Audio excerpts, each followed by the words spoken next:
Okay. Hello, everyone, and welcome to another episode of Perspective Philosophy.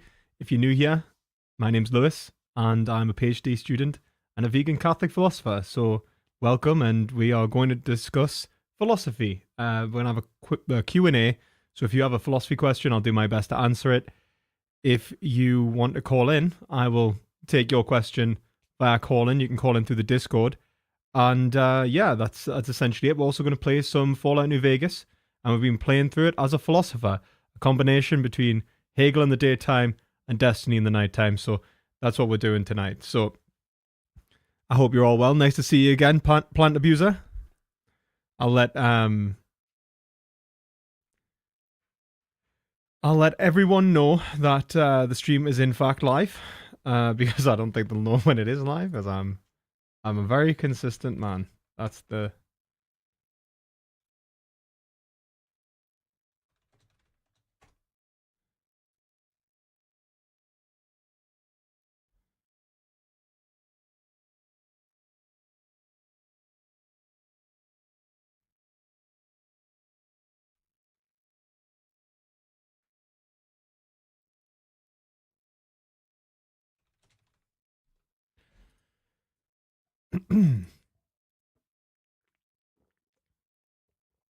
so philosophy Q&A, and some Fallout New Vegas. Could also play some Hearthstone if people want that, if they like the Hearthstone stuff. But really, we're just yeah, we're just doing the usual. I don't think there's anything super big that I need to cover. I could review some videos as well. Probably do some of that.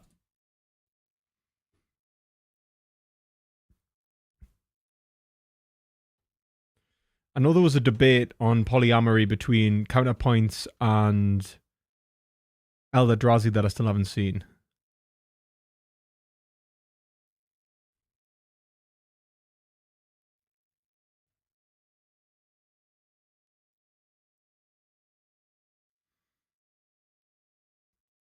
You could react to Dr. Mike's is being fat a choice? I think it's really short. He's gonna say it's not a choice, isn't he, because of free will? Is it gonna say free will? That we don't have free will? I'm fat and it's my choice. You'll never take this away from me.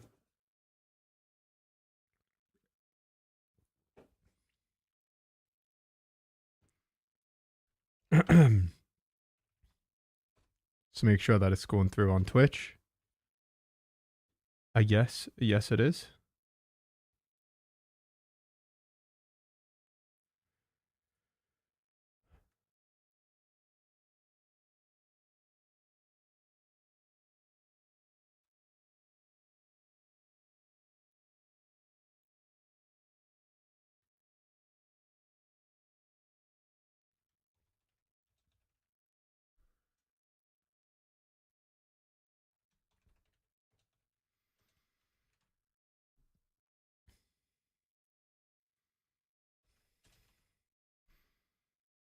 You know what? I'm actually going to change it. A philosopher does Q&A.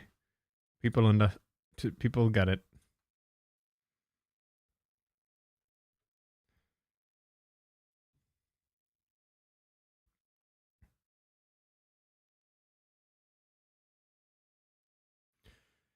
Well, yeah, I think that makes sense. Like, there's like levels of responsibility. Like, it might be harder for some people to make the choice than others. Like, I think if you're severely traumatized and you've turned to food in your childhood as a cope, that's that makes things harder, man. Go back and get your PhD, bro. I'm going back. I'm actually I am going back this year. So getting that PhD.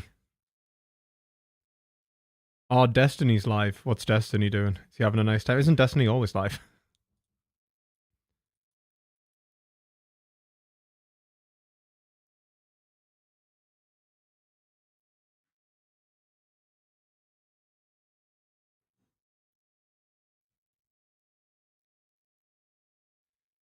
Oh, okay. Remember, you can drop any questions in chat as well. And I'm trying to think of how I'm gonna.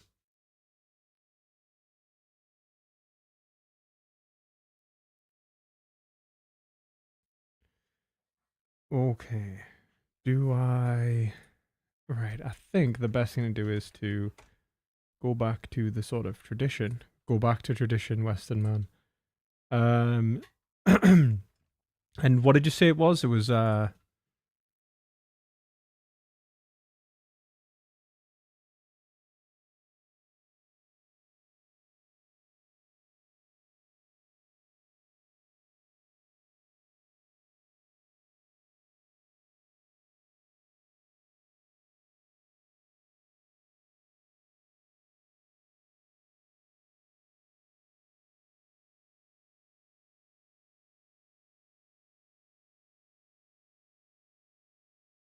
Simple.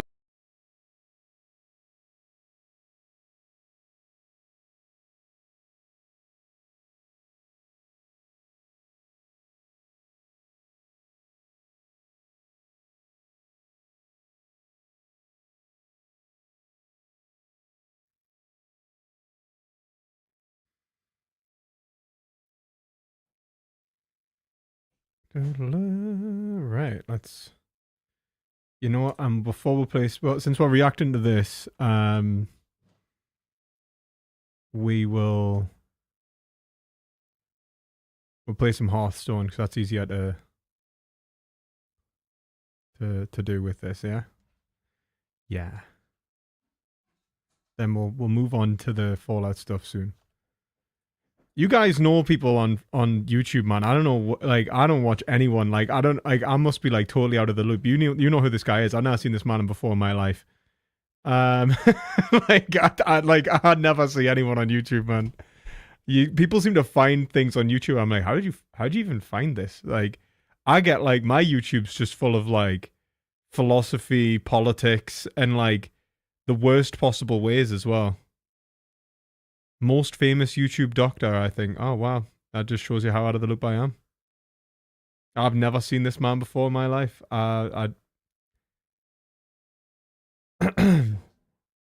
Yep, okay. Okay.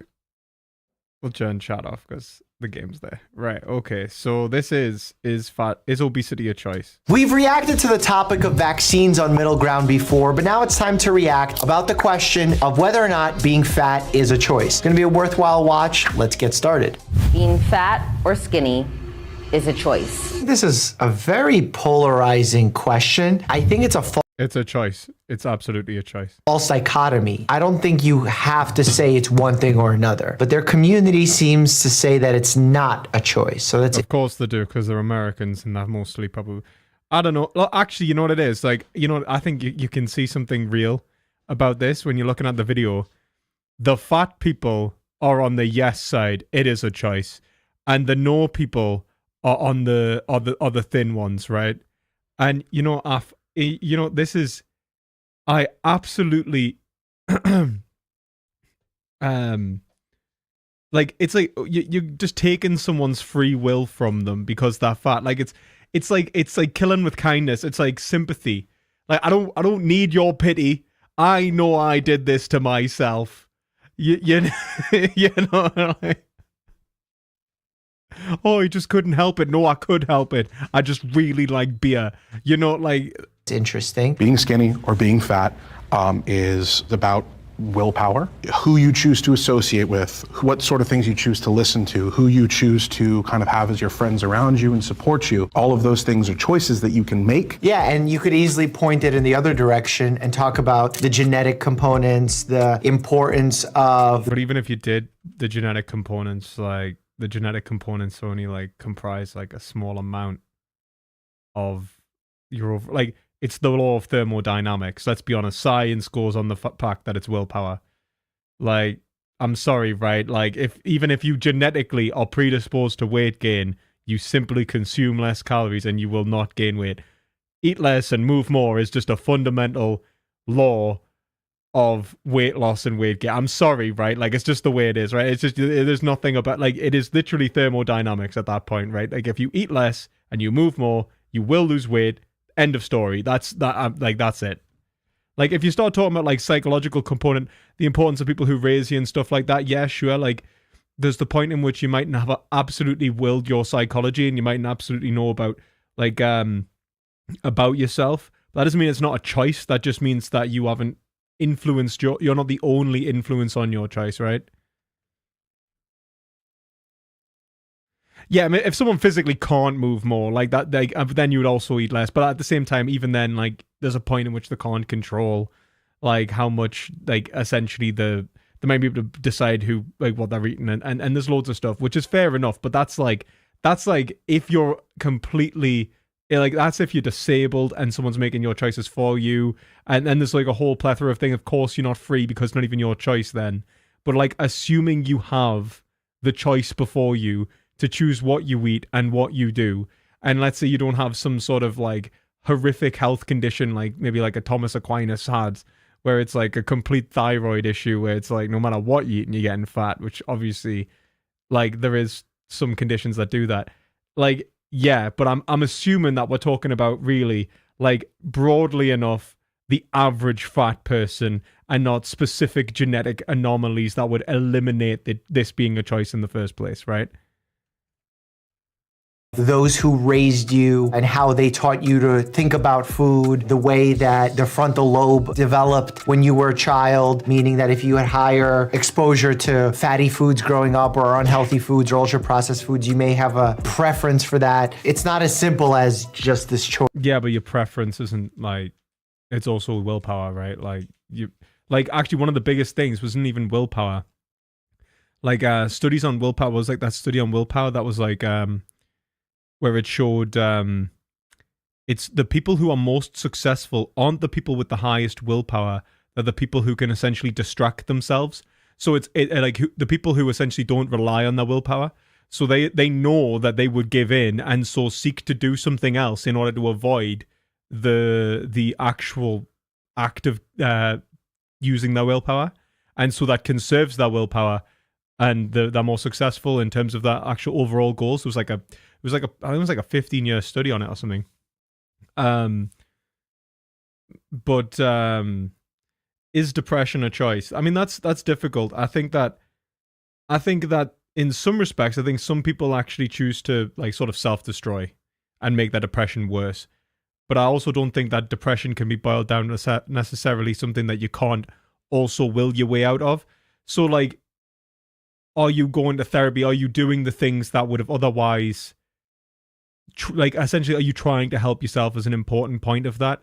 Because I think, like, I would actually say your mental state to some degree is a choice. But I don't think it's fair to say that maybe it's entirely a choice. Obviously, I don't think you have to be absolutely self-caused. I'm not expecting people to be ubermenschs here, but I like, the point of free will is to say, like, in this case, assuming like what is, I think, a sort of median in terms of genetic profile, health, and so on, can you choose whether to be thin or fat? Yes. Eat less, move more. That's it. Like that's it. That's it, really. Oh fuck! What did I just pick there? Oh shit. Choice. Even with the genetics that cause you to want to eat more, the same solution is calories in, calories out. The calories in, calories out thing is true, but then there needs to be a little bit of nuance here. And that nuance is certain calories will lead you to metabolize foods differently. Certain calories will— True, there's like a knowledge gap, right? Like that you would need to also bridge. Like some people like have not had any education as well. And I think that's an inhibition to free will in the sense that like the act of willing isn't freedom itself. Like willing correctly is freedom, right? From like an Aristotelian standpoint. And so like this is why it's like about building correct habits and virtues, and also that implies an intellectual or an understanding which leads you towards wisdom, right? Like a practical reason in this respect. And that's what freedom is. So there is a point in which you mightn't even be aware of the things that are restricting your freedom. You know, you mightn't be aware like that, you know, like you're like bread makes you fat. You know, like there can be clearly inhibitions to your free will that come from an external environmental issues. that you can't directly control, but I guess you can, because you could also just do the research, right? Will lead you to want to consume more or less of a certain food, and certain calories can be unhealthy for you for other reasons other than your weight. This is why we're always against starvation diets or heavily restrictive diets on this channel, because in many instances they actually create more problems like eating disorders, disordered eating, unhealthy habits, etc. I was supposed to get blood tested probably when I was very, very young, and I never did. And they had mentioned that it could have been because of my weight and how that connects with my thyroid. And I never had like that leaning parent to be like, go and get checked out, go and do this. Like, your weight is probably not your fault. It was always like, your weight is your fault, so that's your issue. Like, I mean, like, I don't understand, like, your parent's the one that's feeding you, right? Like, a fat kid, like, you never blame the kid for being fat. Like, if the kid's fat, it's the parents, and, or like, assuming, again, there isn't some sort of, like, freak medical issue, it's the parents or the guardians, right? Like that's the, like, you can't blame the kid, right? The kid's, like, obviously the kid's not reasoning to the level in which they can take responsibility for themselves. So you never blame the kid. An unhealthy mindset. If I have a patient that has not been worked up for a thyroid condition, for other reasons why someone may be carrying excess weight, we absolutely would check those things. If you have low thyroid hormone, we can give you... Thyroid is like a legit point, actually. That is like a genuine, like, there is like medical things that can like genuinely impact things, but I've seen people with low thyroid that need like thyroxine and stuff, and it can really fuck you up. Like, there's a lot of... Like, not even just weight, like, there's like it regulates like quite a lot of stuff. Hormone to boost those levels up. I mean, I also struggle with, you know, thyroid and my own blood issues. I'm not quite sure, but I do see an endocrinologist and I go see a doctor. And that's not available to everyone in the United States, especially those who don't have health insurance or are underinsured. True. And some people are insured but don't have adequate transportation, or they don't have paid time off from work. As a disabled woman, I can't do a lot of the things that people say, calories in, calories out, oh, you gotta go work out and exert it. I have to navigate weight differently. I have to look at it differently. My weight is the way it is because of medication, because doctors put me in this position. This is why the false dichotomy pops up in my head. If you're gonna be very stringent in saying being overweight is a... So, since AI is out there and we need to... But I think that it's still a choice then, but what you're saying is that the choice is not between being fat and thin, it's between being unhealthy and healthy. And that what you're actually doing is you're saying, it is better for me to be fat, it is healthier for me to be fat than essentially starve myself. That doesn't mean it's not a choice. That, again, you could starve yourself. Like, I guess, like, this is the kind of point that I'm really making here. It's always a choice. You could starve yourself to death, right? People have actually starved themselves to death. You probably don't want to do that, right? Like, the precondition of choice means that you can't actually will yourself towards any sort of goal in the first place. How you understand those goals and why you're willing, and the structure of your understanding and your engagement with yourself is impacted by more than just you, right? Such that you're not absolutely free when you're willing, but you are capable of freely willing towards any specific goal, whether it's fat or thin in this case. Now, if you're saying to me, like, yeah, well, but you don't want to be thin if it's going to hurt you, yeah, fair enough. But then you're choosing to be fat. That's not to say that's the wrong choice. That is your free choice. But you're choosing to be fat. And even if you say addiction, I get addiction. Like, I understand, right? I've struggled with addiction before. You 100% need to will yourself out of addiction. That is the only way to get out of addiction.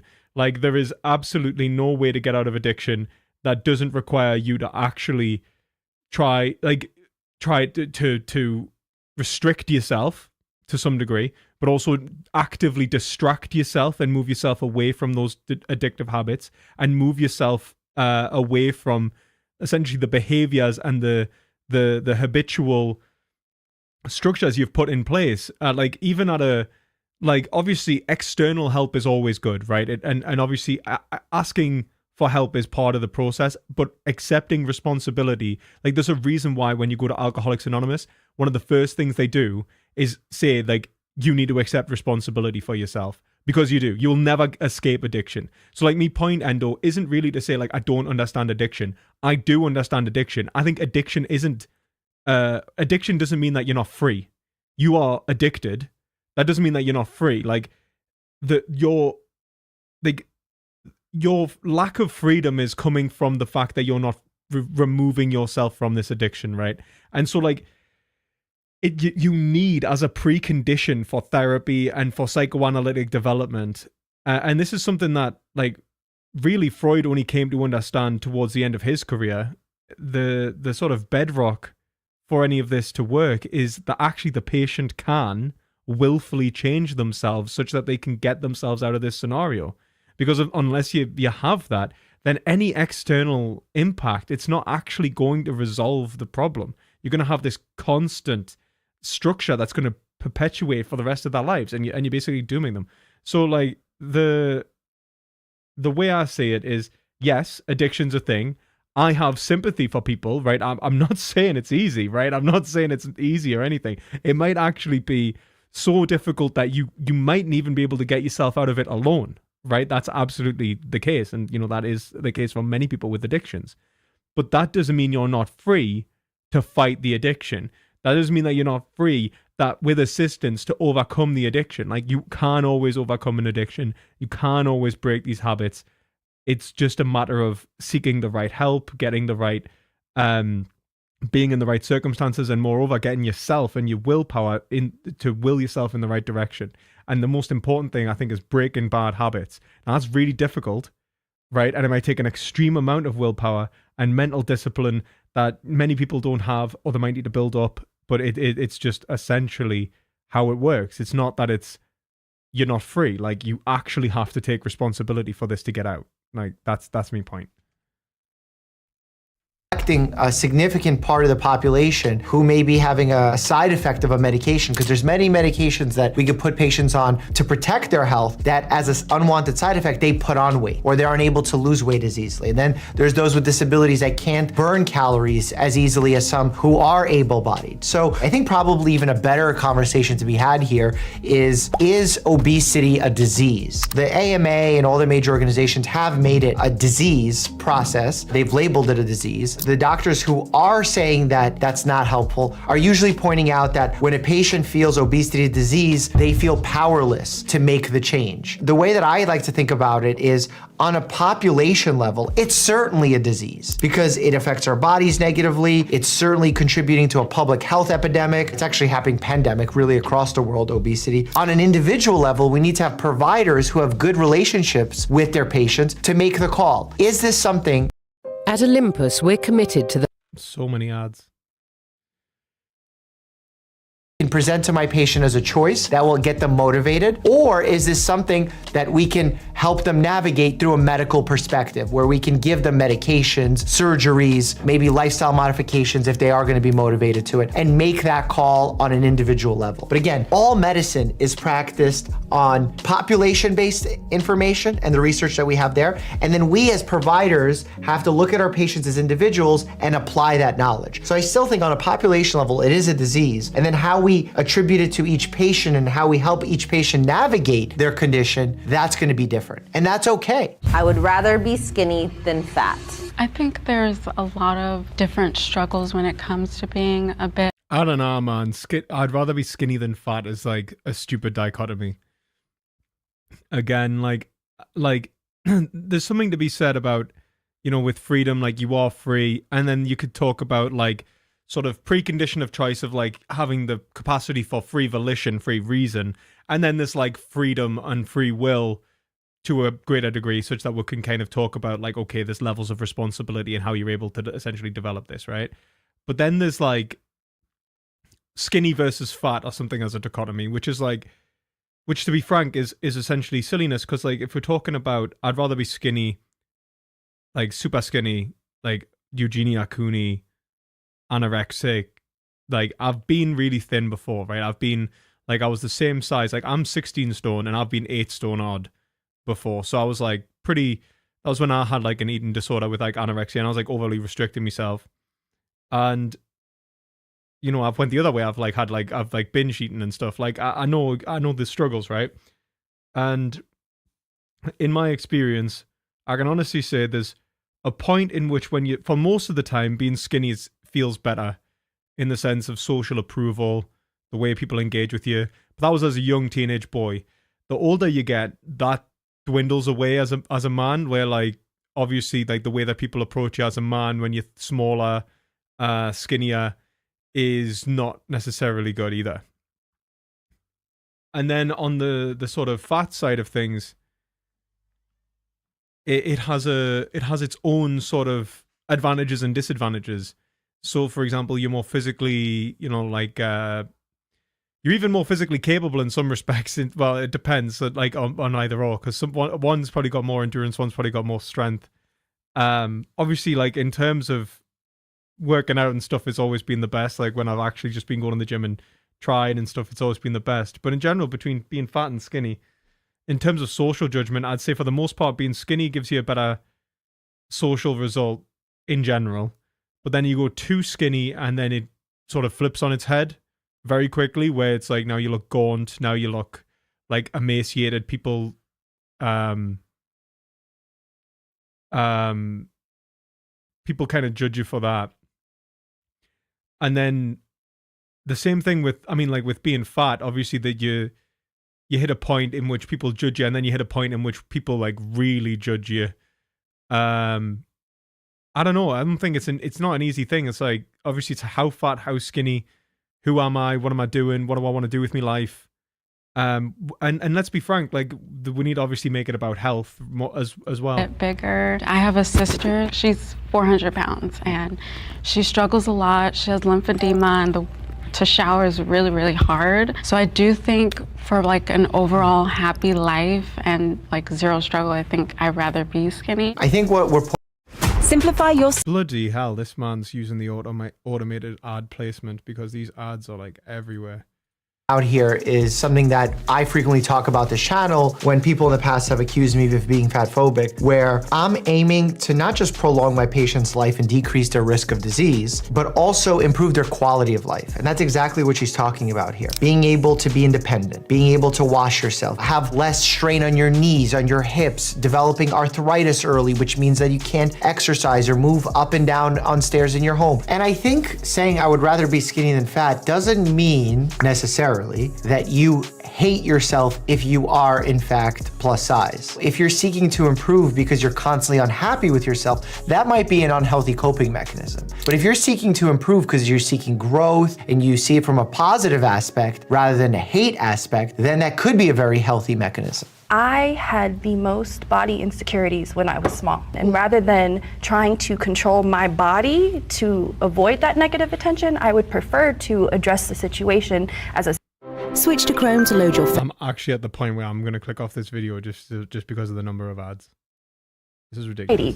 We aren't feeling like I have to be a certain way that's normal in order to be treated like a human being and respected. One of the big takeaways from her sentence there is that she talks about— This is the channel that makes you buy YouTube Premium, yeah. About how we need to address this from a societal perspective. That's absolutely true. With the way our current society is fed, with the food products that are allowed in our system, the ultra-processed foods being more readily available and cheaper than true whole food, healthy products, food deserts, areas where there's not enough access to good quality foods, all of those things matter. It's also like education and then like opportunity to cook and stuff like that. And those things do, like, the biggest thing that I think that harms people, like, I think is mostly, it's not even just access to food.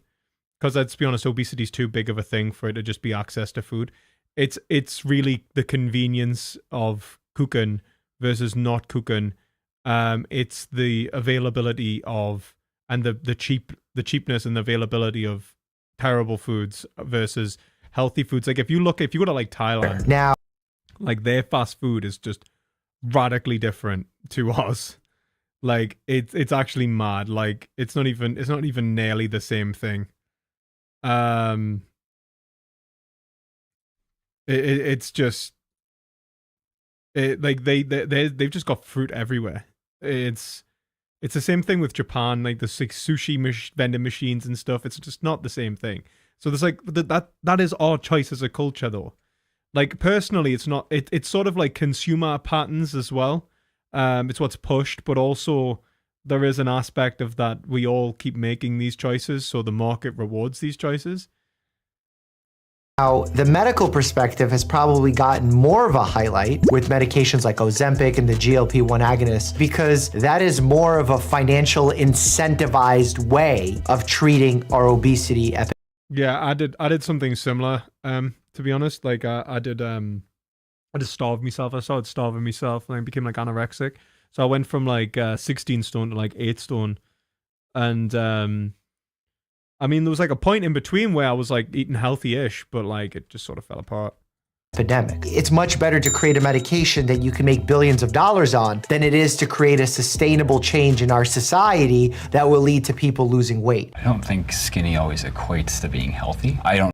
So, since AI is out. Wow, man, this is actually painful. Like, this is actually painful. Where I'd want to lean at an appropriate weight level, but I think it's important to understand for some skinny people, we're not living a great life by any means. And sometimes I feel like that's always kind of lost in translation when they see someone who's really skinny. Well, I think that goes to show that no matter what a person looks like, you can't know what they're going through. This is why, as a doctor, you have to walk into a room with a blank slate and not judge people, but at the same time be able to stereotype certain conditions in the sense of, okay, you're having symptom X, Y, and Z. That frequently, stereotypically, happens in condition X. So I'm gonna try and rule out condition X. So there is some stereotyping you're doing in order to come to a diagnosis, but then you don't wanna stereotype the person's behavior or their appearance. And it's very important to distinguish between positive stereotyping in healthcare and negative stereotyping in healthcare. Both truly exist. America has an obesity problem. I think we have a problem with how to treat. There comes a time. I think that obesity is a problem. Like, it's just a problem in itself. Like, let's not make it out like it's not. I think we have a problem with how to make it so that it is not an epidemic. This is a systemic thing, that we are in a society and in an environment that breeds this. And we are doing it to ourselves, we are doing it to our children, and our corporations and our industries are doing it to us, and they aren't having to take responsibility. This is true. The one thing that I have to point out is that this is a worldwide problem. As we have more access to food, and food is driving our happiness, and we are becoming more disconnected and more lonely, we seek food for comfort. And while companies certainly bear some share of the responsibility for making sure that they're not contributing to this problem, which they absolutely are, ultimately, it's not as simple as saying, hey, company, don't sell this product. It's easier said than done to villainize a corporation and then say at the same time, but it should be fair. How do we make that fair, that villainization? What I like is that he still sees it as a choice. I'll actually give Dr. Mike his credit here, right? Like, he still sees it as a choice, but he's saying that the choice itself is modulated by essentially other causal factors, which I'm happy with because that's fair, that's true. But it's still a choice. So that's actually, I do actually think his position here seems fairly like well reasoned. And they're encouraging. Because my expectation with maybe it's just because I engage in so much philosophy circles. As soon as someone's a biologist, I'm expecting some sort of biological like determinism, you know, like psychological determinism. Like, oh, you know, it's just like it's evolutionary psych again. Here we go, you know. It with media. So and the mukbangs. I was literally gonna bring that up. The mukbangs and like all.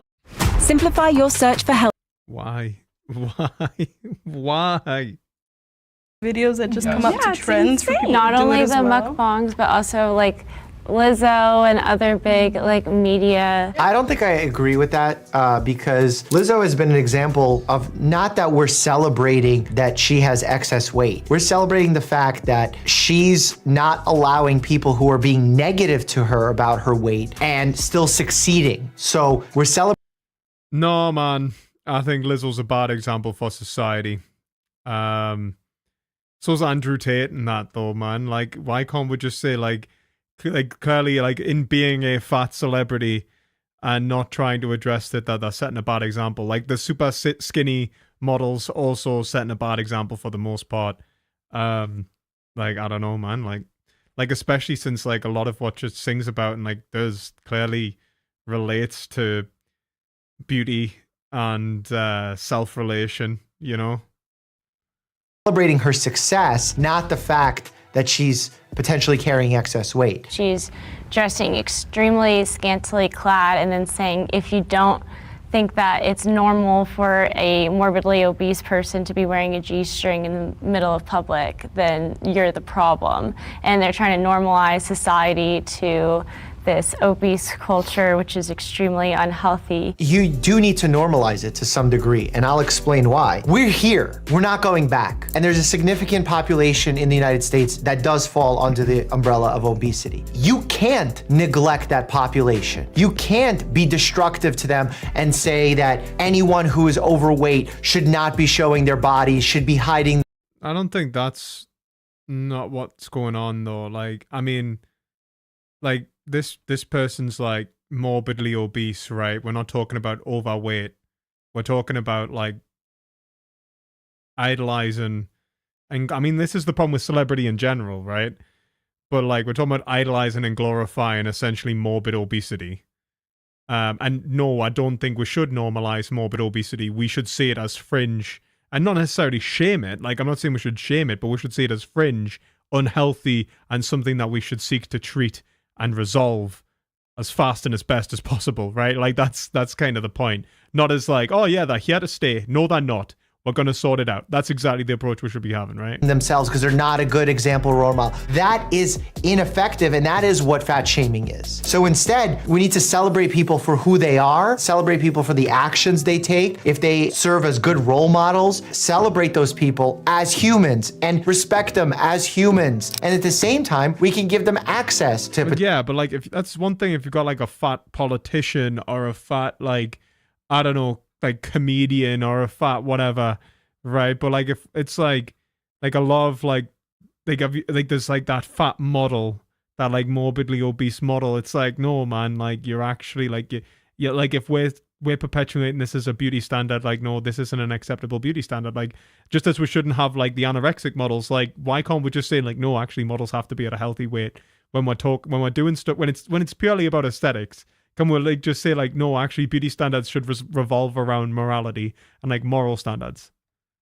Potentially lose weight, to make other changes in their lives that have nothing to do with weight that can make them healthier. But at the end of the day, like, you can't judge someone for choosing to wear a certain thing because you don't vibe with one part of their health journey. Again, it's one part of their health journey. What is an obese culture? A culture which like normalizes I'm obese obesity. and I haven't even heard that. Well, obesity is already normal, so... Well, I don't think it should be normalized. The problem is... I think that's true. I think that's when she says it shouldn't be normalized, what you're doing is fat shaming. You're telling people... No, what you're doing is saying that it's not, that it shouldn't be seen as okay, right? Like, that's not to say it should be shameful. There's a difference between saying that it shouldn't be accepted. Like, yes, people can be fat, but like to say like as a beauty standard, it's actually acceptable that like our society accepts the fact that this obesity trend is going to continue. It's like, absolutely fucking not. Like, what? Let's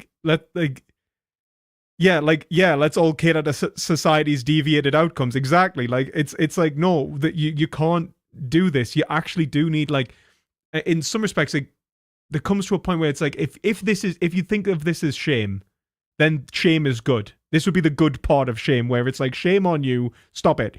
Like, it's not shame, though. It's actually self-encouragement. Like, it's like, don't encourage deviant behavior here. Like, it's not good. Isn't a society a problem for society itself? Not really. I think a beauty standard's kind of inevitable is a strong word, but a sort of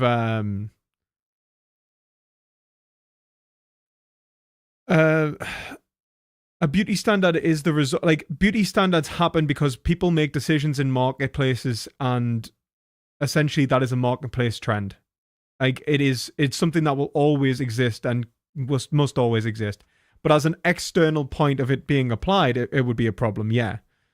But like, in general, like, beauty standards like will always exist and must always exist. Like, beauty is objective in the sense, and like in many ways, right? Like, no, I don't even just mean like physical beauty. I just mean like our relationship to beauty is objective. Even if you were to take it just as an objective psychological fact, it will always be there.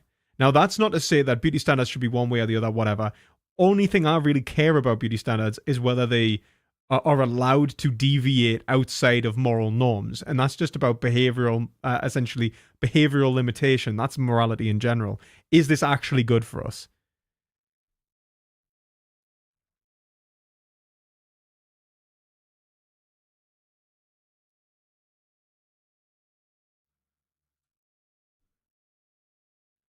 People that they're abnormal. No. Simplify your search for health. This man and his ads, man. If you have good intentions with that statement because you want people to be healthier, let's say, that's not a valuable thing to say to the general public. The way it needs to be done is with them coming to a conclusion of, I need to be healthier, I choose to be. I actually disagree. I think beauty's objective, Endo. I think there is, and like stance independence isn't how we should derive. I think beauty is more than objective or subjective in some respects. It's absolute, but I think that that stance independence that is a kind of stupid way of approaching like anything. Nothing's truly stance independent. That doesn't mean that, like, even when we talk about objectivity, it's not truly stance independent because the object is subject dependent. It's just not like this relies upon a metaphysical position which sees the agent as distinct from the environment, and it sort of removes phenomenology and idealism from the equation entirely. And I don't think it's a likely metaphysical conclusion. Healthier, and then society, the medical industry, helping them reach their goals. But to say that they're not normal, you're not going to make positive change by doing that. Diet culture has positive effects. I don't think that they're saying that they're not normal in the sense that they don't exist. They're saying it's not acceptable, and it's not acceptable. Like, it's not an acceptable moral standard, right? Like,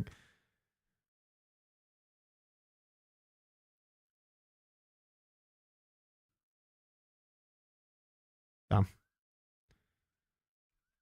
Culture is about turning the word diet from your overall eating into an activity that takes place over a period of time.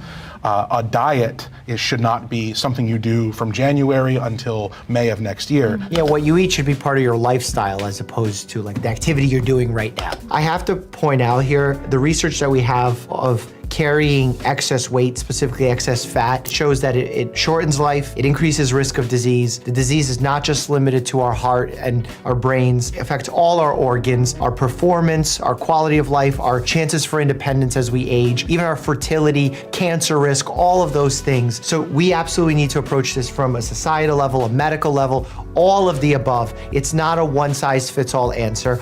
And whether or not obesity is a choice, it's not as simple as saying yes and no. It needs to be individualized to the person sitting in front of you. And the strategies to help that person are going to be different than the strategies that are going to help another person, or the strategies that we discuss on a systemic level. And I think all of those things need to be taken into consideration. We shouldn't just seek systemic change and forget about the medical perspective. We need to do both. We shouldn't just focus on the population-based changes and forget about the individual strategies. We need to be able to do both. That's why at the end of the day, having a good long-term relationship with a primary care doctor will go a long way to improving health outcomes. And I think that's fair. I think that, like, what is that? I think it was Heraclitus when he was asked, what would you give a man to make him as good as possible? And he said, I would give him a good state.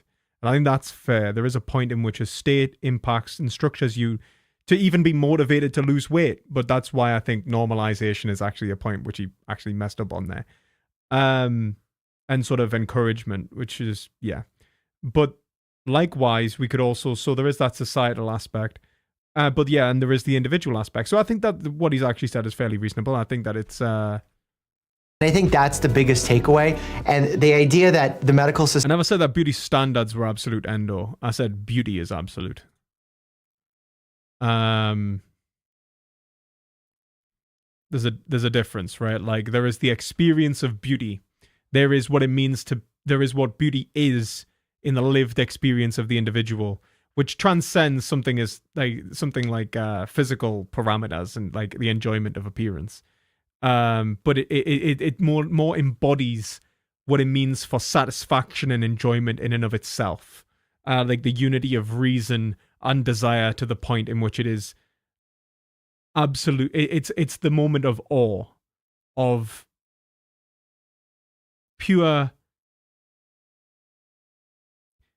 I don't want to say pure satisfaction, but pure, like a relationship between the desire and the satisfaction such that it is unified but constantly fulfilled. That's what I would say that beauty is. Society. But beauty standards, that's not the same thing. But like that's why beauty standards will always arise, because we all desire, we are all subjects desiring something, usually in relation to others. And so beauty standards will always arise because it is essentially intersubjective judgment in relation to our desire for completion. No, I don't think there's an objective truth to whether skinny is beautiful. Is fraught with bias and all that is true, and that carrying excess weight is still unhealthy is also true, and we need to be able to accept both of those as realities and make changes we see fit. Let's watch a middle ground on vaccines and hear my thoughts on that. Right. I mean, that was a pretty good video, really. Yeah, can't really fault it.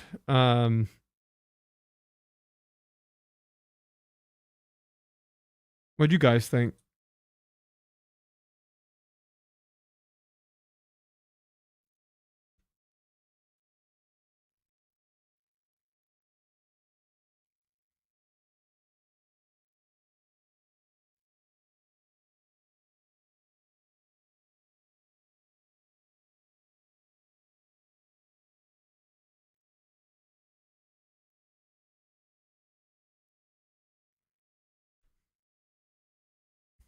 I think Dr. Mike is definitely more right than you.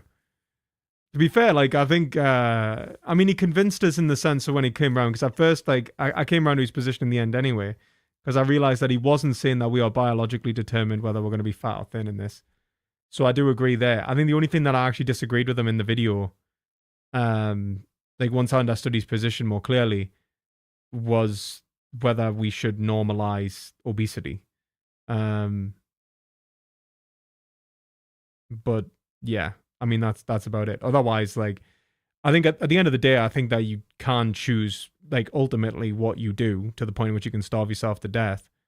But that mightn't be the right thing to do. And I don't think that's necessarily freedom, but more of a precondition of choice. So it's kind of, it is complex, and I would I'll be more willing to say that that doesn't really encapsulate what freedom really represents, which is the rational will. And I think your rationality can be impeded by external sources. But I think that we're always free. It's how free we are. So we can be more or less free.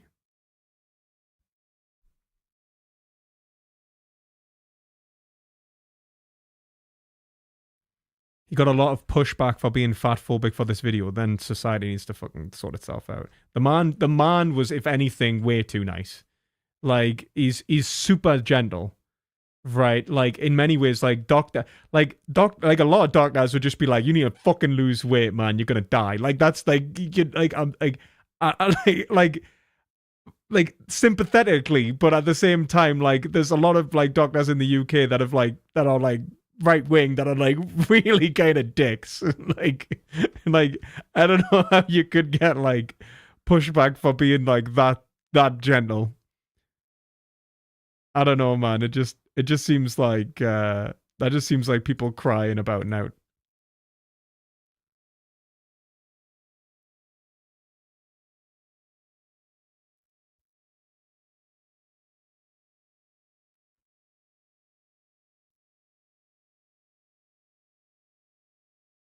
Like, I don't get it. Like, I'm happy to say that there are things that modulate your capacity to freely choose, and that's why you can end up with things like addiction. But that doesn't mean that you're not free to even get out of your addiction. Like, freedom is like, there's freedom in the almost the very foundational sense of having the capacity to have volition and make your own decisions. Right. And I think that's one of the things where I'm like, that's necessary. Has to be assumed. You have free reason. As soon as you reject free reason, you've lost everything else. And then there's free will of reasoning correctly, willing towards the end goal necessarily. So there's thinking correctly and willing towards and like actually acting towards what is right. And that's something that's modulated by more than just you. And I think we're all co-authors of our own free society, our own free selves, right? But like to say that, like, my point is like really that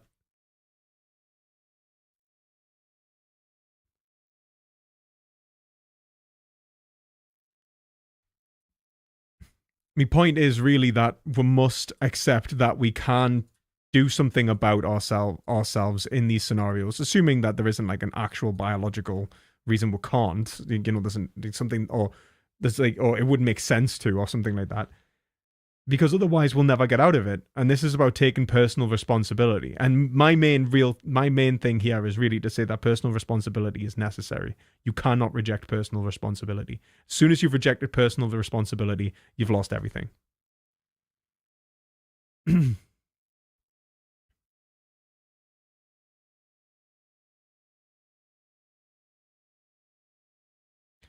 I think there is a difference there, like will of man. I mean, I see what you're saying. Like, obviously there is like the choice, and then there is actually, you know, having the having the capacity to choose, and then there's the ability to actually fulfill that, to fulfill the sort of end of that rational sort of direction. And I think that's fair enough, but I don't think that it's like, there's a difference between, like, in many ways, I don't think it's a choice to climb Everest if you're not able to. But when it comes to, like, having the capacity to lose weight, like, let's say it's not a thyroid problem or something like that.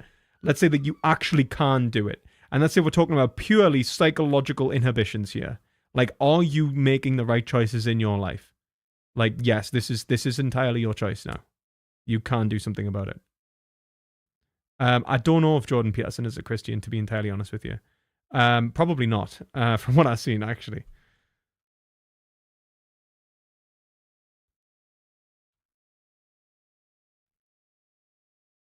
Am I still a socialist?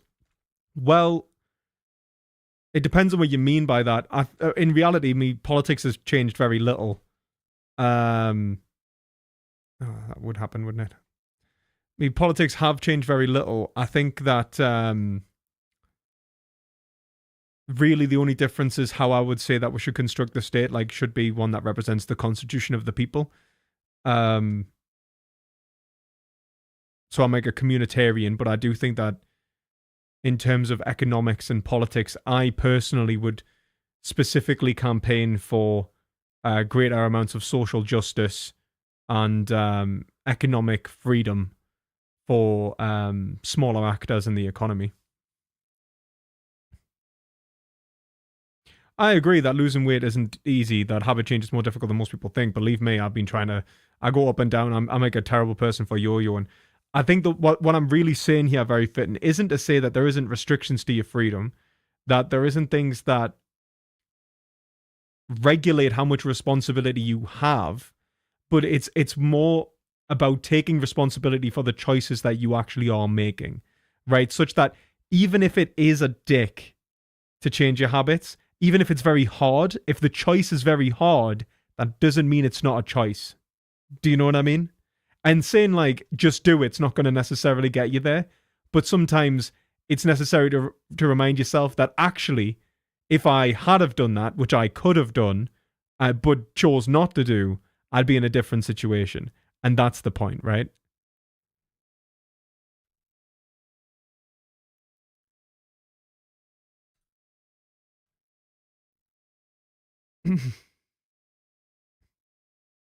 I didn't want to lose weight, but here we are. Well, good for you, man. I'm jealous. I need to lose some weight.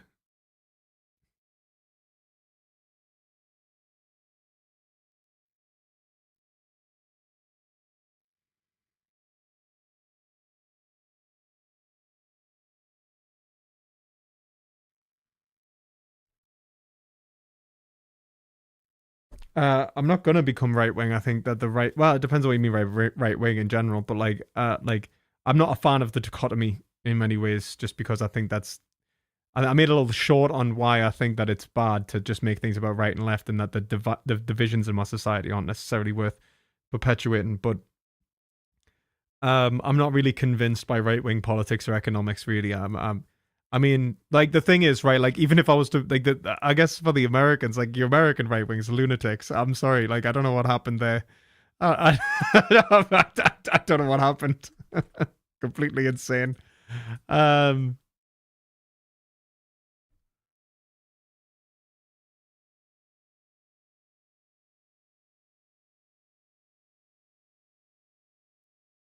Yeah, man, giving up weed's difficult. Like, I took weed for a long time, and I really give it up because of it really having more like negative psychological effects. And to be fair, I was continuing to take it despite the fact that it was definitely making me ill. Like, it was definitely hurting us, and it was impeding me, and I was still having it, and it's just like, fuck. Like, I know it's not easy, but it is a choice, right? And this is the kind of point of what I'm saying, where it's like, choices, it like, there is the sort of abstract, are you choosing, and then there is how much responsibility can you be expected to bear, right? And it's like, this is why, like, I don't think it's easy to be an Ubermensch, right? Like, where you just will yourself from, like, you just pull yourself up by your bootstraps or anything stupid like that. Like, that's not what I'm saying. Probably should have played that, but I don't want to waste it in case he kills it. I should have just played that.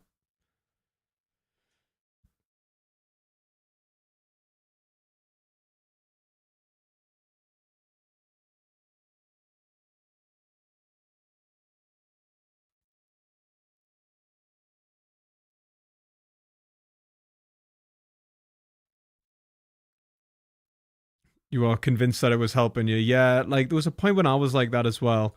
But, like, I guess I always had like a negative psychological pushback.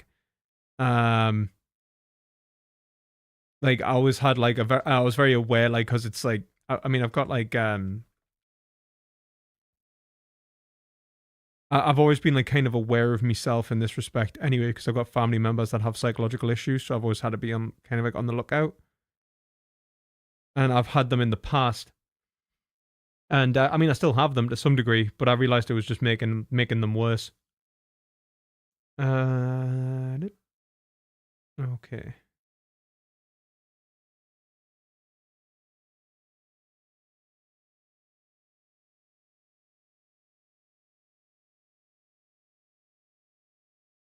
I don't want to lose that, man. I'm gonna do that.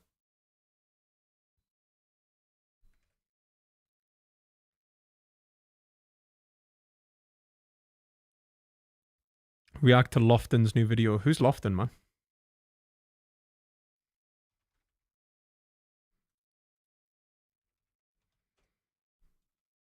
Oh, Reason and Theology.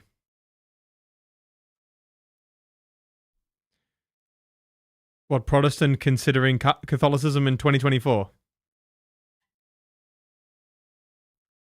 I'll play you in Hearthstone. I've got nothing I can play you with though, really, man.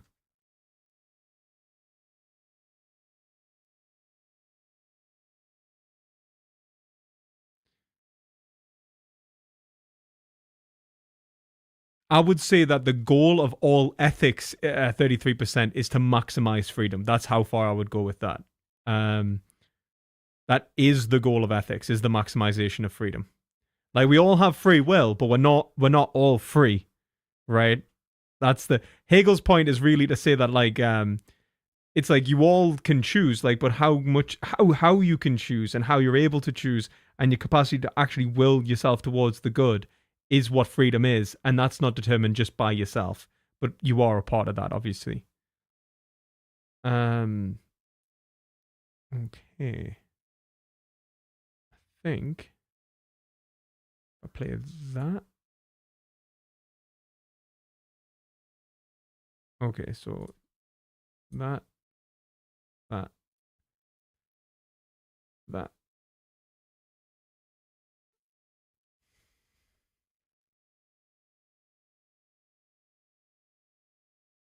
Got Zoolock. I think I've got like I've got that Murloc, that cheesy Murloc shaman.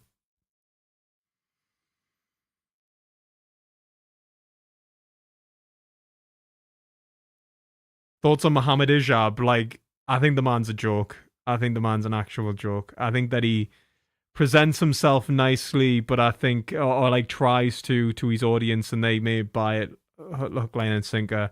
But the way he treats people, the way in which he engages, I think that he's a horrible. He seems to be a horrible person.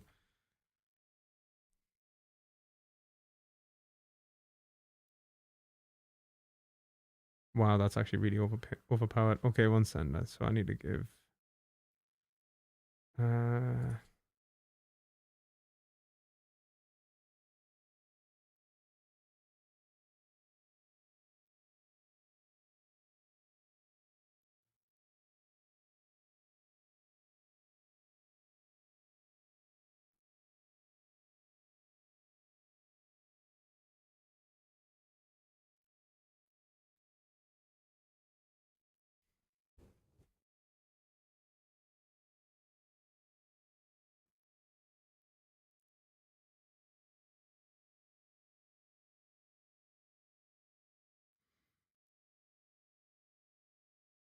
It was epic. Ping pong cups.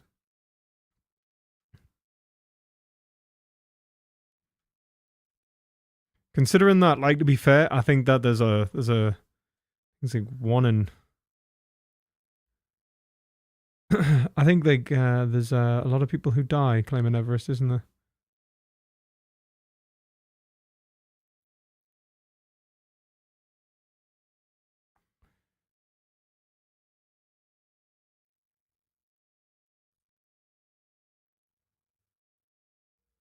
That was not what we needed.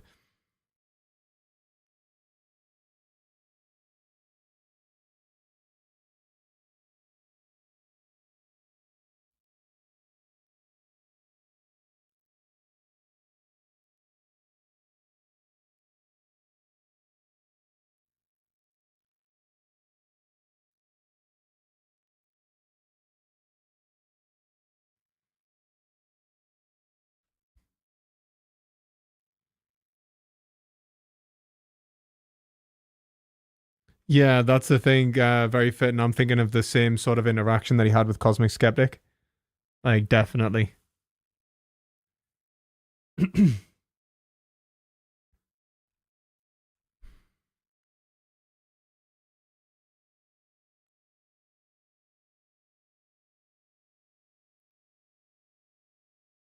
So I've just actually thought about it. I think the difference between like having like the precondition of choice is having the capacity to have free reason, and then there is actually knowing, having the knowledge. So there is having the capacity to know, and then there's having the correct knowledge.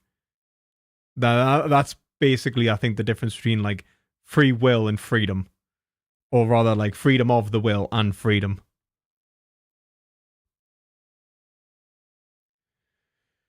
Why veganism is the superior position, perspective philosophy. Honestly, the reason is because it depends on how much you want to go into the meta-ethics of it. But basically, I would argue that in terms of metaphysical consideration of self, that it requires the recognition of all other psychologies capable of experiencing pain, pleasure, or having the capacity to flourish, such that we can actually achieve our own ends. 1 second, I need to work out what I'm doing here.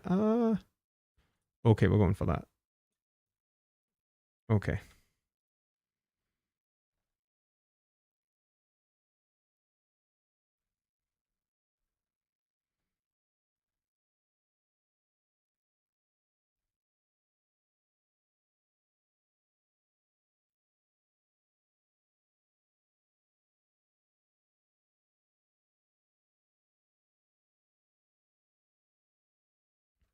I need to make a video specifically on why veganism is the morally superior position. It's like meta-ethically, like it comes to the point of how we need to understand ourselves, but also how we understand our specific desires. My point would really be to say, like, first and foremost, in order to understand ethics, You need to stop being able to assume. You need to stop assuming you know what's good for you, and you need to think about, how do I learn what is good for me? And that's what's going to lead you to the point in which you would accept veganism.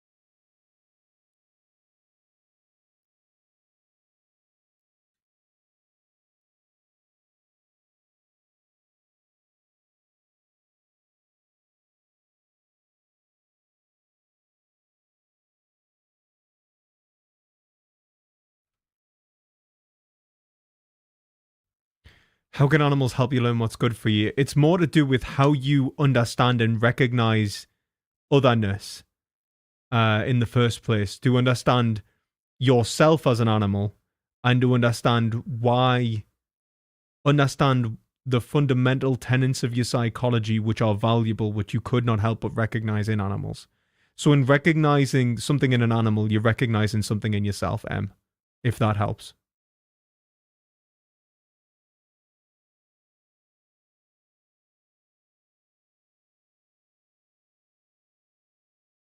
I don't believe ethics can ever be truly selfless. I don't think it makes sense to say something is absolutely selfless.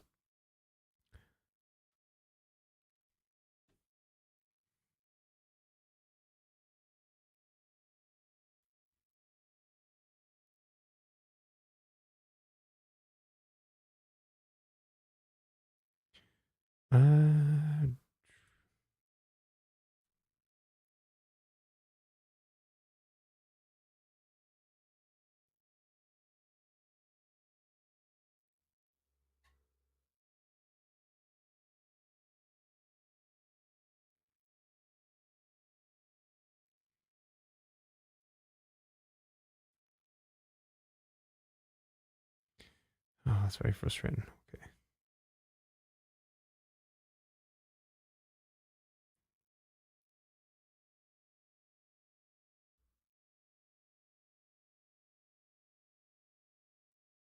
think I'm going to have to play that. Oh, man, mana. Fuck. Oh, never mind.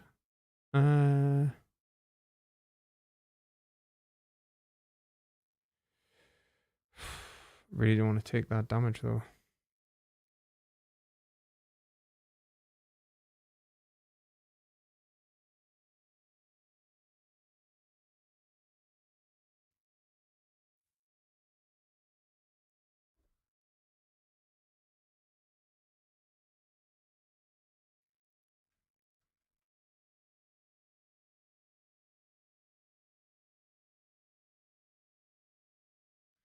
I think that the point of not caring, from my position, would be to say that you don't care about yourself in the end. So if you don't care, it's kind of like you don't care. The whole point of what I'm really saying is that you are psychologically motivated to an end which forces you to care. I don't think that your emotional states or anything have anything to do with that. Like what you want to care about.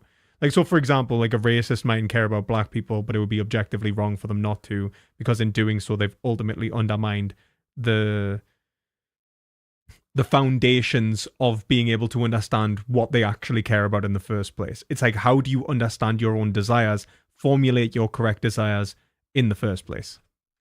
One second, let's see if I can not lose this, but we'll see. I don't think there is a way for us not to lose this.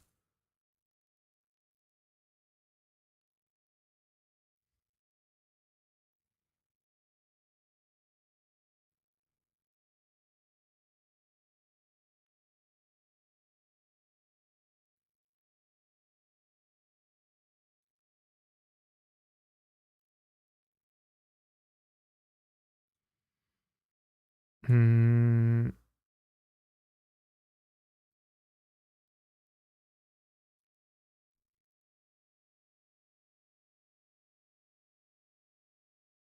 Nah, I don't know. I think I was just clutching.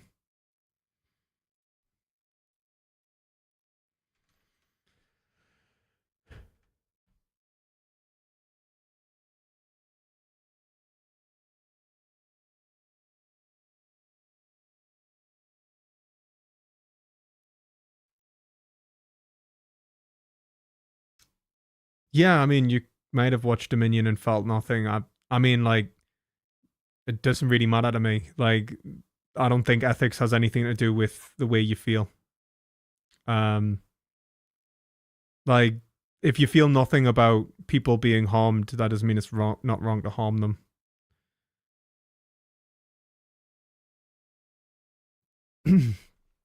Well, I think you have your own moral responsibilities, to be honest, Yumeko.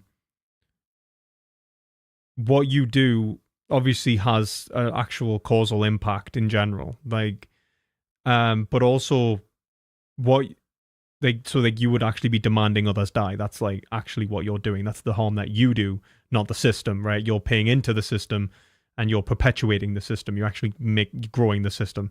That's the market responding to your demand.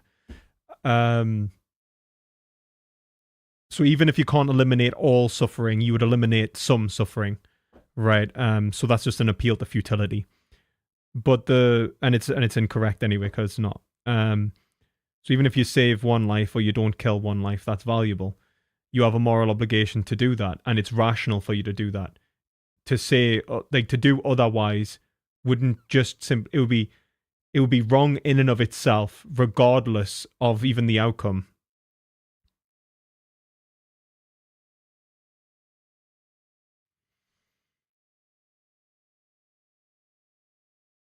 I haven't read Death Note.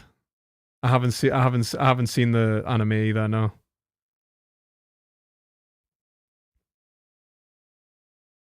Emotivism be damned. I would argue that you need to value all sentient beings to value your own. Truly, yes. It's a point about psychological recognition. You're actually not recognizing an aspect of yourself. You wouldn't know whether you're doing the right thing for yourself in the first place unless you engage in the correct metaphysical and epistemological way of approaching yourself.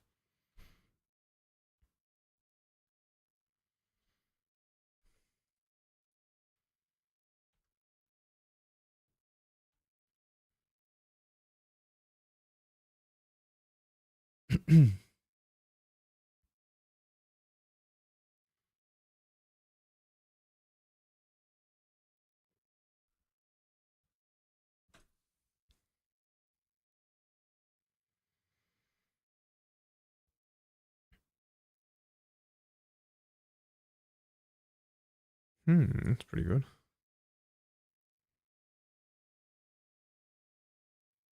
Then again, Crush.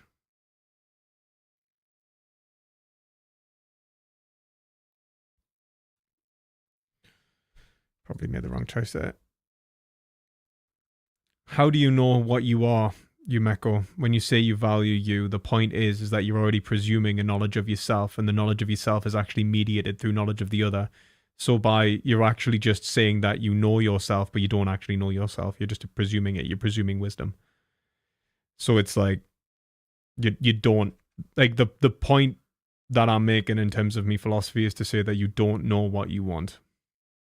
You just think you know what you want, but the only way you truly understand yourself and understand is in relation to others by valuing what is actually right and just. Right in a literal sense, like whether it is correct or incorrect, whether this is the right or wrong thing to value.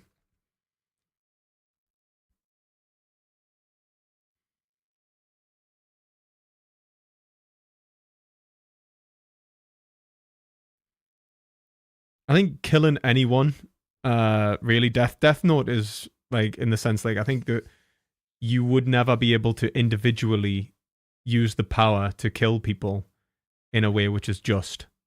It would always be wrong because you could just be an absolute lunatic.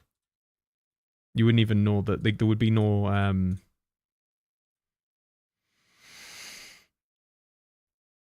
no epistemological mechanism to hold you to account. You need like an ethical structure and an ethical normativity which guides your actions. There's a reason that we'll have there's a reason that we'll have essentially a legal system. Well, Yumeko's welcome to come on the channel and debate me if she'd like. Or even just have a conversation. It doesn't have to be a debate.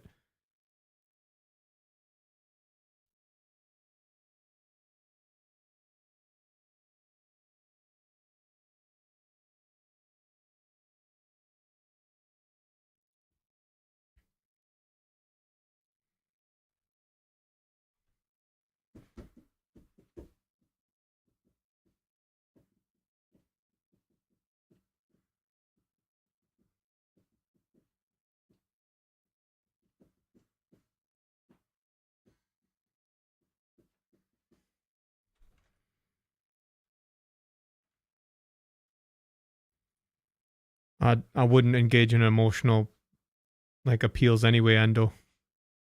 And name the traits, definitely not the way I would go. I mean, I think ask what they believe to be morally valuable, but I think they've already said it. They believe it to be themselves, right? They're arguing for a form of egoism. So the way you would approach it is to say, like, okay, this is why egoism is wrong.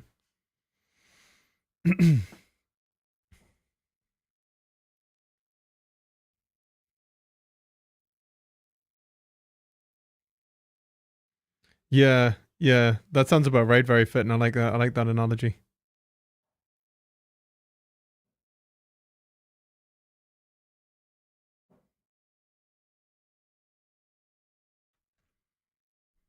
Well, it doesn't have to be a debate, man. We could just have a conversation. It's up to you, though. I'm not going to pressure you into it. Just less than every element unit. Reduce their cost by 3. Oh, dear Lord. Okay, this guy needs to die.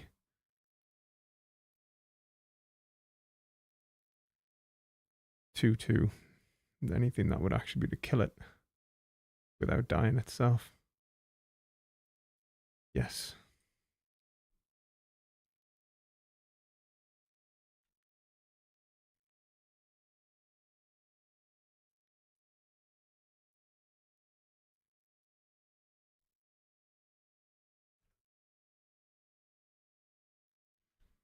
Well, that's fine, Yumeko. If you...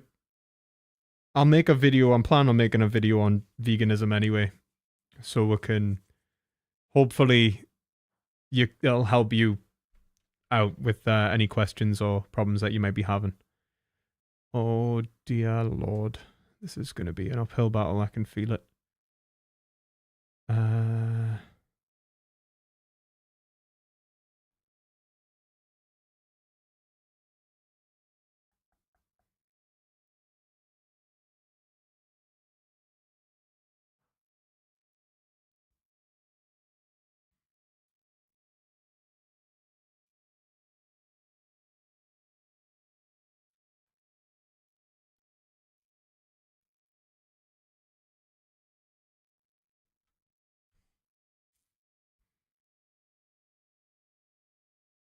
Maybe more clever about how I'm placing the cannon, where I'm placing the cannon, really. Yeah, I'm just going to go straight for the face. We're just going to ignore him. We're going for the kill. Make him clear.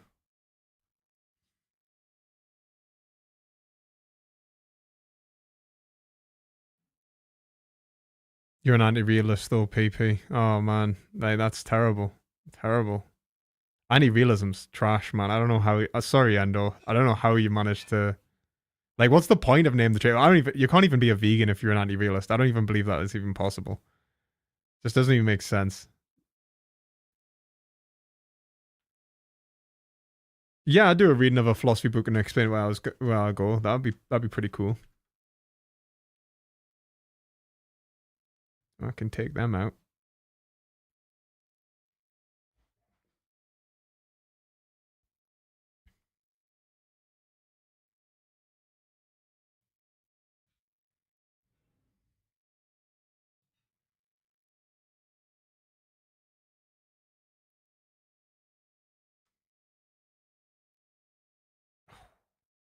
Should have attacked first. It's my mistake.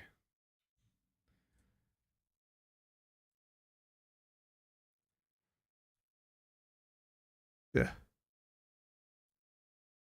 939. Oh, that's so disgusting.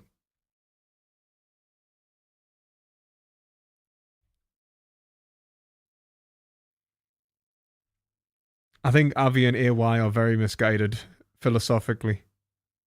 And if you look at the way that they actually argue, it's largely an incoherent mess when it comes to metaethics.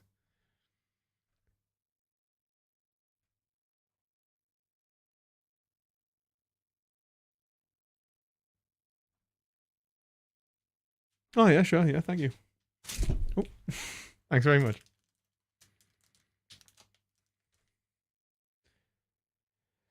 Okay, we're in a bit of a bind again, guys. I don't think there's a way I can get out of this.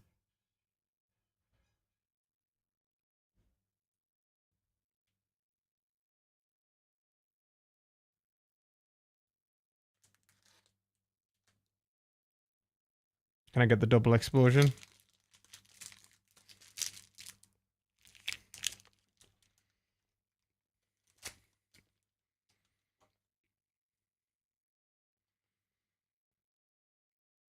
Lance Bush hasn't got a fucking clue what he's talking about. Lance Bush, metaphysically, like, Lance Bush assumes, like, no offense to the guy, but he assumes a way of approaching philosophy which discounts, like, most I want to say, like, he basically presumes physicalism by making all objectivity stance independence. So, like, his whole argument is based, all of his arguments are based upon his consideration of stance independence. So I don't think, no offense to Lance, like, I wanted to debate Lance, but Lance won't debate me. So, yeah. Hola, Mark, how you doing? Oh, this is really nice. This is like cookies and cream protein bar, man.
Oh.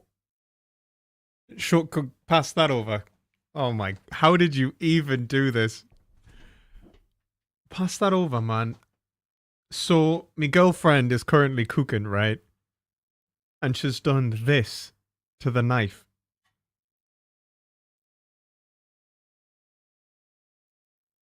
Like, she's cooking turnip and the top of the knife. it's in here.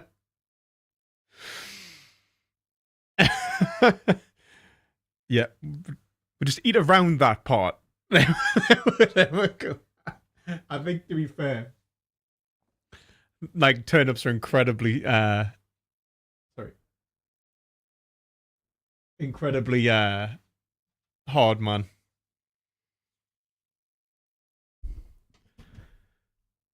I know, we needed a new better knife anyway. Is it safe? Yeah, I mean, Again, I would probably not eat the bit where the knife snapped in.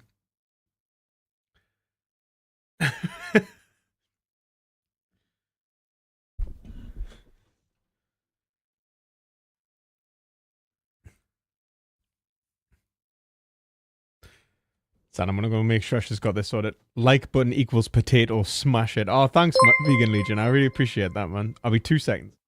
Vegan Legion super chatted £3.97. Like button equals potato. SMMMM mash it.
Yeah, I'm assuming that's what's happened.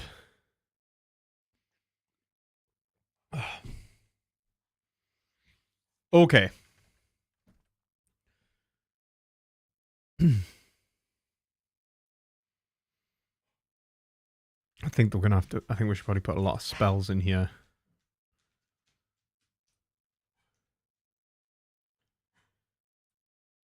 I'm thinking like discover spells or something. Just things that'll like sort of get us by until I can get Vandal out. And I can also reduce the cost of things. So I want low cost, high value spells.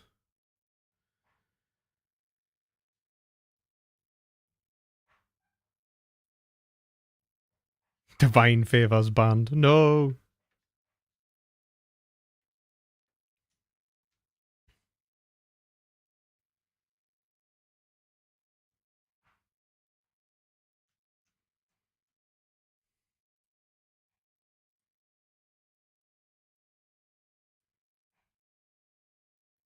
Man.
Right.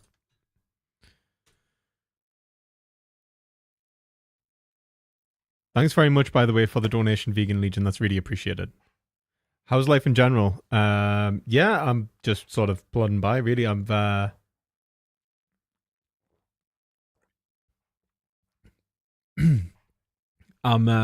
going back to PhD. So I'm going back to PhD. Making more content again. And yeah, like otherwise pretty good. Yeah, it's pretty good.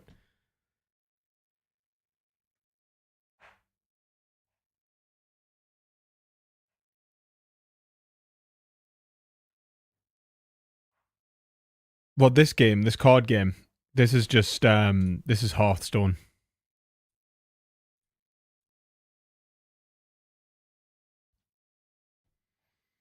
I ideally wanted Vandar Stormpike at me firsthand, really. How are you doing, man? Also, like, anyone can call in who if they want to call in. Where did you send the video? Oh, okay. Oh, the Pope saying I think hell's empty. Yeah. Like, I like that. Like, I mean, the Pope should be hopeful for hell being empty. That's like, I hope I'm doing a good job. You know, like, that's essentially it. Like, that's... Energy supply. Makes total sense for the Pope to hope that hell's empty. It's just people thinking that he's committing a heresy. They just don't like the Pope, man. Don't like this Pope. Okay, let's check it out.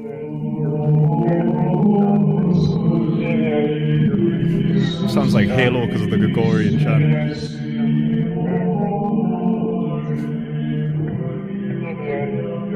Well, Endo, I started drinking non-alcoholic beers as a way of tricking myself into feeling like I am drinking. That's what I would suggest. O Heavenly King, Comforter, Spirit of Truth, Word everywhere present and fill us all things, treasury of blessings and giver of life, come and dwell within us, cleanse us of all stain, and save our souls, O gracious one.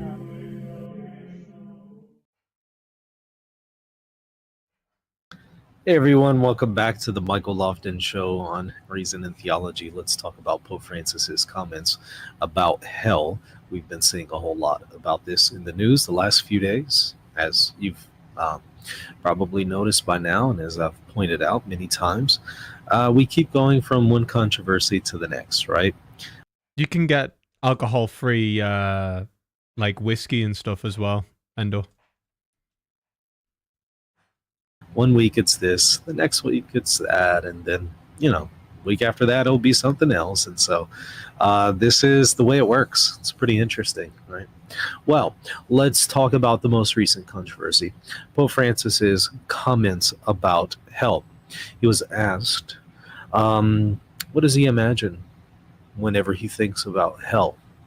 And in this interview, he had some really controversial comments in the eyes of some.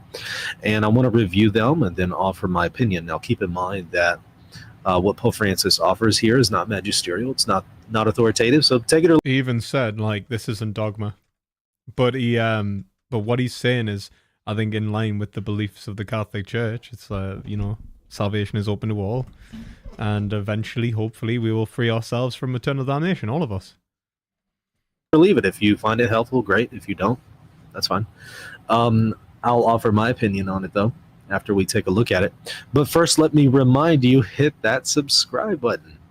If you appreciate Reason and Theology and you want other people to benefit from the content that you've benefited from, please help me reach them by hitting that subscribe button and the like button while you're at it. Okay, well, let me share my screen and let's take a look at what Pope Francis said here. And you should be able to see it right around now. Okay, here we go. Okay, so when asked by the interviewer, Fazio, how he imagines hell, Pope Francis gave a short response. What I'm going to say is not a dogma of faith, so it's not doctrinal, it's not binding, certainly not dogmatic, but my own personal view. So, hey, take it or leave it. You agree with it, great. If you don't, whatever. I like to think of hell as empty. I hope it is, Pope Francis said. That's it. That's all he said. And, this is that dare we hope von Balthasar thesis. that we've seen for a while now. The notion that, well, we can hope, we can be hopeful that, hell will be empty. And it's curious to note, as the article does, the Catechism says, after speaking about hell, in hope, the church prays for all men to be saved. Yeah, man. And that's kind of what Pope Francis is expressing here, is that, I mean, it's even just the fact that, like, what we're assuming is that, what in hoping for this, what you're saying is that, you are saying that the reason will conquer all, that love will conquer all, right? Like, that's all that you're really saying. Not to say that it necessarily must be the case. Like, obviously, the free agency of individuals must be respected, such that they choose to accept God's love or not, they, and embrace God or not. But that doesn't mean that they can't. So that hell, assuming an eternal amount of punishment, will usually persuade a lot of people. Practically, the way we pray for people, that is the disposition. Now, whether or not we can actually have a reasonable hope that hell will be empty, that's another matter. I'll comment on that here in a moment. But keep in mind what Pope Francis has also said about hell elsewhere. So let's get a balanced take on Pope Francis. He has said elsewhere, let me zoom in on these so you can see these. These are quotes I've gone over several times now. In fact, I did a whole show on them already. He says, quote, "The danger always remains that by a constant refusal to open the doors of their hearts to Christ, who knocks on them in the poor, the proud, rich, and powerful, will end up condemning themselves and plunging into the eternal abyss of solitude, which is hell." Now, notice he believes it's eternal, right? He's speaking of an eternal abyss, which is hell. So for those who think that Pope Francis believes that hell is temporary, he recognizes it is eternal. Now, note this next quote. He says to the mafia, "Convert. There is still time for not ending up in hell. It is what is waiting for you if you continue on this path." So, man, the Pope's so based. I love the Pope, man. Yeah, man, I'm a Catholic. So Pope Francis sees a real possibility of some people going to hell, and it's an eternal state.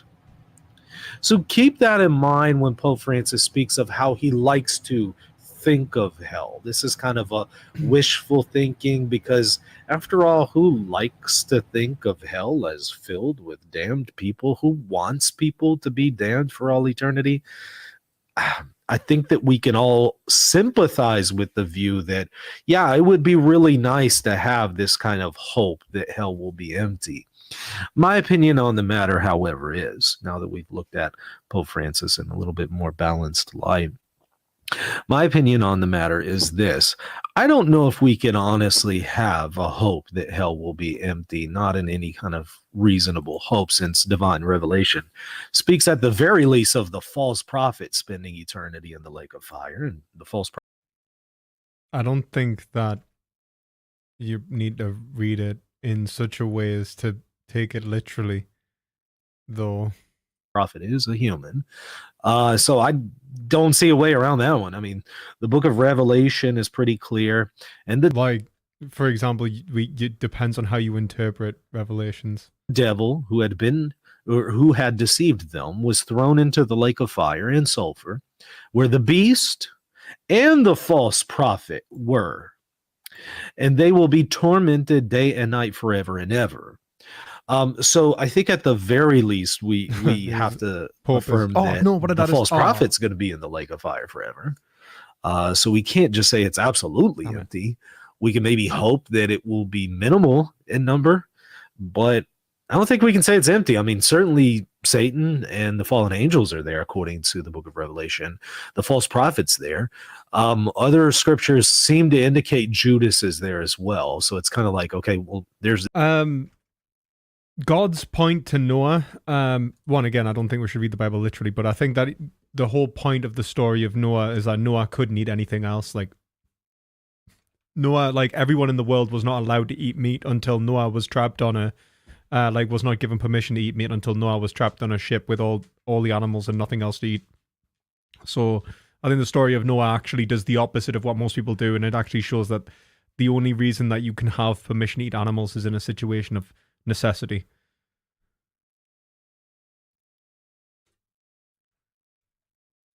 At least two humans that we can say are there. Can we be hopeful maybe that the majority? No, I think there's a difference between saying that someone's probably in hell and that, like, you know, I'd probably guess Hitler's in hell as well. But I don't think the point is whether they accept they reconcile themselves with Christ, right? Like whether they repent. Repentance is always there. Won't be in hell. You know, that seems to be Pope Benedict's view. If you go to Spes Salvi, he notes in this magisterial document, though he's not putting this forward as magisterial. In other words, the document is magisterial and what it teaches on the whole is magisterial. However, these propositions in this magisterial document are not authoritative because you do find that. I mean, you have instances in magisterial documents where some propositions are authoritative, others are just merely opinions. And so you have to distinguish between them. In this particular case, he straight up tells us that this is something that is effectively not a magisterial proposition. And I'll show you where he does that. All right, but notice what he says here. This seems to be his opinion. There can be people who have totally destroyed their desire for truth and readiness to love people for whom everything has become a lie. People who have lived for hatred and have suppressed all love within themselves. This is a terrifying thought, but alarming profiles of this type. Yeah, but I think that there is the pushback in relation to their own thoughts. Like you can say that there is the logical coherence in their own thoughts, such that unless they've absolutely lost the capacity to understand and think, then they have the capacity to essentially build and better themselves and eventually find truth. Whether that's likely or not is a separate point, you know. It's whether they could, and I think that the point is that they could, so we can have hope that they will. Given the fact that it's everlasting, you know? Can be seen in certain figures of our own history. In such people, all would be beyond remedy, and the destruction of good would be irrevocable. This is what we mean by the word hell. On the other hand, there can be people who are utterly pure, completely permeated by God, and thus fully open to their neighbors. People for whom communion with God even now gives direction to their entire being, and whose journey towards God only brings to fulfillment what they already are. So there's this two groups of people who are just beyond redemption. Their hearts are absolutely closed. They go to hell. There's this other people who are so pure and so open to God that when they die, they immediately go to heaven. No need for purgation. But notice what he says now. Tommy gets. Yet we know from experience that neither case is normal in human life. You know, people who are just absolutely close to God, that's not what you normally encounter with people. And then other people who are just 100% open to God and pretty much struggle with no kind of sin. Yeah, that's also not normal as well. And so we know that's not the normative case. That's just edgy, man. Like you can't, like, to even be able to write a sentence, you're not beyond redemption. He says, for the great majority of people, and now notice this part, we may suppose. Okay, when he says we may suppose, that's already an indicator. This is not a proposition he's putting forward as binding on your conscience. This is just a supposition. We may suppose, and it's his own personal opinion. For the great majority of people, we may suppose, there remains in the depths of their being an ultimate interior openness to truth, to love, to God. In the concrete choices of life, however, it is covered over by new compromises with evil. Much filth covers purity, but the thirst for purity remains, and it is still constantly reemerges from all that is base and remains present in the soul. What happens to such individuals when they appear before the judge? Will all the impurity they have amassed through life suddenly cease to matter? What else might occur? St. Paul, in his first letter to the Corinthians, gives us an idea of the differing impact on God's judgment according to each person's particular circumstances. He does this using images in which some way to express their invisible without it being possible for us to conceptualize these images, simply because we can neither see into the world beyond, nor do we have experience of it. Paul begins by saying that Christian life is built upon a common foundation, Jesus Christ. This foundation endures. If we have stood firm on this foundation and built our life upon it, we know that it cannot be taken away from us even in death. And then Paul continues, now if anyone builds on the foundation with gold, precious stones, wood, hay, straw, each man's work will become manifest, for the day will disclose it, because it will be revealed with fire, and the fire will test what sort of work each has done. If the work which any man has built on the foundation survives, he will receive a reward. If any man's work is burned up, he will suffer loss, though he himself will be saved, but only as through fire. And so what are we seeing him say? What you're seeing him say is that, there is a small group of people that will be in hell for eternity. And there's a small group of people who, when they die, they don't need to go to purgatory. They're immediately brought into the presence of God. But in the majority of cases, people need to undergo purgation. And he notes they will be saved, but only as through fire. So in other words, it seems that Benedict... I know I'm not going straight to heaven, so I hope I'm in the purgatory group, man. opinion was that the majority of people will be redeemed, though the majority of people would need to go through purgation. A minority will be damned for eternity, and a minority won't need to go through purgatory. They'll immediately receive God, enter into his beatific vision. That's his opinion. That's his opinion. That's not binding on your conscience. You could take a different approach. Just as Pope Francis, who likes to think of hell as empty, because again, who would ever want somebody to be in hell, right? It's a nice sentiment, but is it really something we can ultimately maintain? I don't see how you could say hell would be absolutely empty, given divine scripture says Satan, demons, Jews. Yeah, but like it says like I think like there's a point of saying like how you interpret scripture, and also there's the point of saying, you know, even if like certain things would basically get you to hell, whether you'll remain in hell is a separate point. Judas and the false prophet are there for the eternity. So it's like, okay, there will at least be some people in hell. It might be a minority, kind of like what Benedict is saying, or it might be very, very populated. That is a debate that we can have. But here's a debate that we can't have. Here's something that's not debatable that I want to remind us about. And especially the severe critics of Pope Francis need to pay attention to this part. From the book of Revelation, it also notes this.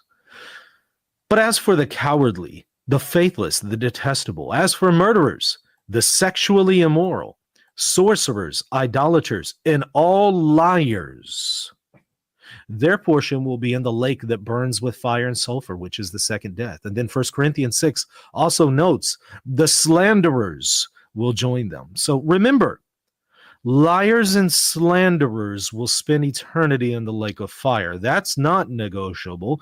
That is Man, I really fucking hate how literally is reading this. This is fucking awful. Because if there isn't a single person that hasn't lied in their life, that hasn't committed something, I mean, I don't know about sorcery, but like, you know, like, I guess the rest of them are pretty, like, it depends on what sexual immorality is defined as here. But like, you know, in general, having committed some level of sin, like, there's a point in which, you know, that you can be redeemed and accept Christ in your heart, and that's actually a tenet of our faith. You don't just look to a specific point in the in scripture and then just read it literally and like, yeah, well, I guess all liars are in hell for all of eternity. That is negotiable. Actually, that's you know, I've lied, but I'm not a liar. Yeah, I know what you're saying. That's fair. Depends on what it means and how it's interpreted. But again, like, I mean, like, it's like St. Paul's, like St. Paul's not Saul the murderer, right? In this respect, I guess, as well. And it's fair to say that if you are continually perpetuating sin and not turning to Christ, and that would be fair, but not to say that you've simply committed the action. I guess that's the point I'm really trying to really hammer home. Is like, actually you can sin and still go to heaven. You can't have sinned and still go to heaven. It's whether you continually perpetuate those sins or do not seek to redeem yourself or reconcile yourself with God. That's the main thing, right? Like, just because you've lied doesn't mean you're going to hell, right? Positive faith. Why do I say that?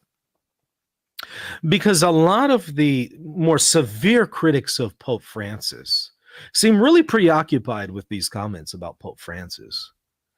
However, they then engage in commentary that is slanderous, and often they bear false witness. And I just want to say, might there be some hypocrisy here? We're so preoccupied with what Pope Francis says about hell, but we're ignoring what Scripture says about hell, and that some of us are actively doing things. I think that he's right there. Like, there's a lot of people who are slandering the Pope. Like, they're engaging in a way that's unchristian. It's like, you know, what is it? Look for the, like, when you look for the splinter in your brother's eye, you know? That will send us there. And we might need to focus more on addressing those grave sins rather than being really concerned or overly concerned with Pope Francis's pious, however, perhaps untenable opinion. I'll say this. You know how you can know Pope Francis is wrong, that hell, you know, when he has this hope that hell will be empty, you know how you can just know right away he's wrong? The mere existence of some of the more severe critics of Pope Francis is proof that hell will not be empty. They are proof that hell will not be empty. They themselves. Unless they repent.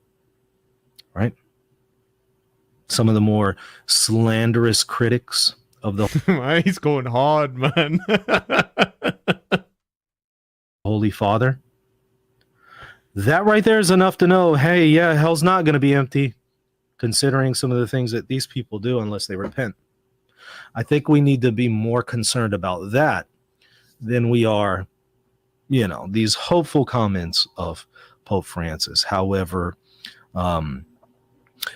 pious they might be intended, though they might not necessarily be untenable or tenable. They might be, at the end of the day, untenable. We could certainly appreciate the piety behind them, even if one doesn't necessarily agree. But what we must agree on is liars and slanderers will go to the lake of fire. That's what we must agree on. And I think we need to focus on that, make sure that we're not lying and slandering, especially against the successor of St. Peter. I hope this was helpful in putting things into perspective, kind of balancing out what Pope Francis has said here with what he said elsewhere. Also having briefly taken a look at what Benedict has said on the matter, as well as sacred scripture. Anyways, hit that like button and the subscribe button. Also check me out at patreon.com/Reason and Theology if you would like to support the content here at RNT. All right, we'll see you later. Are you a Catholic thinking about converting? So that was pretty good. I mean, it goes hard, man. The guy's passionate. I'll say that, certainly. Very, very passionate.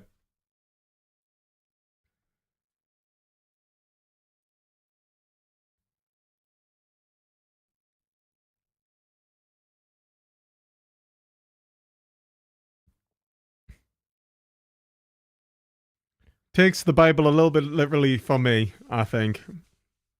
But it's hard to work out. Oh damn, I knew I should have.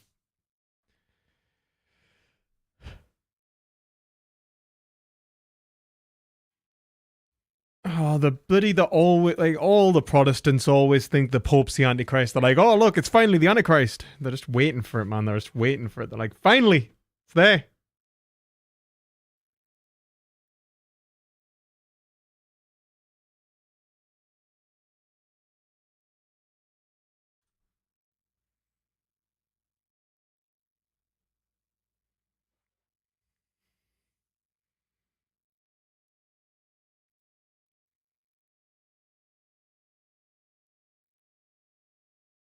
Hmm.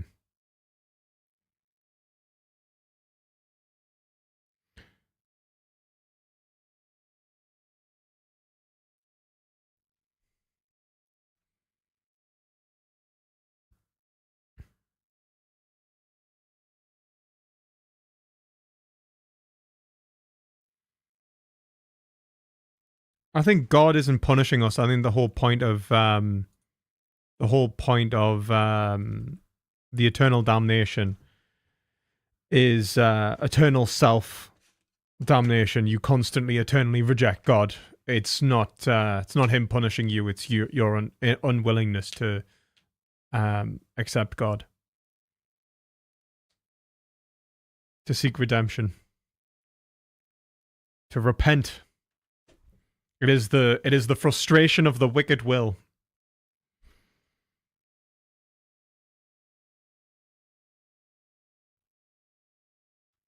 Well, thank you very much for that, Maximo. That was certainly something. Again, if anyone would like to ask a question or drop in, they're welcome to.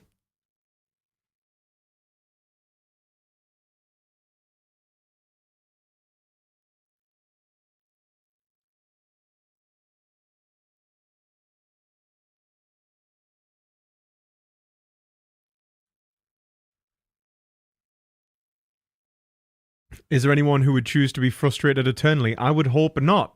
And I think that's Pope Francis's point as well.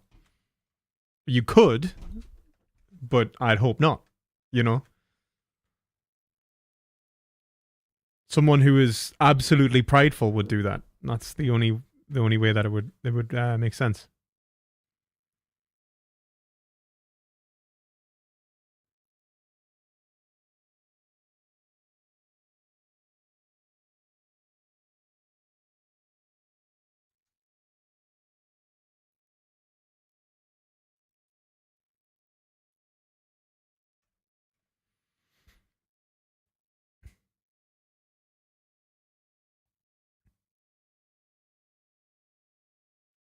Should probably have the sound on for a bit of Hearthstone sound. Just adds a little bit of ambience, doesn't it?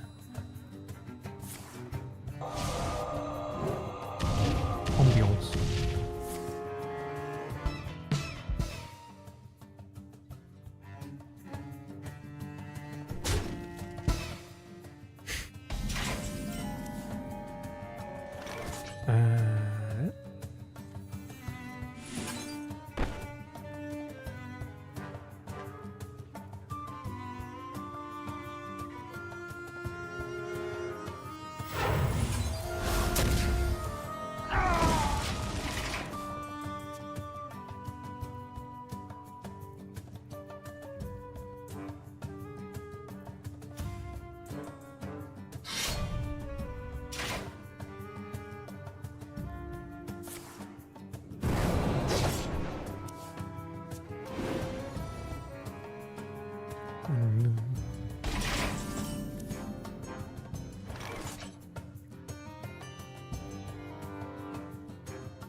Gamers, true.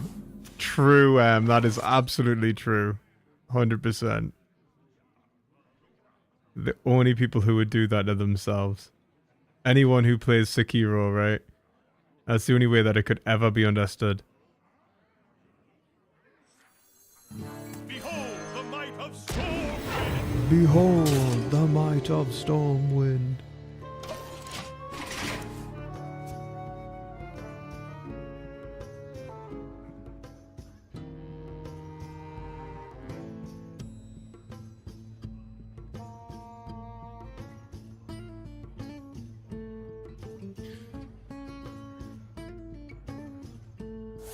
We don't just rely on the Bible as well, though, Endo, do we? It's how you even interpret the Bible. You can't use the Bible itself as its own interpretive tool.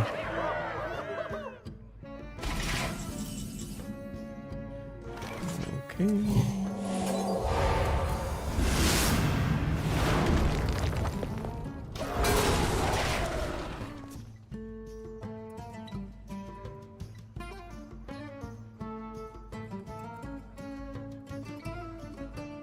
I play puzzle games to be eternally frustrated. I'm a masochist.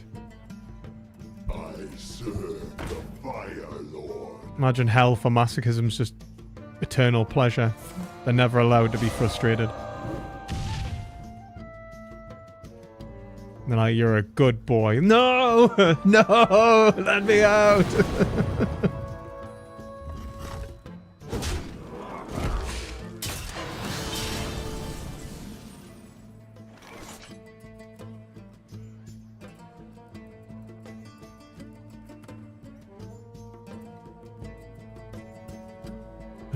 Ooh, 7 health. We'll be careful here. I'm gonna just get murked.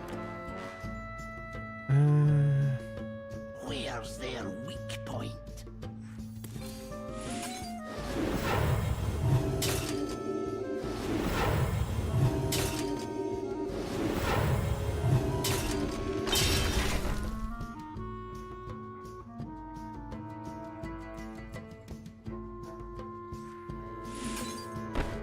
No, I actually don't want to do that because I need the... I think I'll do this though.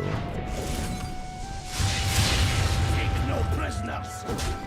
Just hope he hasn't got enough to do 7 damage.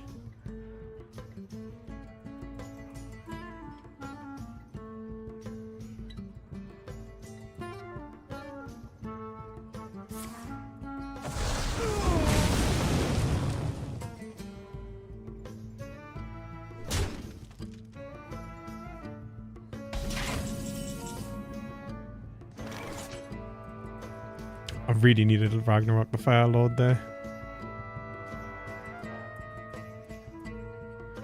Ragnaros. The Light Lord, actually. I think I'm buggered. I think I could have survived if I had a minion out there and he didn't kill them all.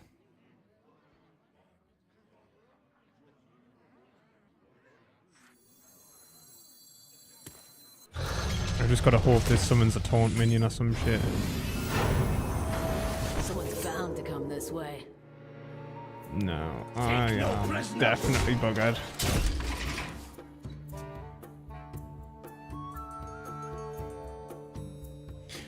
Yeah, I can review another video for you, Maximo. What are you after?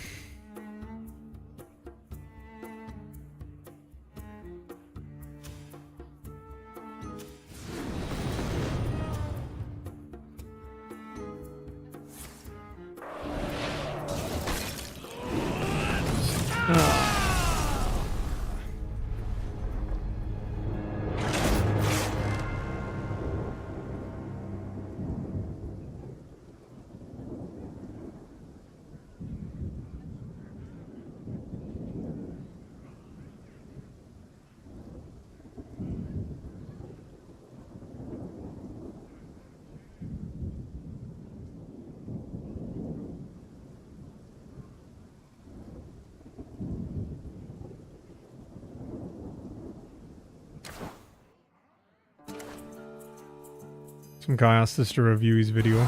Oh, go on, we'll review it for him as well. Why not? Okay, so yes. It's got 20 views. Oh. It's gonna be me soon. Bloody hell.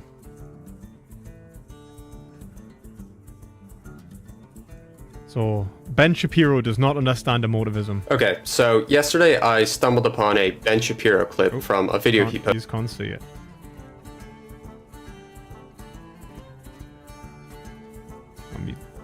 Hearthstone now as well. Doodle-doo-doodle-doo.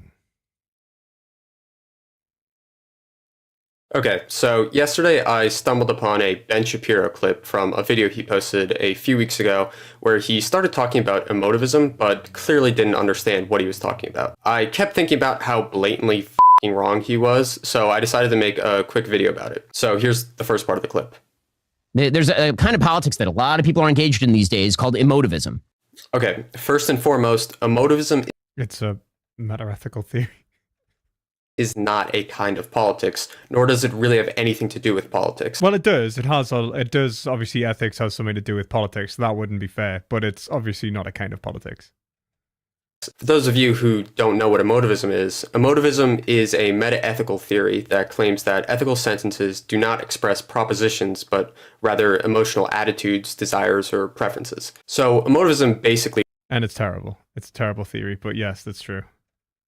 Argues that the statement murder is wrong really just means boo murder, and saying boo murder isn't really making a claim that can be true or false.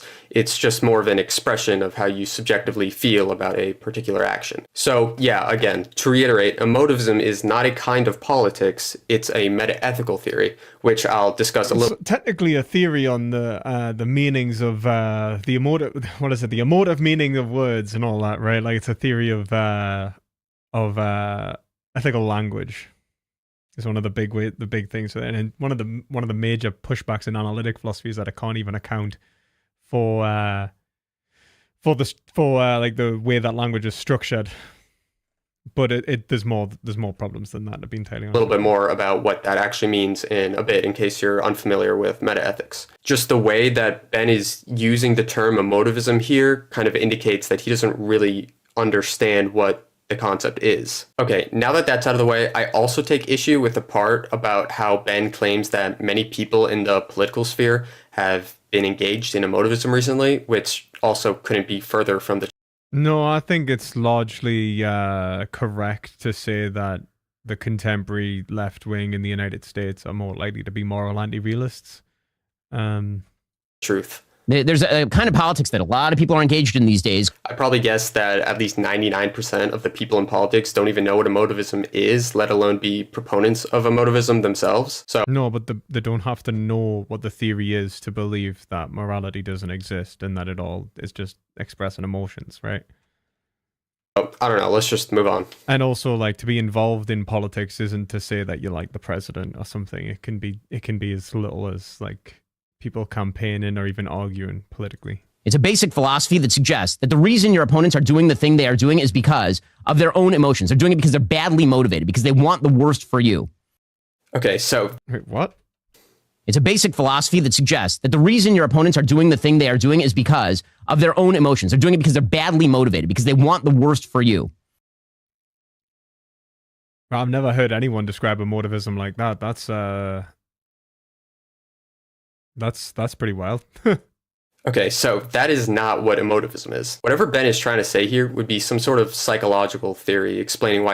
Yeah, like basically psychological egoism. And in many ways, I mean, that is the bedrock of a lot of American politics. But that was something. Why people do certain actions. Emotivism is not really concerned with why people choose to do certain actions or how their emotions influence their malicious behavior, as Ben seems to suggest here. Emotivism, being a type of meta-ethical theory, is a theory of moral semantics. It's a theory concerning the actual language used in moral discourse and it's the meanings of moral words, but more than that, it's actually about the concepts of good and bad as well. Like emotivism is to say that that moral propositions essentially can't be true or false. So it's also a theory. It affects. It's a linguistic attack at a realist ontology. Attempts to explain the meanings of ethical judgments themselves. I think it's an ugly way to do politics unless you have actual evidence that that is the case. It's a conspiracy way to do politics. It turns out that some people have ideas that are different from you. Sometimes it is because they're corrupt or they're being paid or whatever it is. But in many cases, it's because they just disagree. Okay, again, emotivism is not an ugly way to do politics, nor a conspiracy way to do politics, because emotivism is not any sort of way of doing politics. But I think it's... I mean, you can't actually say, like, I think it's fair to say that if you were to be an emotivist and assume that all right and wrong is emotive, that's going to impact how you do politics. And obviously the ethics and the way that ethics relates to politics is such... one 100% forms the foundation of the other. Like ethics is the foundation of the political sphere. And we could say that, okay, political agents that assume emotivism are likely to behave this way, maybe, and that's causing problems. But yeah, I mean, it's just like, obviously I don't think that's what's actually going on. It's starting to become clear what Ben was trying to get at with this whole emotivism spiel. It seems like Ben is trying to call out people in politics who seem to be quick to assume that people they disagree with are doing so in bad faith, that they're grifting or being paid, blah, blah, blah, as opposed to there just being a genuine disagreement. Now, Ben could make this claim if he wants, and I might even agree with him in many cases. The only problem is that what he's talking about has nothing to do with emotivism. Okay, so you're probably thinking, wait, why would he even attempt to use this term if he doesn't even really understand what it means? If I were to guess, Ben I think somebody else has wrote the script. probably didn't really understand what emotivism is and thought using the term would make him sound smart. And I'm pretty sure I'm thinking that someone's wrote the script and he's just reading it. Sure, the only reason emotivism was even in his head was because Alex O'Connor briefly mentioned emotivism in a debate they did a few weeks before Ben posted this hit piece on Tucker Carlson. I guess I ascribe to emotivism more than anything, which has sort of gone out of fashion in the past decade, but I think still has some truth to it in a sense. It's more of a philosophy of language than it is a philosophy of what good and bad actually is.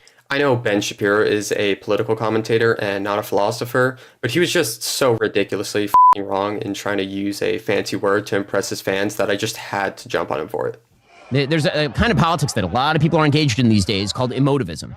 It's a basic philosophy that suggests that the reason your opponents are doing the thing they are doing is because of their own emotions. They're doing it because they're badly motivated.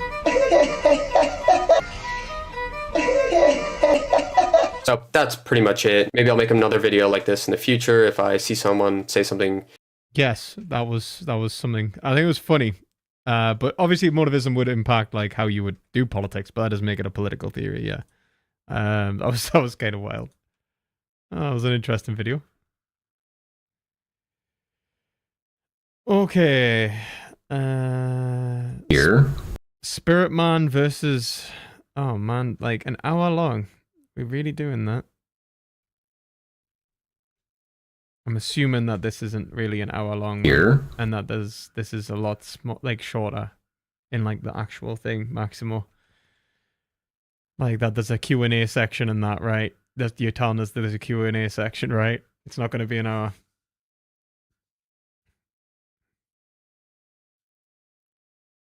Plato versus Hegel, come on.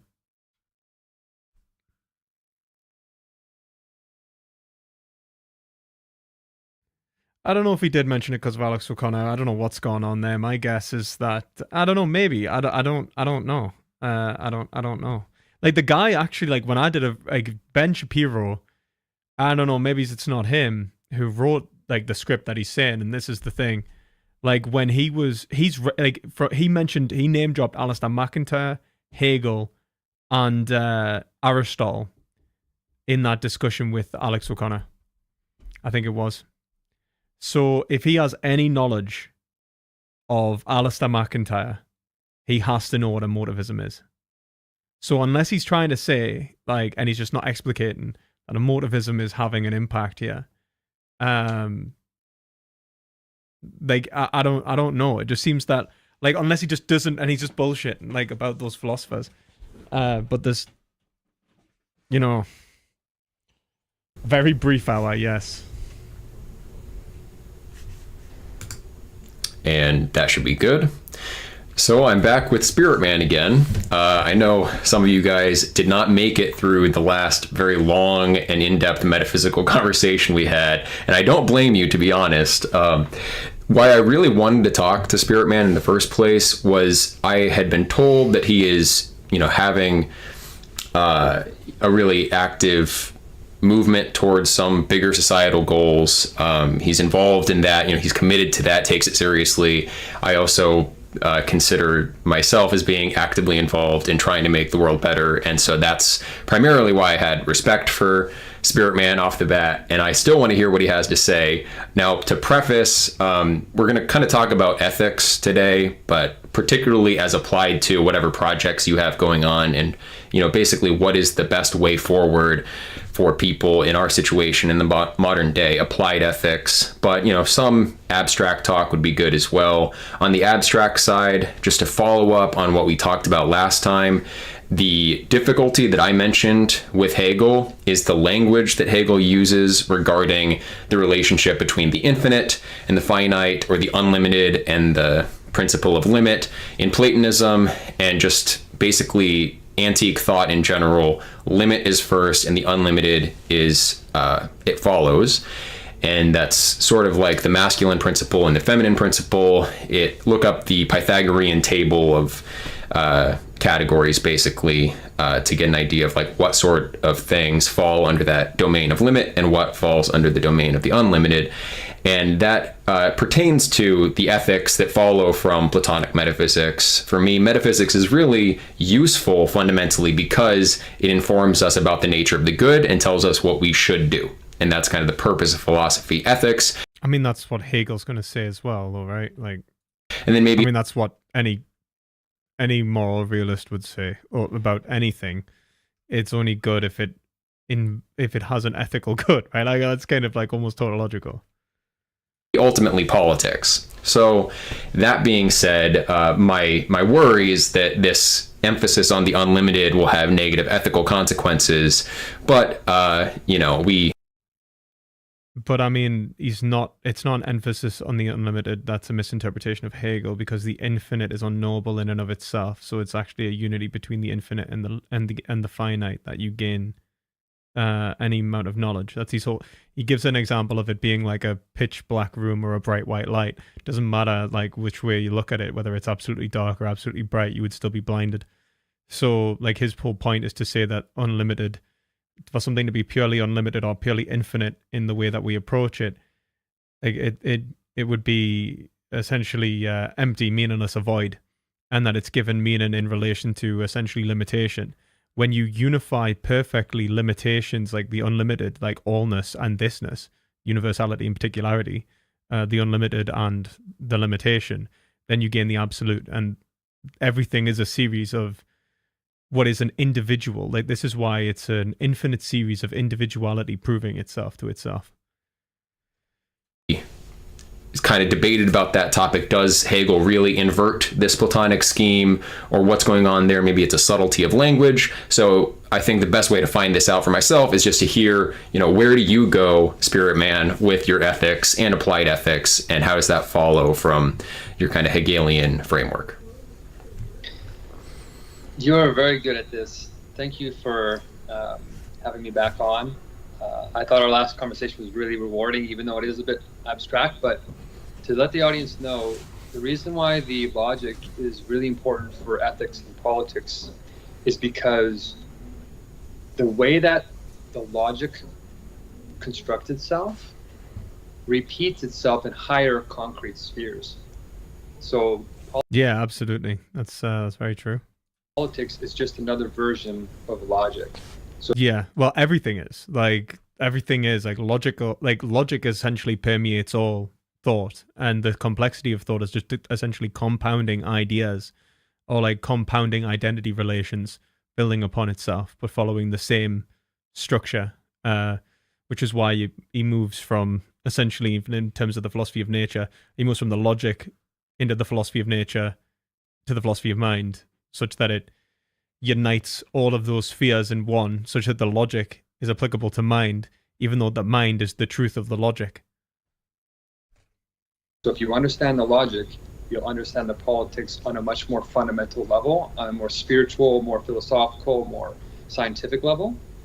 Because behind all the messiness of, state constitutions and activist movements and all these, contingent things in the world, underneath all of that are these universal movements of spirit, is what Hegel calls it. And if you want to try and change the world, you have to get in tune with that.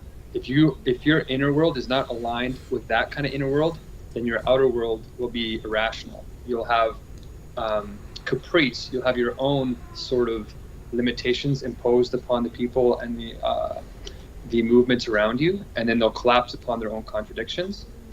And so that's what we don't want to happen. So that famous saying, to say this in less like abstract language, that famous saying, the path to hell is paved with good intentions. That's what it means, is that you'll be a do-gooder and you'll get out there and think you know the answer, and then all of a sudden the world twists you into your opposite, and then all of a sudden you realize you're the one changing because you actually didn't have the wisdom to change the world. And that's where Gandhi comes in with his famous quote, "Be the change you want to see in the world," you know? And that's where it's all deriving from, is these great leaders are just trying to point us towards this logic inside of ourselves so that we don't make this egoic mistake of thinking we know it all when we try to start a movement, and to actually be open to the truth and change with it as we're changing the world. So I think that the abstract has a powerful place here. And I would say that if you understand the logic, it grows itself into Hegelian kind of politics, which I really do think we need at this time, because that's the only kind of complete version of this logic that even Pythagoras was touching upon. So I don't know if I should leave it there or if you want me to go in a certain direction, but the abstract and the concrete are connected. Yeah, of course. As is the case with Platonism, that's how it should be. You know, politics should be the output of logic and the rest of philosophy, ultimately. So where do you go, I guess, first in terms of abstract ethical norms, and what are the highest level principles, ethically speaking? In Platonism, a general feature is that has many applications, the kind of synonymy of the one and the good. So Proclus says that all unity qua unity is a good. And so when we look in the world, we can judge things to be good or bad, whether by whether they unite and harmonize and bring about coherence, or whether they do the opposite. So that's probably the highest level principle. Another principle is in common with aesthetics as well, that for something to be good, it needs the correct kind of proportional instantiation of various forms in due measure, right? So establishing proper limits on social roles, social institutions, works of art is very important, both ethically and aesthetically. And there is a bit of overlap between ethics and aesthetics in Platonism. But I don't want to make this too much of a Plato versus Hegel kind of framing. But in any case, what? But I don't think there is any. There is also an overlap for Hegel. Like I mean, I don't know. It wouldn't be Hegel versus Plato. I mean, Hegel also agrees that, like, Hegel doesn't take a point of saying beauty is just sort of subjective or anything. What are some of those kind of highest level ethical principles? And then maybe if you could bring that down to like how we can judge whether a particular thing is for the good or for the bad on that basis. Man, home run there. Good stuff. I would say that the highest principle, there's really only one that unifies all the others, at least in terms of this more genuine philosophical interpretation of what it's all about. And it's genuine freedom. So the point of it all is liberation. Yeah, well, self-actualization would be the way to think of it, as remember that freedom as self-actualization as well. And for Hegel anyway, it's the liberation of your spirit in yourself as an individual, but also as a collective, as a community. And so people will say, well, what is freedom? Well, when Hegel's talking about freedom, he doesn't just mean, do whatever you want. It's caprice, you can go and, follow your own will.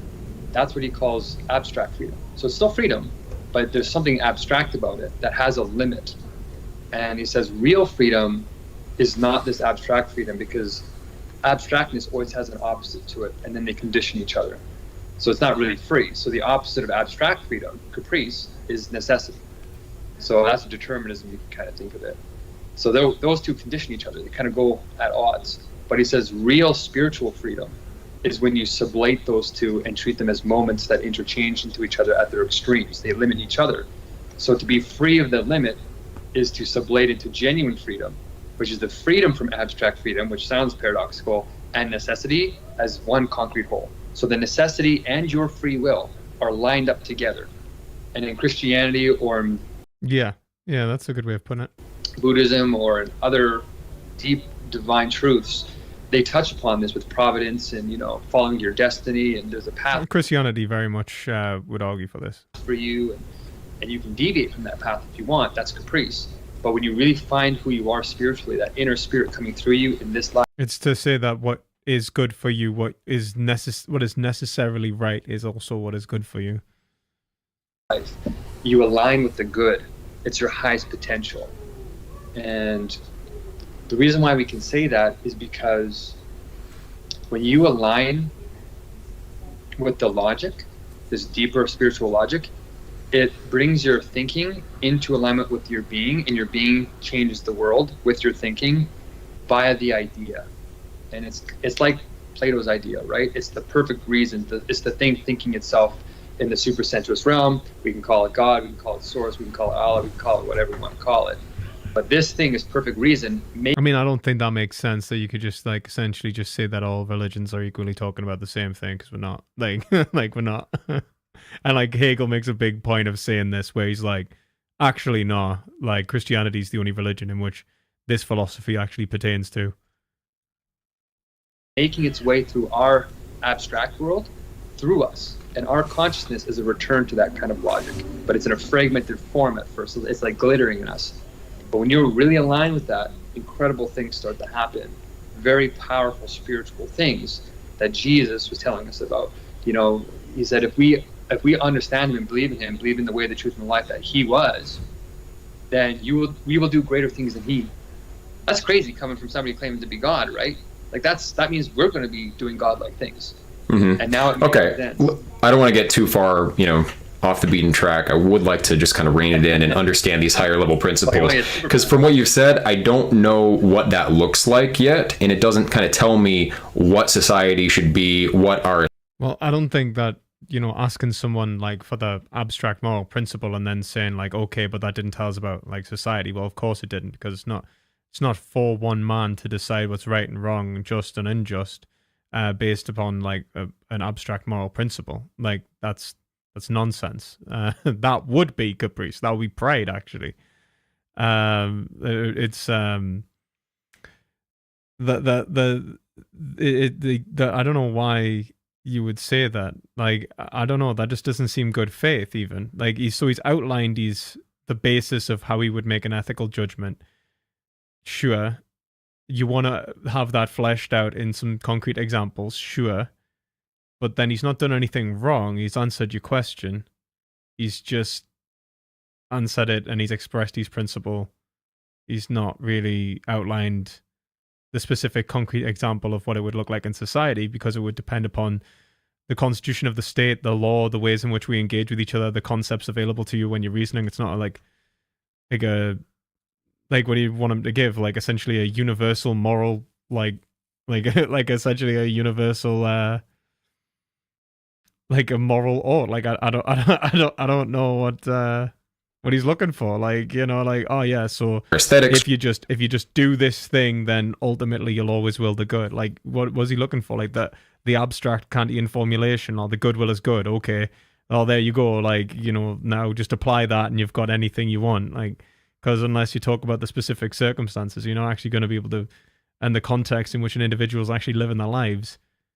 Like, what the only thing he really could say is like, follow the law, use your reason, will the good of yourself and others, such as like love thy neighbor. But like, he basically already said that, since he said follow the teachings of Christ. Like, I don't know.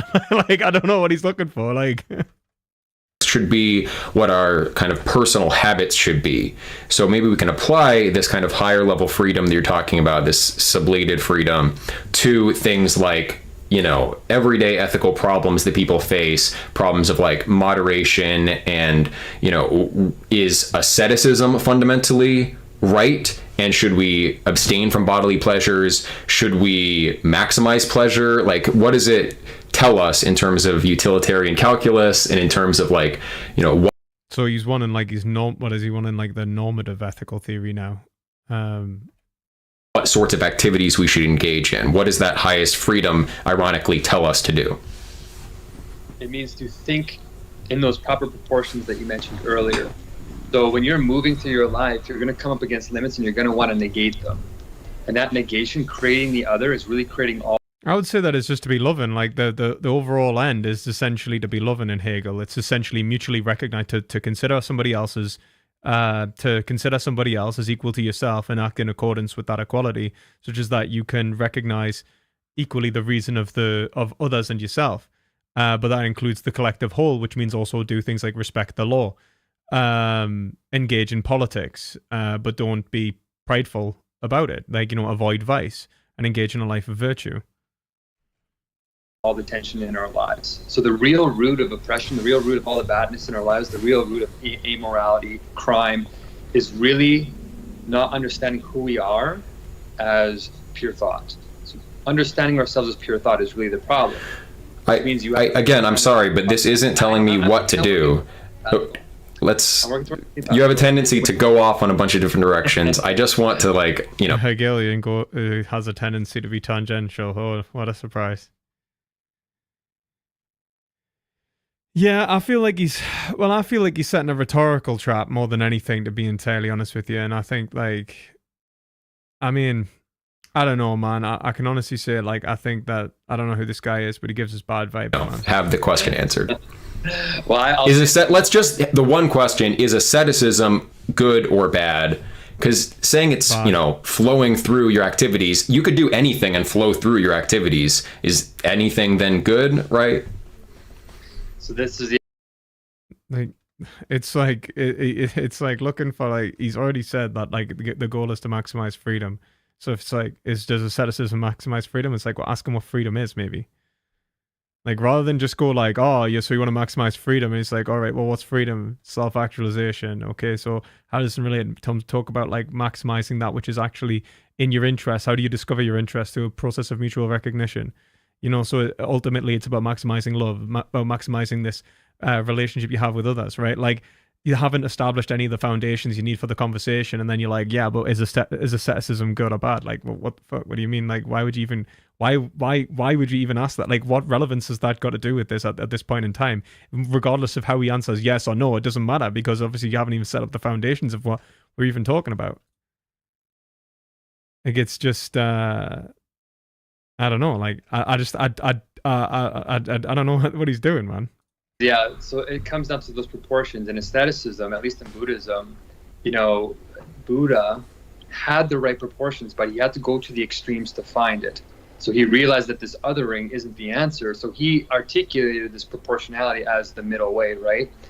But don't mistake the middle way for the middle ground between opposites. That's no man's land. So you have one extreme, two extremes in the middle ground. The middle way is not the middle ground, it's the sublation. But of course, we didn't have that kind of language back then. It's the reasonable point that dictates you're where assuming Buddha is a Hegelian there. Any extreme you want to be based on reason, and we need to return our culture to that. So practically speaking, it would have made more sense to say Aristotle would because Aristotle specifically says that it's not the golden mean isn't the middle. The exact middle, but is in fact the correct proportional relation between two extremes. And then you could have related this to Aristotelian ethics, which would have explained it a lot easier and a lot more clearly to perhaps a Neoplatonist. I suspect. You, as that Gandhi principle, be the change you want to see in the world, to achieve this higher genuine freedom in yourself as an individual first, you have to learn to love other people that you don't like. You have to learn to stop that negation process, that abstract negation, and then negate that negation in that genuine freedom. That's also known as metacognition. That really hasn't helped, Spirit Man. I'm not gonna lie, man. I think that what you're saying is interesting, but that's we are so abstract right now. This is a problem with Hegelians in some respects. Is right now, man, this is as metaphysical as it gets. Right now, you're talking about the structure of the thinking, such that you recognize that the action that you're engaging in is actually the wrong action and needs to be mediated and remediated through others, such that we are politically developing the structure of society to create another better individual in the future. And it's yeah, okay, man, I get you, but come on, where are we right now? But there's this fundamental deeper logic where it's happening all the time. If you can't do that, anything you start up will twist into its opposite. So understanding abstract negation in yourself is the first step. Now, practically speaking, once you can do that, you start becoming a leader. Spirit starts making you a leader, and you can start attracting teams, because Spirit calls the Spirit out in other people, the goodness in other people. And you want to help create a community that's fair, where other people can start overcoming these abstract negations to find themselves. So the kind of institutions we need as you see, this is the like he's jumped. Like, I get what he's saying, like, but what he needs to do is establish we need institutions in relation to this foundational ethic, which is normative. This is going to build into another institution and another institution and another institution. This is what I would expect people need to do today in order to overcome this problem that we're having so that we can get to a better society. Like, come on, man. Like, you don't go from like, okay, so abstract metaphysics, this is what you need to do right now. As a state, as a society, have to embrace this principle of always allowing people to learn who they are and not keeping them constrained in external preoccupations. There's an internal world and an external world, and the current world that we're in is mostly external, which is why we're in incredible pain. Now, our connections are superficial.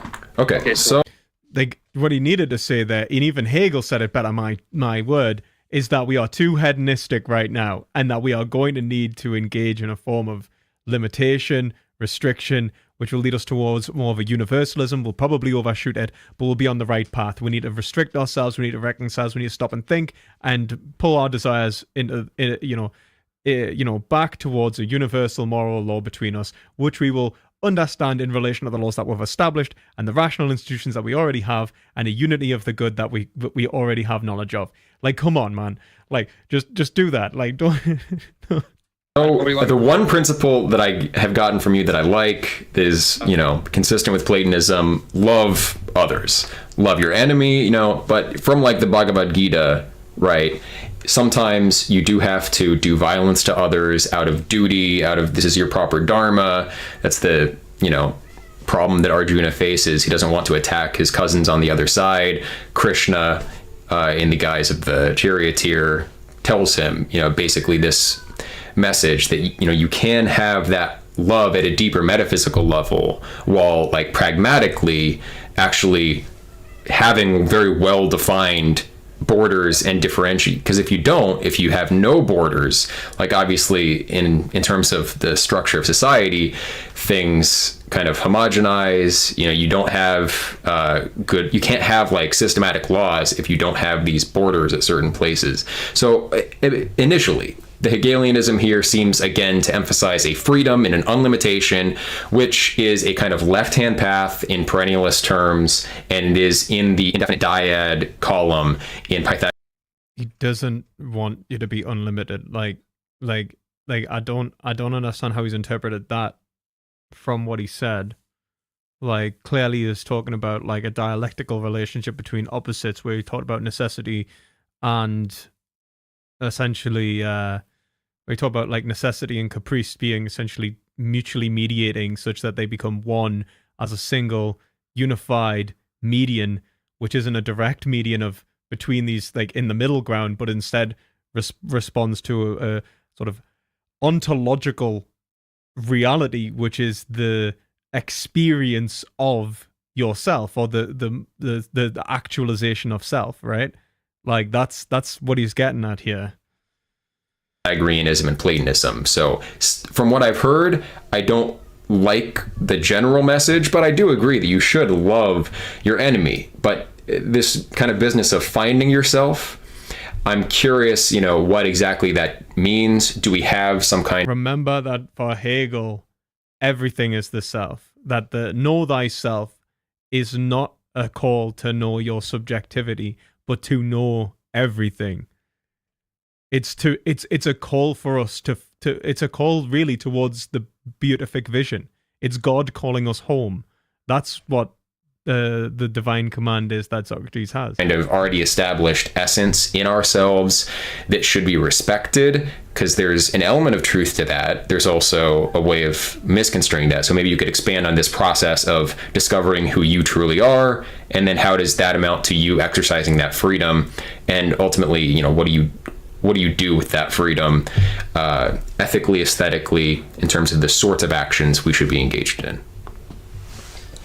Right, so I suppose when I was talking about this dialectical process, you mentioned aestheticism, which means like pulling away from carnal needs. But the reality is, Buddha said that's not where the real truth is. But same with indulgence. You don't want to indulge in total hedonism. He says the way, like knowing when to do either one, is the wisdom. So I think when we are aligned with real limitations, so you're right, there's the tricky thing about Hegel is he doesn't fall into the oppositional dyads or whatever you're calling them. He says that that first level is necessary, the dyad or the finite moment of logic. There's always a finite moment. You have to go through that moment to get to freedom. But genuine freedom doesn't have this oppositional dyadic kind of limitation. Genuine freedom includes those limits in it. Why don't you just say but also Hegel does say that there is a form, that there is a fundamental understanding of your essence, and that's what we're trying to discover. You're in relation to the knowing ourselves, but that's only possible through an act of essentially of love. But how we understand love is an ever-growing, developing process of rational philosophical mediation of our desires, of our needs, of how we conceive of ourselves and interrelate those conceptions and negate each other's conceptions and continually develop onwards to discover our nature. But there is a nature. We know there's a nature. That nature is essentially calling us to achieve our end, but we don't know exactly what it is yet. We're on like an Arthurian quest. But it's always transcending them to circle back around on itself. So instead of being some like weird, infinite, never-ending thing, that's not genuine infinity. That's just like the bad infinite. So you're right. I don't think Hegel is saying we should do this bad infinite process. There's this circling back around when you have the true infinite, the absolute, and then that's in you. So to find out who you are, you're just discovering that kind of logic, and that's why I'll go back to Buddhism, I guess, or even Vedic deep truths. They're always kind of circular. And people in our culture, we avoid circular logic. It's contradictory, it's sophism, but it's actually the truth. And you have to think of it in the right way. When you do that, what will happen is you'll start getting a confidence that the world makes more sense to you. I mean, to be fair, like now I'm getting frustrated because I have no idea where we are. Like, it's like, I get it, Spirit Man. I think I get, like, he's outlining the logic to the point in which, come on, like, talk about like the concrete example, like the historical relation, like the philosophy of right? Stop doing the science of logic and get to the philosophy of right. And you'll stop imposing your limits on other people. So I kind of said that before, but what will happen is people will feel free around you. So they'll be, no matter who they are, they're allowed to be who they are if it's genuinely good. So it aligns with this logic. But wait. Okay, so... But who is that and what is that? And I just died because I got blown up by a bomb. Like what he has to say is like, it's absolute, it's the unity of others and yourself perfectly so that we are united in a species essence as a general will in which we are willing our universal species essence, which is only discoverable through a process of mutual recognition. That's fucking Hegel, right? And how do we do that? We do it through politics and through history, and that's how we're getting there. Right, like we could break. Like, come on, like right now. Yes, you're right. This is very abstract, though. Come on, man. I'm the one in space. The being who you genuinely are, you referred that to the absolute as who you genuinely are. So in perennialist traditions, that means Atman, the kind of core of the soul, is Brahman, ultimate reality, and the consequence of that is that we should contemplate our true nature. The way to do that is basically fundamentally asceticism at its highest level. But there is like a proportioning of that principle in the different castes of society. So a warrior... I don't think it's fair to say that essentially Hindus, Sikhs and so on, like there is perennialism there, but I don't think they exhaust perennialism either. Warrior caste individual actually does not fulfill his dharma and his like karmic nature by being the pure ascetic, but obviously the priest and the monk kind of fulfill that ultimately. There is a hierarchy of faculties in the mind, and someone who perfects like the bodily nature is doing something good, but not as good as someone who perfects our rational faculties and ultimately intellect, which is what allows us to make contact with that absolute. So in order to preserve intellect, to strengthen intellect, we have to remove ourselves from bodily desires and distractions. Ultimately, the condition of pure philosophy is being detached, no urgency. See, Hegel would say that's the sign of the unhappy consciousness, and actually true philosophy is bringing your bodily desires, like understanding that your body is actually a logical mediation. It is the vessel which holds the form of what you are. So what you are in terms of your body is essentially a manifestation of your soul in the first place, such that it is a rational part of you. It is rational in its structure.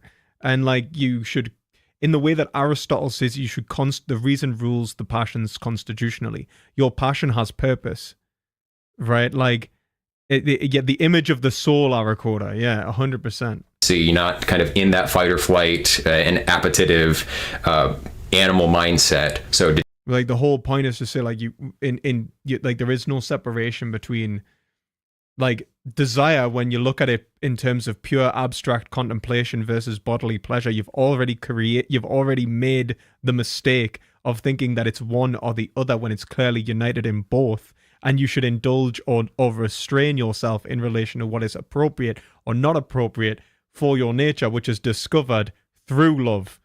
And that's like detaching ourselves from the animal nature is generally the way to find our true self in the perennialist view. It seems like you're talking about something different. So what does it look like to find that true self? Once you know that it's the absolute, what does that amount to in terms of prescriptions? For me, it is reject bodily desire, perfect the faculties that you naturally have according to. That's just the unhappy consciousness. I think reject bodily desire and, just engage in the contemplative life is just a life of misery. What you're doing is you're going to engage in what's going to be similar to Stoicism. And actually, ironically, the Buddhism that Spirit Man's defending. To this hierarchical scheme that I've talked about before. So what does it look like to find yourself? So the aesthetic moment is in that bad infinite. You have to kind of go yes, for that. It's a bad infinite based. Yes. Moment to achieve that freedom from it, because your drives, like the animal drives, are like the fact that you are desiring satisfaction. It's like to alienate yourself from satisfaction and deny yourself in the first place is the mistake. It's like you are going to end as like you're trying to perceive yourself as separate from your physical form, when in reality you only realize your mind is only realized in your physical form. Inside of us. That's just the abstract negation pulling your consciousness into lower forms. And so as we become more conscious, more meta-aware as humans, we actually sublate the drives of the animal and become a universal that kind of hovers above it, but doesn't get succumb to it. It chooses where to go. It has the freedom to know. You don't ignore them because you'll die. You have to indulge. Exactly, you'll end. I mean, to be fair, that's a solid point of saying, like, essentially, you will end you'll end up at. I would even say you'll negate truth, like in many ways. But it is your drives which give you the possibility of actually finding truth. I suppose that's what he would want to say is that that through the rational contemplation, you'll find that the body you'll mediate the bodily goods, but then I don't think you'll end in asceticism, right? Like, and I think that would be like essentially what Spirit Man was saying, like, okay. Through reason, you'll be brought back to the corporeal and like your corporeal physical needs and desires and wants. And through your physical desires and wants, you'll be brought back to the contemplative life. In them to a certain degree. But when you indulge is what wisdom is. If you do it at the wrong time, then you're going to hurt people or society. But if you do it at the right time, that's goodness. That's good for you. That's good with society. Again, that doesn't tell me too much. When is the right time to do these things and when is the wrong time to do them? How do we know that? Your relationship to others and whether you're actually achieving what is a positive or a negative experience with each other. Like, are you able to cohere and achieve your ends together? Think of it like in the terms of self-actualization. Are you actually able to engage in your desires without harming yourself and others? The right time is when you achieve something called flow state for the maximum amount of people.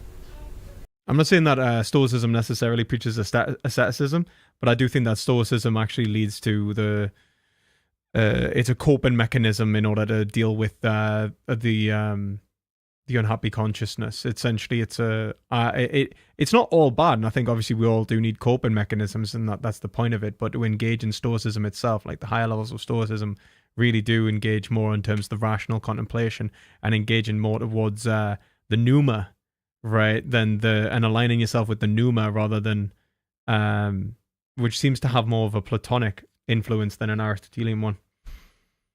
To create the maximum beauty of the moment. So when you're doing this is why it gets a little bit more concrete in our time. But when you measure flow states, there's actually 4 criterion to create flow states, good games, like cooperative competition. And there's 3 measured principles, like there's 3 measurements that tell you when you're in flow. And you can calibrate for that. And so the first one is when you're really immersed with spirit, or you're really engaged in your life and like this destiny, you have a feeling of timelessness, oddly. No, I think that's okay. So, like, I think there's a point of saying, like, essentially timelessness. Like, what are we talking about is pure satisfaction, and like that's actually what Gadamer describes it as in relation to how you experience time, which is a relation of is your consciousness in the past or the present, or the past or the future, and at the point in which it is in the eternal present is the point of the experience of beauty.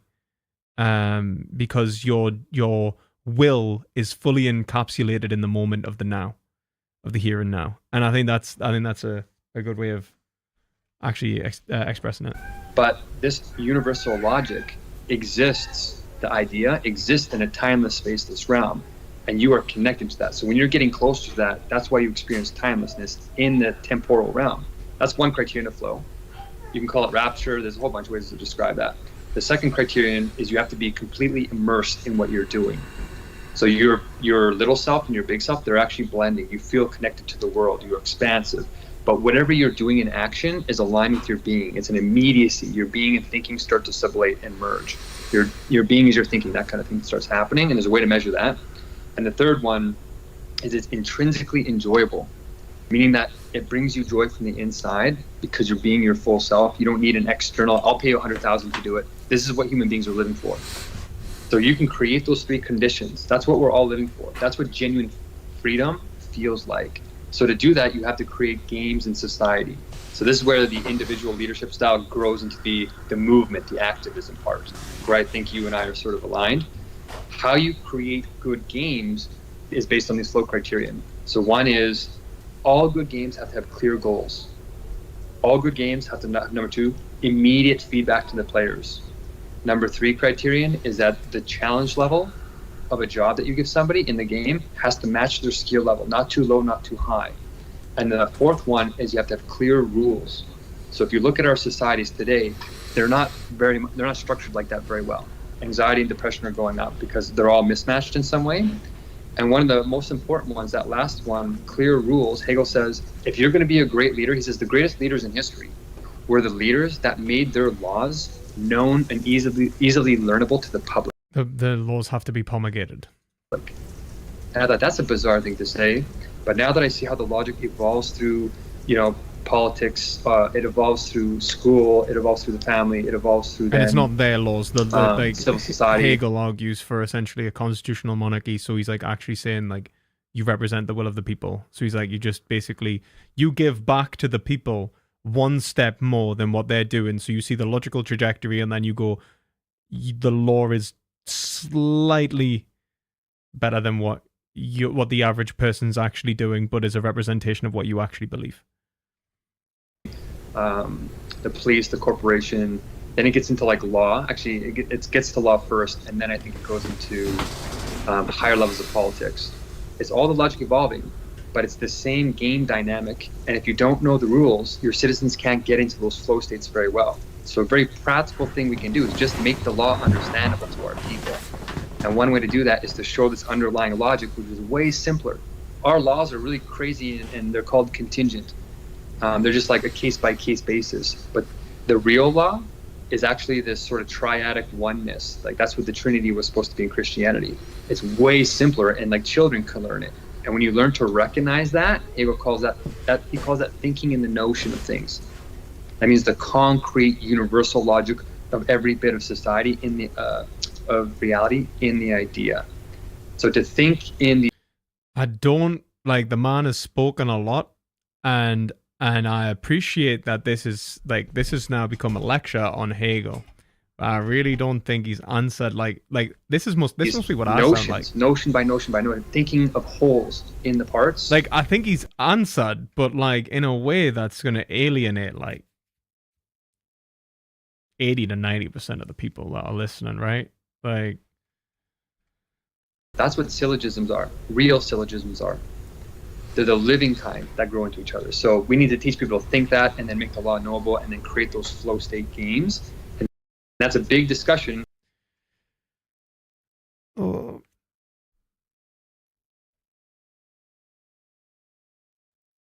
I'm not sure if you want to drill into one of them, but any kind of activism is just focus on one of those four. So the last point about having laws that reflect the underlying logic of reality, I'm totally fine with. I'd like to hear more about what the content of those laws would actually be, though. Like what sorts of things are allowed, what is not allowed. That's what laws tell you. But yeah, but the laws that I think that what he's basically saying is that you can't actually give a contingent law in order to come to a universal moral truth. That's essentially what he's saying. Like the laws of the here and now are partial and only partial representations of what our interpretation of the divine law based upon our interpretation of natural law and scripture in that respect, right? In the same way that a Christian would say that there is a relation between there is our natural reason and revelation are helping us construct human laws in order to correct our habits, in order for us to relate to one another, perfect ourselves, but ultimately we are, very far off what is actually being asked of us, and so we must look for mercy. We must look, we must pray for grace. Disagree. In a sentence, you'd like. What's up? I can answer that in one sentence if you'd like me just to address that real quick. Yeah, go ahead. The one thing that's not allowed, technically, is something called one-sidedness. So we just need to get rid of or sublate one-sidedness. That's very practical. That's what we need to do. Okay, that again is saying basically to use like modern salient social problems that people are talking about. So like, transgender story hour for children is fine then. Everything. No, that's not what was said, was it? Really, it wasn't that actually anything is allowed. That's not what was said at all. It was saying that you have two essentially underlying directions in which you can motivate yourself towards. One which is essentially selfless and one which is essentially other based, and that the correct mediation is between the two of them. Or you could be motivated towards a rejection of your desires or a fulfillment of your desires. You could think of it like the neurotic and the psychotic or something in terms of psychological relation. It's not like he's looking at it as if any content is allowed here. Clearly not. What he's saying is that, in the same way that the neurotic probably might need to indulge in the pleasure principle a little bit more if they're engaging in a form of neurosis and self-restriction and hurting themselves for no good reason, they need to engage in the pleasure principle and actually take heed of themselves. One second, I'm going to end up losing this. I think I've already lost already. I think I've already lost.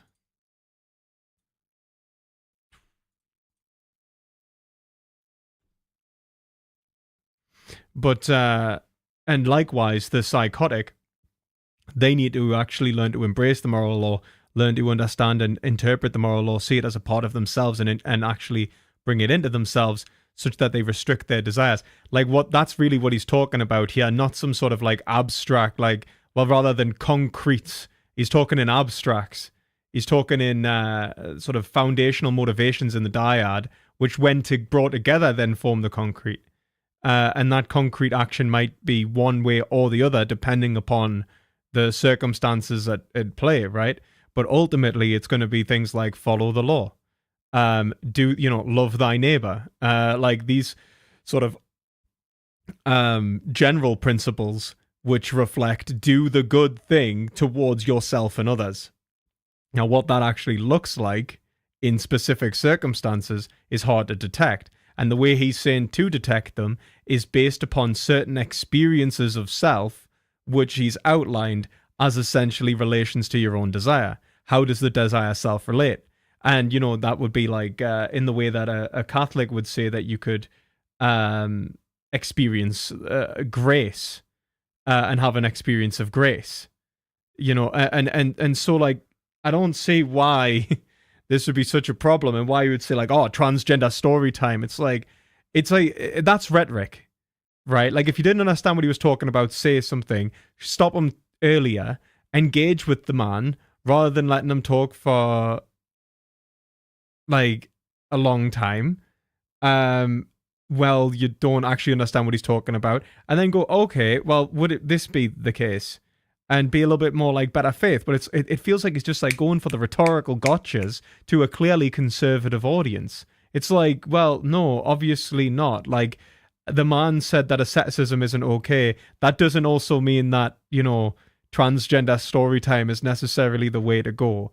And that everything's allowed. Like, what he's saying is, why are we acting?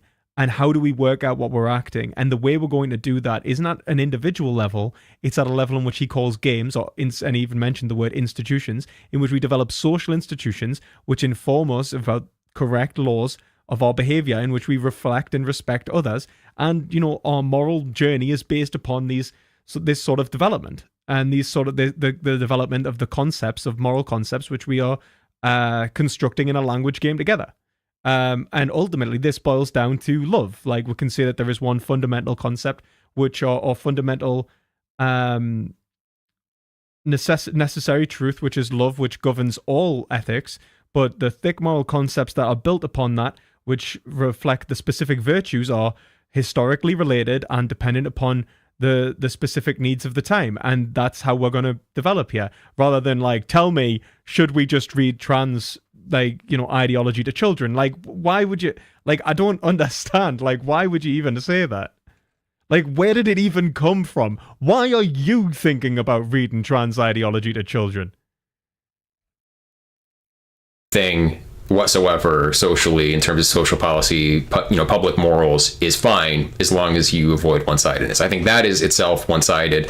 Also, the flow state, maximizing flow state, is not what, like, but I don't think he was saying that. Like, he's saying, like, avoid one-sidedness.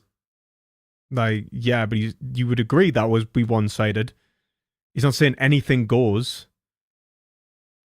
So, like, yeah, like, you've just explained what would be the Hegelian refutation of what you've said.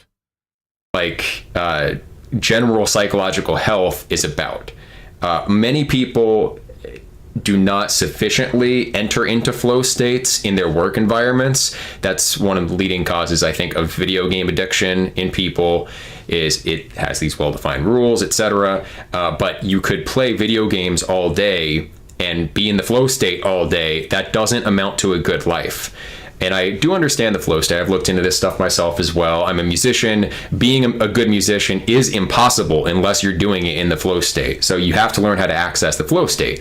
But that's not the only important kind of cognitive facility that you need to develop. You also need to develop insight, which is reformulating the problems that you're facing. So well-defined goals is good for the flow state. Well-defined goals is not good for insight. So you need to be able to break the flow state, stop what you're doing, deliberate, and examine at a higher level, like kind of go to the meta level problem space. And you're not going to be in the flow state if you're doing that adequately. Like, good philosophy should not be written in the flow state. We see books like that. It's people who claim to be mystics or mediums who, like, transcribe messages from other beings, and this sort of thing is flow state writing, automatic writing. You don't get philosophical genius from automatic writing in the flow state. Philosophical writing needs to be deliberative, slow, not kind of this ongoing. But I think that what he was actually referencing before isn't really like essentially the same thing that you're referencing now. I think he's saying a point of perfect immediate mediation, such that you are almost immediately, at least as close as possible, have habitually structured yourself so that you are acting in accordance with the rational principle of your being. At least that's what I was understanding. Maybe I'm wrong. Maybe he's not, and maybe he's not actually. I wouldn't say anything other than that's Hegelian, because I don't think it's like, yeah, you just feel right. Like obviously the reason you feel right for Hegel is directly tied to your being. Like it's a unity of being in essence, and this is an indication. But I think that he was even saying that this is an indication, like rather than like just being in a state of essentially like a sort of Buddhist. Like I don't. This is where I would say that Buddhism and Hegel are not compatible. Like the removal of the self versus the absolute embracement of the self is not compatible. Like Hegel wouldn't want you to destroy your ego, for example, or remove essentially essentially to remove those psychological states which is essentially a mediation within yourself.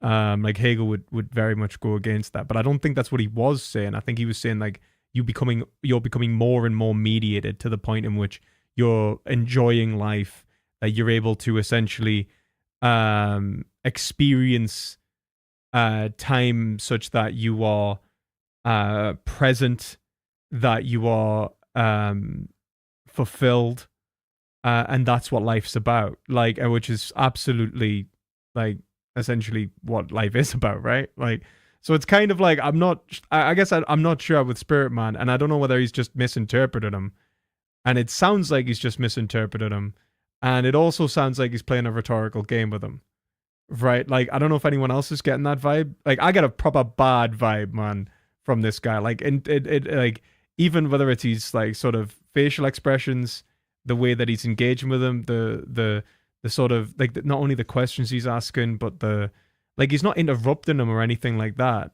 in a way to be bad faith. It just feels like very much he seems very, very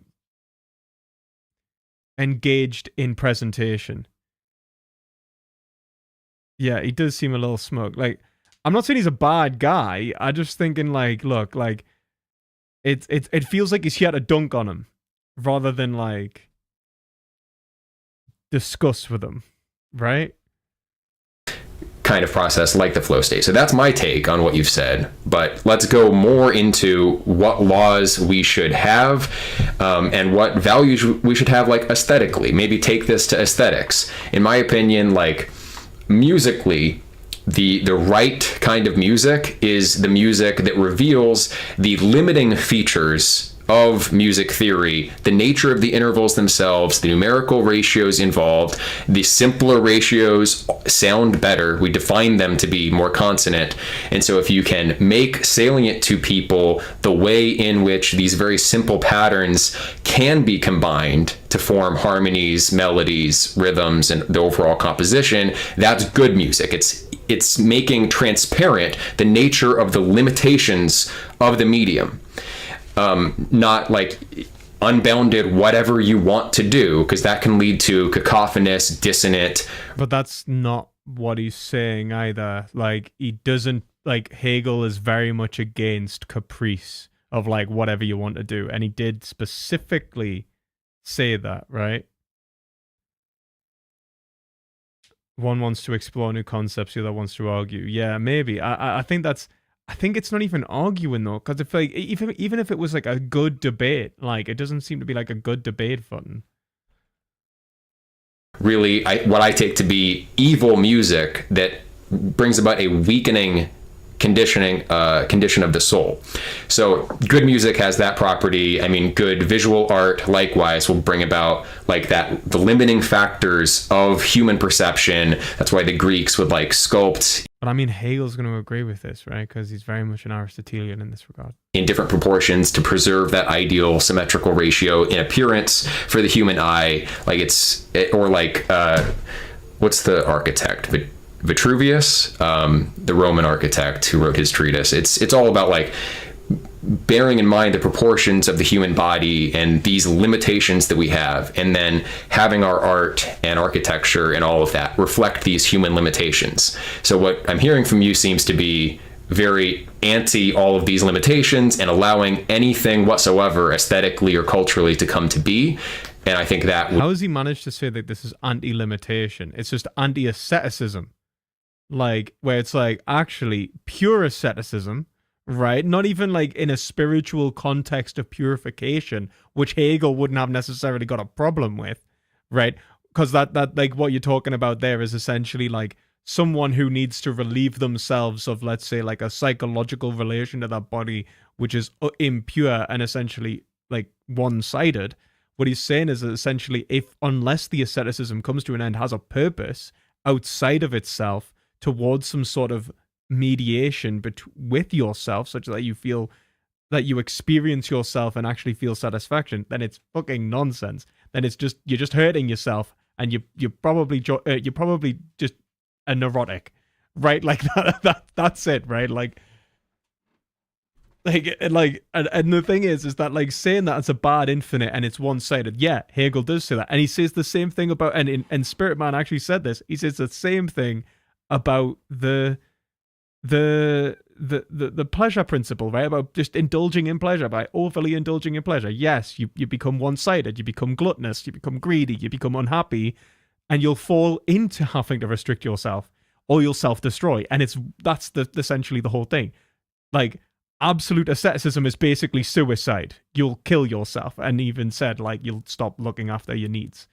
And on the other hand, absolute pleasure will probably kill yourself or like lead to essentially a self-destructive event, right? Like so it's like it's like the same thing of what he's saying. It's like you'll either turn back or self-destroy. And this is a truth about what we are. And the correct mediation will lead to the best experience. That's all he's really saying, which is essentially a basic psychological truth. If you think about it in like a Freudian sense about the mediation of the id and the ego, or a superego rather, like that's like essentially like what we're talking about, is essentially formulating a self which is balanced correctly. Like would be bad. Yeah, you're absolutely right. That is bad. So I think you're maybe misunderstanding the scope of what I'm saying. And it's easy to do because it's hard to grasp that genuine infinite first. Like when I said we have to sort of be careful with one-sidedness. So to unpack that a little bit, you're right. To understand that one-sidedly is another problem, right? So what you need to do is not negate one-sidedness as a whole. You need to turn them into moments. And then that sort of paradoxically resolves one-sidedness because they move into each other. That approximates this genuine infinite. So I would say that's the proper way to think about how to transform real one-sidedness of fixity, which is trying to get rid of its opposite, into a moment. And that's the right way to do that. And I would say that in terms of aesthetics, so how to think about it is the logic, this deeper spirit, this underlying essence of things, the truth of things, these real limitations, the necessity that's opposite, let's say, caprice, that first abstract freedom, that's those kinds of limits. When you sublate those in that genuine freedom, you're not canceling them completely. Sublation means three things at the same time. It's a movement. It's the true movement of spirit. You can think of it that way. It's the essence of wisdom. The movement is the essence of the movement of wisdom. And it has first part, you have to cancel something. But the second part is you have to preserve something in the canceling. And the third part is that you have to raise it to a higher concrete unity of its moments. So that's why genuine freedom is not the canceling of the necessary limits, but it's also not the canceling of your caprice.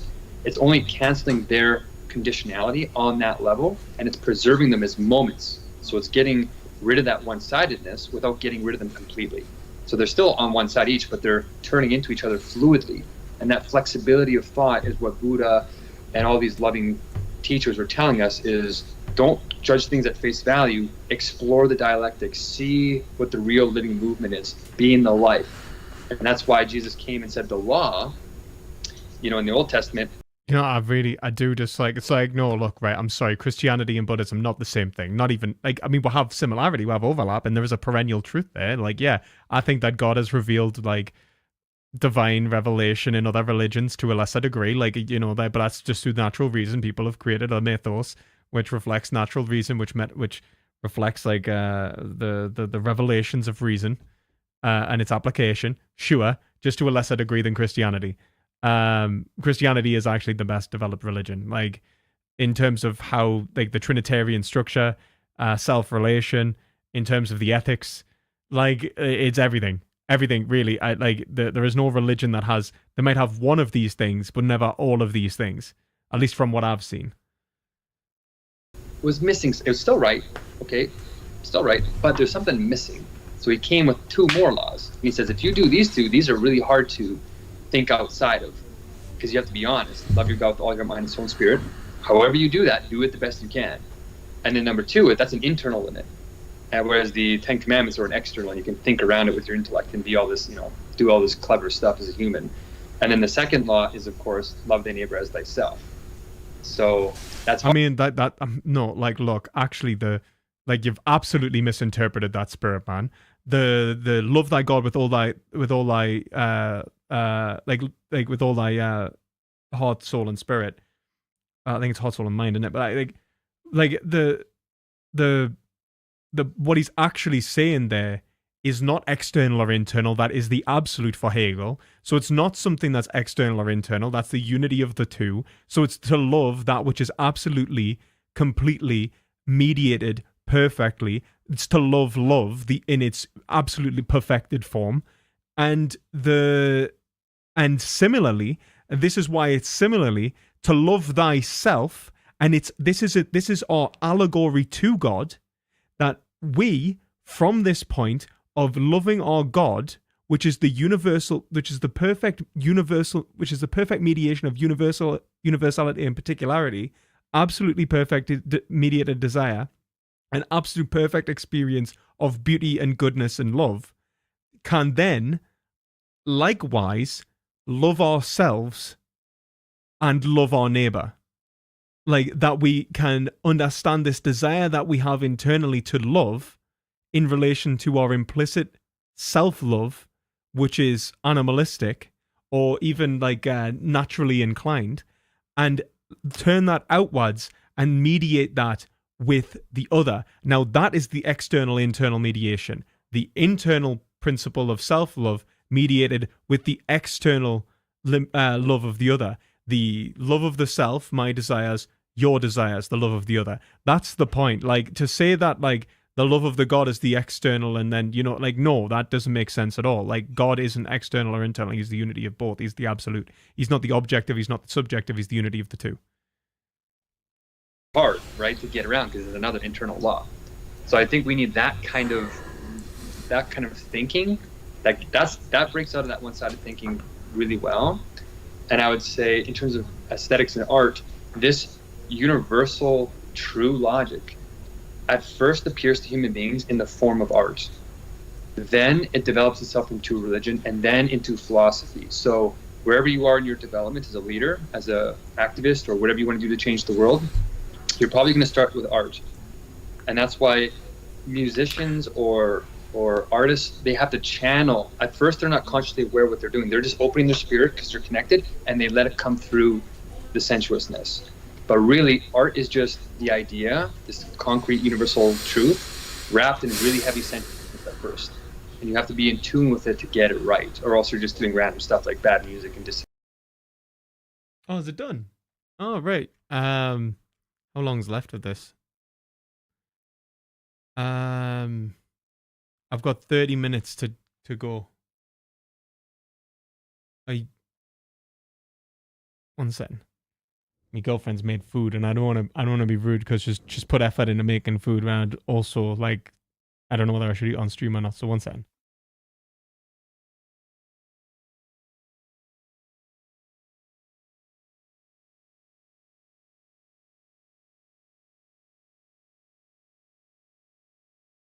She's saying it's absolutely fine. She's totally fine with it. And all this. There is a rhythm to things. When you're writing a song, usually there's a home note, then you go away from home and you return. And when you return home, there's something satisfying about that for human beings. Those kind of rules are implicit in the infinite plethora of creativity that is art. But once you grasp this, the logic more concretely, you feel it, you can sort of break out of the sensuousness a little bit more and enter the second mode of truth, which is religion, where you're actually, there's art there. It's like half art and there is the sensuousness, then there is the heaven, then there is the abstract, the contemplative life, but like not even the contemplative life, it's the beyond, the, what does he call it? The he says it at the end of the Phenomenology of Spirit, and he says it so well. The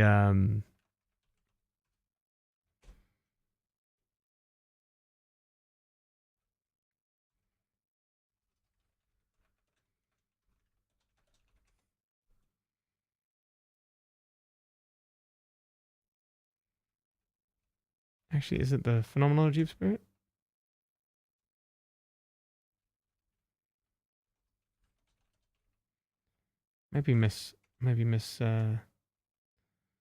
Might be the philosophy of right, actually.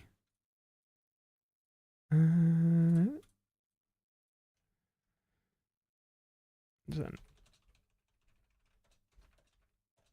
think it might be the philosophy of right, because it might be after he's outlined the various.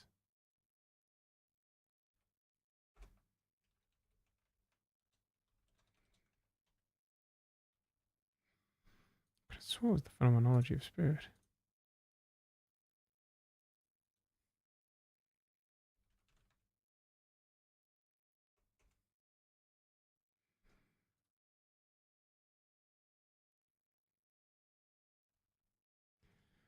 A second.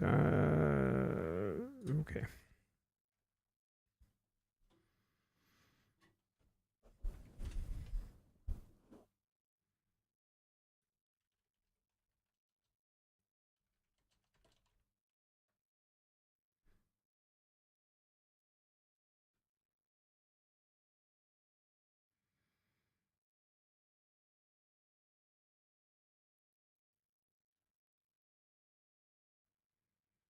Need to make sure I don't end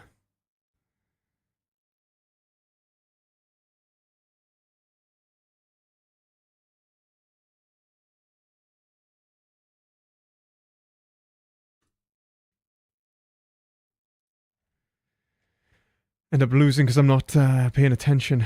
1 second.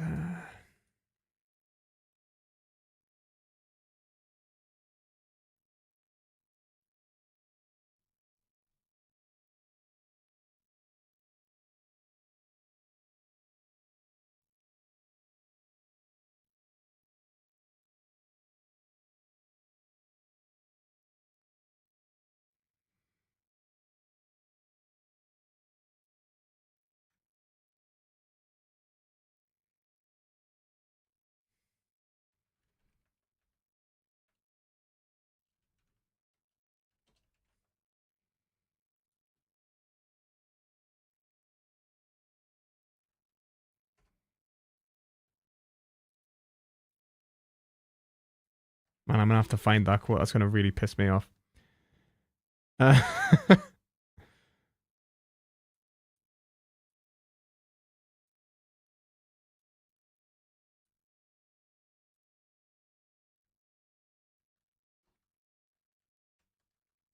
and then half pure thought, half philosophy.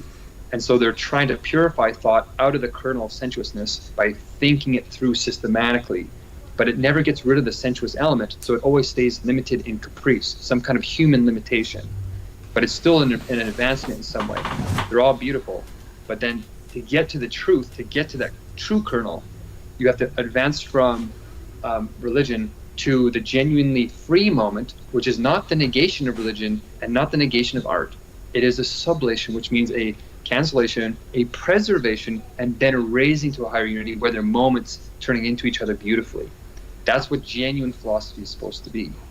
That's where genuine reason happens. And you're taking the universal idea that was in art and religion, and you're purifying it completely from sensuousness and grasping it in its pure universal as pure thoughts. The thoughts that don't just think themselves as your thought, but actually think themselves universally. Like with many of the things you've said regarding Hegel's philosophy, interpreted in a certain way, they resonate with the traditional metaphysics, and I'm fine with them.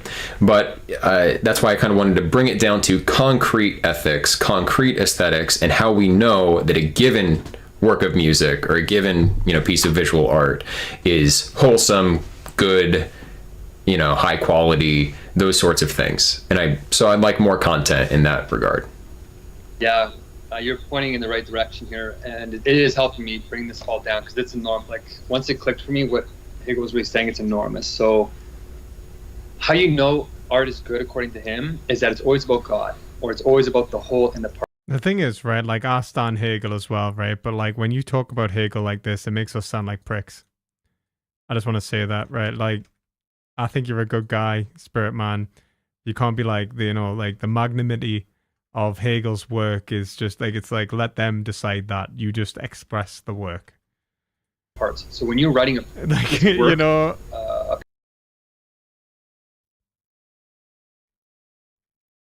painting, sculpture, dance, the parts have to represent the whole somehow. To think about this in terms of the logic, even if you're a mathematician, maybe you'll like this, but when you have a big amount of something, quantitative amount, you can create infinite amounts of numbers. If you get a chance to look up surreal numbers, anybody who's into this, surreal numbers, they're infinite. There's infinites and infinites and infinites and infinites, and people think that's what God is. It's just an infinite, but it's not. God is beyond that. The truth is beyond that. You have to sublate all amounts, like the sum total of everything, and then you get to degree. So degree is a higher level of spiritual truth than number. And a degree is defined by the whole. You can't, like, if it's a degree of a circle, you have to know how many degrees there are to know what the degree is, right? So you have to know the whole before you know the part. So that's kind of what good art is supposed to do, is when you look at it, it gives you the sense of the whole in the particular. I hope that's a relevant combination of things, but he says that's how you know when you're getting the logic right. And in philosophy, when you don't have sensuousness, when it's just pure thought, you arrive at the science of logic. It's literally just the pure thought categories thinking themselves in their true order. And that's what he's doing when you're reading the table of contents. I mean, that's the claim. I think it's not the ethical way, though, to go about understanding the history of philosophy and going forward to make the kind of assumption that I think you're making in a statement like that, stating it as though it were true. When, like, in our last conversation, it was pretty clear you're not that familiar with antique philosophy. So I don't think morally, you're justified in the level of confidence you put in Hegel. I think if you read Hegel's history of philosophy, that doesn't mean that you know the history of philosophy. So anyway, I agree with the principle that you said, though, that you need to see the whole in the part in a work of art. That kind of fractal Mariology is, I think, a very good aesthetic point. It's also a good ethical point and kind of normative social moral point. Yeah, no, this is rough, man. Like, this is actually such a nasty conversation in so many ways. Like, Spirit Man's just a bit too abstract in the way he talks. I don't agree with what he's saying sometimes about Hegel, but, for the most part, he's pretty good. This other guy's a bit of a dick. Like, a lot of a dick. But Spirit Man's also saying stuff that kind of also warranted or being like, sort of knocked down a peg there. Like, well, yeah, like, you can't just say, like, you don't understand the magnanimity of this, but once you wrap your head around it, it's like, well, if that was the case, let him do that. Don't say that to him. That's, like, so... So that, I guess, I want to take it back to that social level and see, where you stand then on certain issues. Like, what about the role of men and women? In Platonism, there's a very clear... there's an essence to the masculine nature, the feminine nature, and goodness, if you are a man, means embodying the excellences of the masculine. Plato said the exact opposite, specifically himself, though. So you mean Neoplatonism, as interpreted by usually the church fathers. Plato actually said that humans were like animals in such that the masculine and the feminine were equal, and inspired, like, in the sense that the feminine should do that which she is capable of doing in relation to, in the same as the masculine, which is why you would have female guardians and stuff, and female warriors and females in the gym. And he said, let them laugh when we say that women should be in the gym. Like, Like Plato was the exact opposite of this. So don't say this is about Plato and then also criticize his fucking history of philosophy and then say Platonism says this when Platonism says the exact opposite of this. Like, you smug git. Like you know, like it's just like yeah, Neoplatonism, specifically someone like Saint Augustine, yeah, absolutely. But like not Plato. Plato says the exact opposite, and in fact inspired other people to do the exact opposite, which is why he inspired I can't remember his name. He taught women. He was an Egyptian philosopher who taught women in ancient Rome. So like philosophy, specifically because they have the capacity to do that. He just thought that they had different capabilities in relation to basically what they were. Like, you know, and like even interpreting like the soul as essentially sexual is the mistake. Is a big mistake. Like even in Platonic philosophy, I'm pretty sure Saint Augustine, even though he said like you have different, even though you have essentially different rational obligations based upon whether you're a man or a woman, to think of the soul as having sex is a mistake. So it's I don't know, man. I don't like how smug this guy is, right? Like, you know what I mean? Like, I don't like him. Right? Like, I just want to say, I do not like him. He seems like a dick.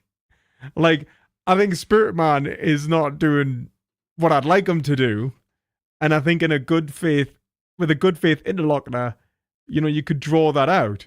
But because he's not good faith, it's just me listening to Spirit Man going on without expressing his position more clearly, which I think he's capable of doing. I think he's done an all right job, but he's talked 90% of the time, and he's deliberately letting him talk 90% of the time as well. And he's not asking any questions. He's not pushing back. He's being too nice, right? Whereas, like, you know, if he should just be driving home right now the Hegelian attacks upon the one-sidedness of Plato, right? Like that's what I would want to do here. Like, at least I'd want Spirit Man to do here. Like, after, especially this, like, just turn it on its head. Like, all right, well, if it's just Platonism versus Hegelianism, I'm gonna take Plato apart. Thank you very much. Like, you know what I mean? Like, if that's the game you want to play, and it's sad to say it like this because I think he wants a good faith discussion, and what he's getting is the exact opposite of that because it's ironically one-sided. He's given this guy he's given him an inch and he's taken a mile. It's like, no, you can't let this guy do that. Clearly, he will be a smug git. He will essentially misinterpret you. He probably isn't even listening, like, for half of it, and is essentially accusing you of something that you've already rejected time and time again, over and over again to his conservative audience, you know, and putting it in such a way as to make it even about, like, contemporary trans issues. Like, clearly this guy's a dickhead. You can't give him an inch. You need to go harder. I mean, I'm guilty of this. I know exactly what it's like, but, like, this guy, like, nah, man. Nah, like... masculine nature. Goodness, if you're a woman, means doing the same for the feminine nature. So swapping between is something that doesn't happen in Platonism. You know, various things that people do today should not happen in the moral society. Why did this come about trans again? Like, why did this, like, how did he make this about trans issues again? It's like, even if that was the case, right, the whole point of, like, gender dysphoria is to say that the individual has a mental health disorder, right? Like, in the same way as I wouldn't give a healthy person chemotherapy, I wouldn't express that a healthy man to, like, essentially go through, like, gender, like gender affirming care. Like, like, come on. Like, even if, like, and it's like, it's even like, it's the fact that he's gendering the soul, which is a massively debated thing about, like, within Neoplatonist philosophy. Does the soul have gender? Like, this is a debate in Christianity. Not like, oh yeah, we've all agreed the soul has gender. No, I haven't. Like, half of us definitely agree that the soul doesn't have gender. The whole point of, like, sexual dimorphism in the first place is in relation to procreation, which wouldn't have to happen in heaven. So why would the soul have gender? Like this... in a Platonic view. So what does your moral view say about things like that? Particularly, let's just stick to like men and women, the roles of men and women. Yeah, this is where I really started believing in Hegel a lot, because in the beginning he looks very conservative, and he is to a certain degree. That's why, for 200 years, you can read this guy, and atheists and liberal atheists, let's say, and conservative Christians or religious people are still interpreting him in exact opposites. And it's like, how's that possible to read one guy in completely opposite views and they still think they're both right 200 years later? It's because he's writing not in that one-sidedness. Everything's a No, I think that he's definitely a Christian. I think the liberal atheists who read him as a liberal atheist are reading Marx into him.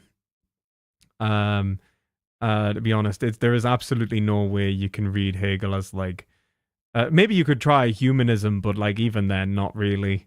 No, the guy he's pretty explicit actually. Like it's not even like. It's not even. I don't even think it's up for debate. Like he's 100% a Christian. Like the old Hegelians were right. The young Hegelians were interpreting the Hegelian system in such a way as to essentially try and progress beyond it, which is one of the things that they were very much involved in doing. Like Feuerbach was a rejection of Hegelianism, and the same with Marx. They were like taking Hegelianism and thinking they were developing and building upon it, not essentially fulfilling the tradition. No, Hegel's a Christian. moment for him. So the moment of conservatism on the issue of gender politics is where, conservatives love it, because in the very beginning he says this sex divide is the basis of almost everything. It's resulting in all of our social dynamics and all these crazy things, competition. And he says the woman, she has her stronghold in the household. Her education happens there. Hegel is like the most sexist guy ever. He's just like, women, how do they learn anything? Who knows? But either way, they really just think with their hearts, not their heads. She doesn't go outside of the state because she can't handle that kind of pain. She's not called to do that. And feminists are like, what the heck is this guy? What the, And then, of course, he says with men are called to get out of the family and do state politics, and they develop laws and masculine stuff. And so you look at that and you're like, okay, this guy's antique if you're more like liberal, and you give up on Hegel. And so I read that and I was a little bit, kind of blown away that he's so clear about it. He's just like, he's racist as well. Yeah. Well, he's not actually, to be fair, he's not really racist. He's actually, he's not really racist. He's just like, these other races are not doing it right. And to be fair, at the time, he's actually kind of right. He's pointing out that basically everywhere else in the world is less societally advanced. But he does actually say that they will advance. So, he's not racist. He's not trying to do some kind of washing, some kind of weird move. He's just like straight, you go here, and here's why. And I think religious people love that, right? Because it's clear. It makes reality simple in a certain sense. But then it took about 3,000 hours for me to really understand what Hegel was really saying, which is, of course, much more complex than one-sidedness is. Those are one-sided. No, I mean, there's what Hegel personally believed, and then there's the conclusions of Hegelianism. And Hegel personally believed that women were Hegel's position on women isn't something I'd defend, man. But he says one-sidednesses have truth to them, but it's not the whole truth. So if you're really going to embody the highest principle of ethics, which is genuine freedom, right? Liberation of spirit, you have to rise one level higher than that without destroying them. And he says they turn into moments. Masculine and feminine turn into moments, but they only turn into moments when you think in this living spirit, which means... he didn't say to think of Africans as animals. I think he said to think of them because he said they were more like tribal, as essentially sensuous man. And he related them to essentially I think he said savages. I think if we're thinking of the same section. Reason. So if you achieve reason... not just abstract, but in the same section, he actually goes on to say that they'll develop, basically. So that's not real reason. That's just abstract logic. Real reason is living.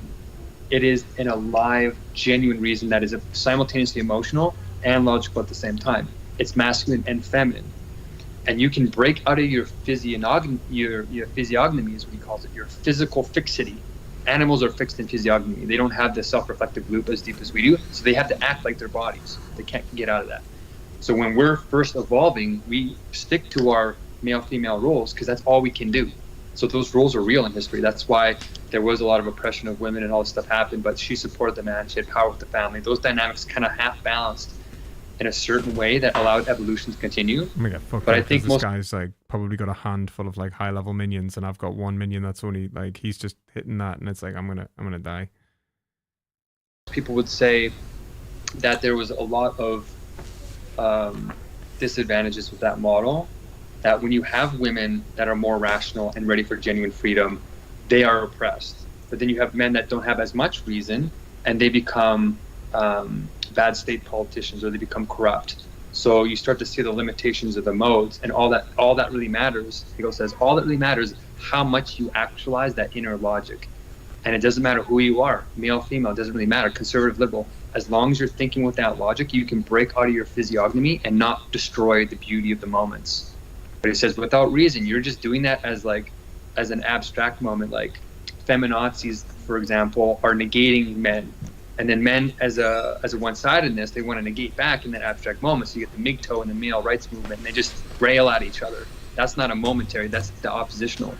Real activists, real feminists, real male activists, they sublate that and realize all we need to teach is this universal logic. Women can do it, men can do it. So the interesting thing is that Hegel approximates women to the idea, which sounds like a pejorative thing, disempowerment. But actually, when I read the logic, I realized that the logic ends with the idea. It's the logic concrete. But the problem with women traditionally is that they have the idea better than men do because they're oppressed, and the slave who gets oppressed actually has a deeper inward world because they don't have to rely on the external. So these women have a better understanding of the idea, they just can't articulate it logically. So they use a bunch of symbols because they're not allowed to use logic because that's a masculine patriarchal thing. And Hegel says genuine philosophy is Sophia. It's for everyone. It's a universal spirit thing. And so if we teach women and men logic, then I think we'll get a better harmony. All right. Yeah. Plato actually emphasizes exactly the same thing with regard to men and women in philosophical terms. In Platonism, always like the highest aspects of things converge. The lower aspects are more highly differentiated. That's universal to everything in Platonism. So at the mundane level, everyday level, masculine and feminine differences should be respected as norms, and we should, clearly define those so that people have archetypes, paradigms. I mean, but Plato actually says the opposite, right? That they can look to so that they know. Like he does say, like women should be able to be warriors, and like essentially women be able to perform all of the tasks as long as they can show that they can perform them to the. It says this in the Republic, right? Who they are in that kind of mundane sense, like where do I fit in the world at being born this? Because to negate that at the everyday level for most people, for everybody, would just bring about social chaos. You can't let 4-year-olds decide whether they're spiritually men or women. It's not, healthy for them. People need guidance. They have historically had these laws that tell them, like, where do I fit in society? What is my role? Yeah, I don't think Hegel's got a problem with that. I don't know why this has become a thing on trans ideology, man. Like, is there a reason that it's become a thing on trans ideology? Like, the greater good. Because if everyone has an interchangeable role and there's no definition, you don't actually have like a coherence and harmony. That's just like throwing a bunch of paint at the canvas and randomly what lands wherever it may is okay. And some people think that's good art, and some people think a society where anyone can be anything is good. But I don't think that's the case. That's not true. But like I said in the beginning of this response to you, Plato does emphasize that the ultimate virtues of men and women are the same, and he makes very clear that he wants women to be able to assume leadership roles, that he wants them to be able to participate in the same kind of high-level philosophical training that the men do. And he also says that they can do things like fight for the city, and stuff like that. So it's like I'm just wondering at what point that really differentiate. And he even says he likes them to wolves, and he says like when we compare wolves, do they, you know, do the females do something different to the males? And it's like no, they just do less. So that's what we should do. As far as the Guardians and the Republic and things like that. But there is this difference where at their summits, these natures converge and the excellences converge. But the average person is not actualized to that degree. In fact, that cannot be the case because numerically, the bad will always outnumber the good. Because the good is the one, so the bad kind of as the contrary in a certain sense is the many. And, you know, think about like the way that Aristotle and Plato treat the topic of slavery, you know, something like that. You're putting people in bondage, you're oppressing them, you're not letting them do what they want. Well, the idea of who is naturally a slave is someone who would benefit by being given these limitations. We know that people are benefited by being limited in certain sense. Yeah, but the whole point of them being in that situation is to say they haven't got the capacity for free reason, or like able to reason for themselves. Like, so and even then it shouldn't be encouraged. It's a situation that should be essentially try to be overcome, which is what Hegel says, where it's like, okay, the slave enslaves themselves, and so there is the fact that the slave must essentially free themselves at the point in which they are no longer a slave is the point in which they are not spiritually a slave anymore. Senses. People go to rehab and they put themselves under strict limitations so that their own excesses don't get the better of them. So a kind of paternalistic society is recommended then by this kind of classical aesthetic ethical view. And I guess in a certain sense, what you're saying that Hegel says resonates with this Platonic equality at the highest level of men and women, but it doesn't apply for most people in that classical view. So should it apply to everyone? Can anyone be anything in the society, or should some normative standards be established and even enshrined in law? Hegel actually is a big point about rational limitation, like that is the freedom, and like I'm pretty sure Spirit Man's already really tried to express this, and the many being bad. It's like, look, like in reality, like Plato's a little bit harsh on like particularity. Like Plato sees particularity as essentially a bad thing, as essentially a corruption of universality, where Aristotle will also say like the many is bad in the sense that it is like that it's twice as easy to do the wrong thing than the right thing in terms of behavior. So there's, because essentially of it being the proper mediation between two extremes. So like Plato's is very much that it's very much in relation to the fact that it is a diminution of a single unified relation, self-relation. And like Aristotle and Hegel are going to say something similar, but they are going to say it for for similar metaphysical reasons, but slightly different. I would say that if you don't allow people to actualize that reason, that logic, that's the fundamental root of oppression, and it causes one-sidednesses. So if a woman feels masculine or she wants to change, he says you have to, unlike Plato's Republic, you have to actually allow an element of that abstract freedom, the caprice moment. That has to have some degree of validity. She says you have to preserve it, and you have to be able to respect that they do want that, like even if they're wrong though. But that the point of saying that criminality should be punished is also like a point in which he says actually there is something good and bad for you that should be allowed or not allowed, and that it relates to essentially rational law and codification, where we restrict people's actions in relation to harming others and themselves, right? So if it's harmful, we shouldn't allow. Plato wasn't preserving it enough. He was too universal. And Hegel, of course, is about the notion. And the notion always has three elements. It has the universal, the particular, and the individual. So he says his politics, his republic, actually preserves the ability for people to self-determine through the spontaneity of the abstract I, or the abstract freedom, that allows it through its own perspective to choose, well, not choose, but understand its limit, and understand its limit in its way, so that it can sublate and understand it within itself. So I think the answer is when you have genuine reason, you can be anything, but you can explicate the reasons why you're doing that and why it's going to create the most amount of good. So as long as your reason isn't like caprice or whimsical, or it's not based on this like deeper logic, then that's where you're aligning with the law. And the rule of law, Hegel says, is higher than anything. Even though Hegel is he's chastised for being a monarchist, right? If you read him carefully, there's a reason why the king of Prussia hired Schelling and all his his contemporaries to suppress the dragon seed of Hegelianism. He's also really jealous of Hegel. Like, he didn't like the fact that people were celebrating Hegel's birthday, not his. Can you give? I looked into that when you mentioned it last time. Can you give like a link or something or some reference where you can learn about the historical truth of that? Yeah. So you want me to send that after this? I will. Okay.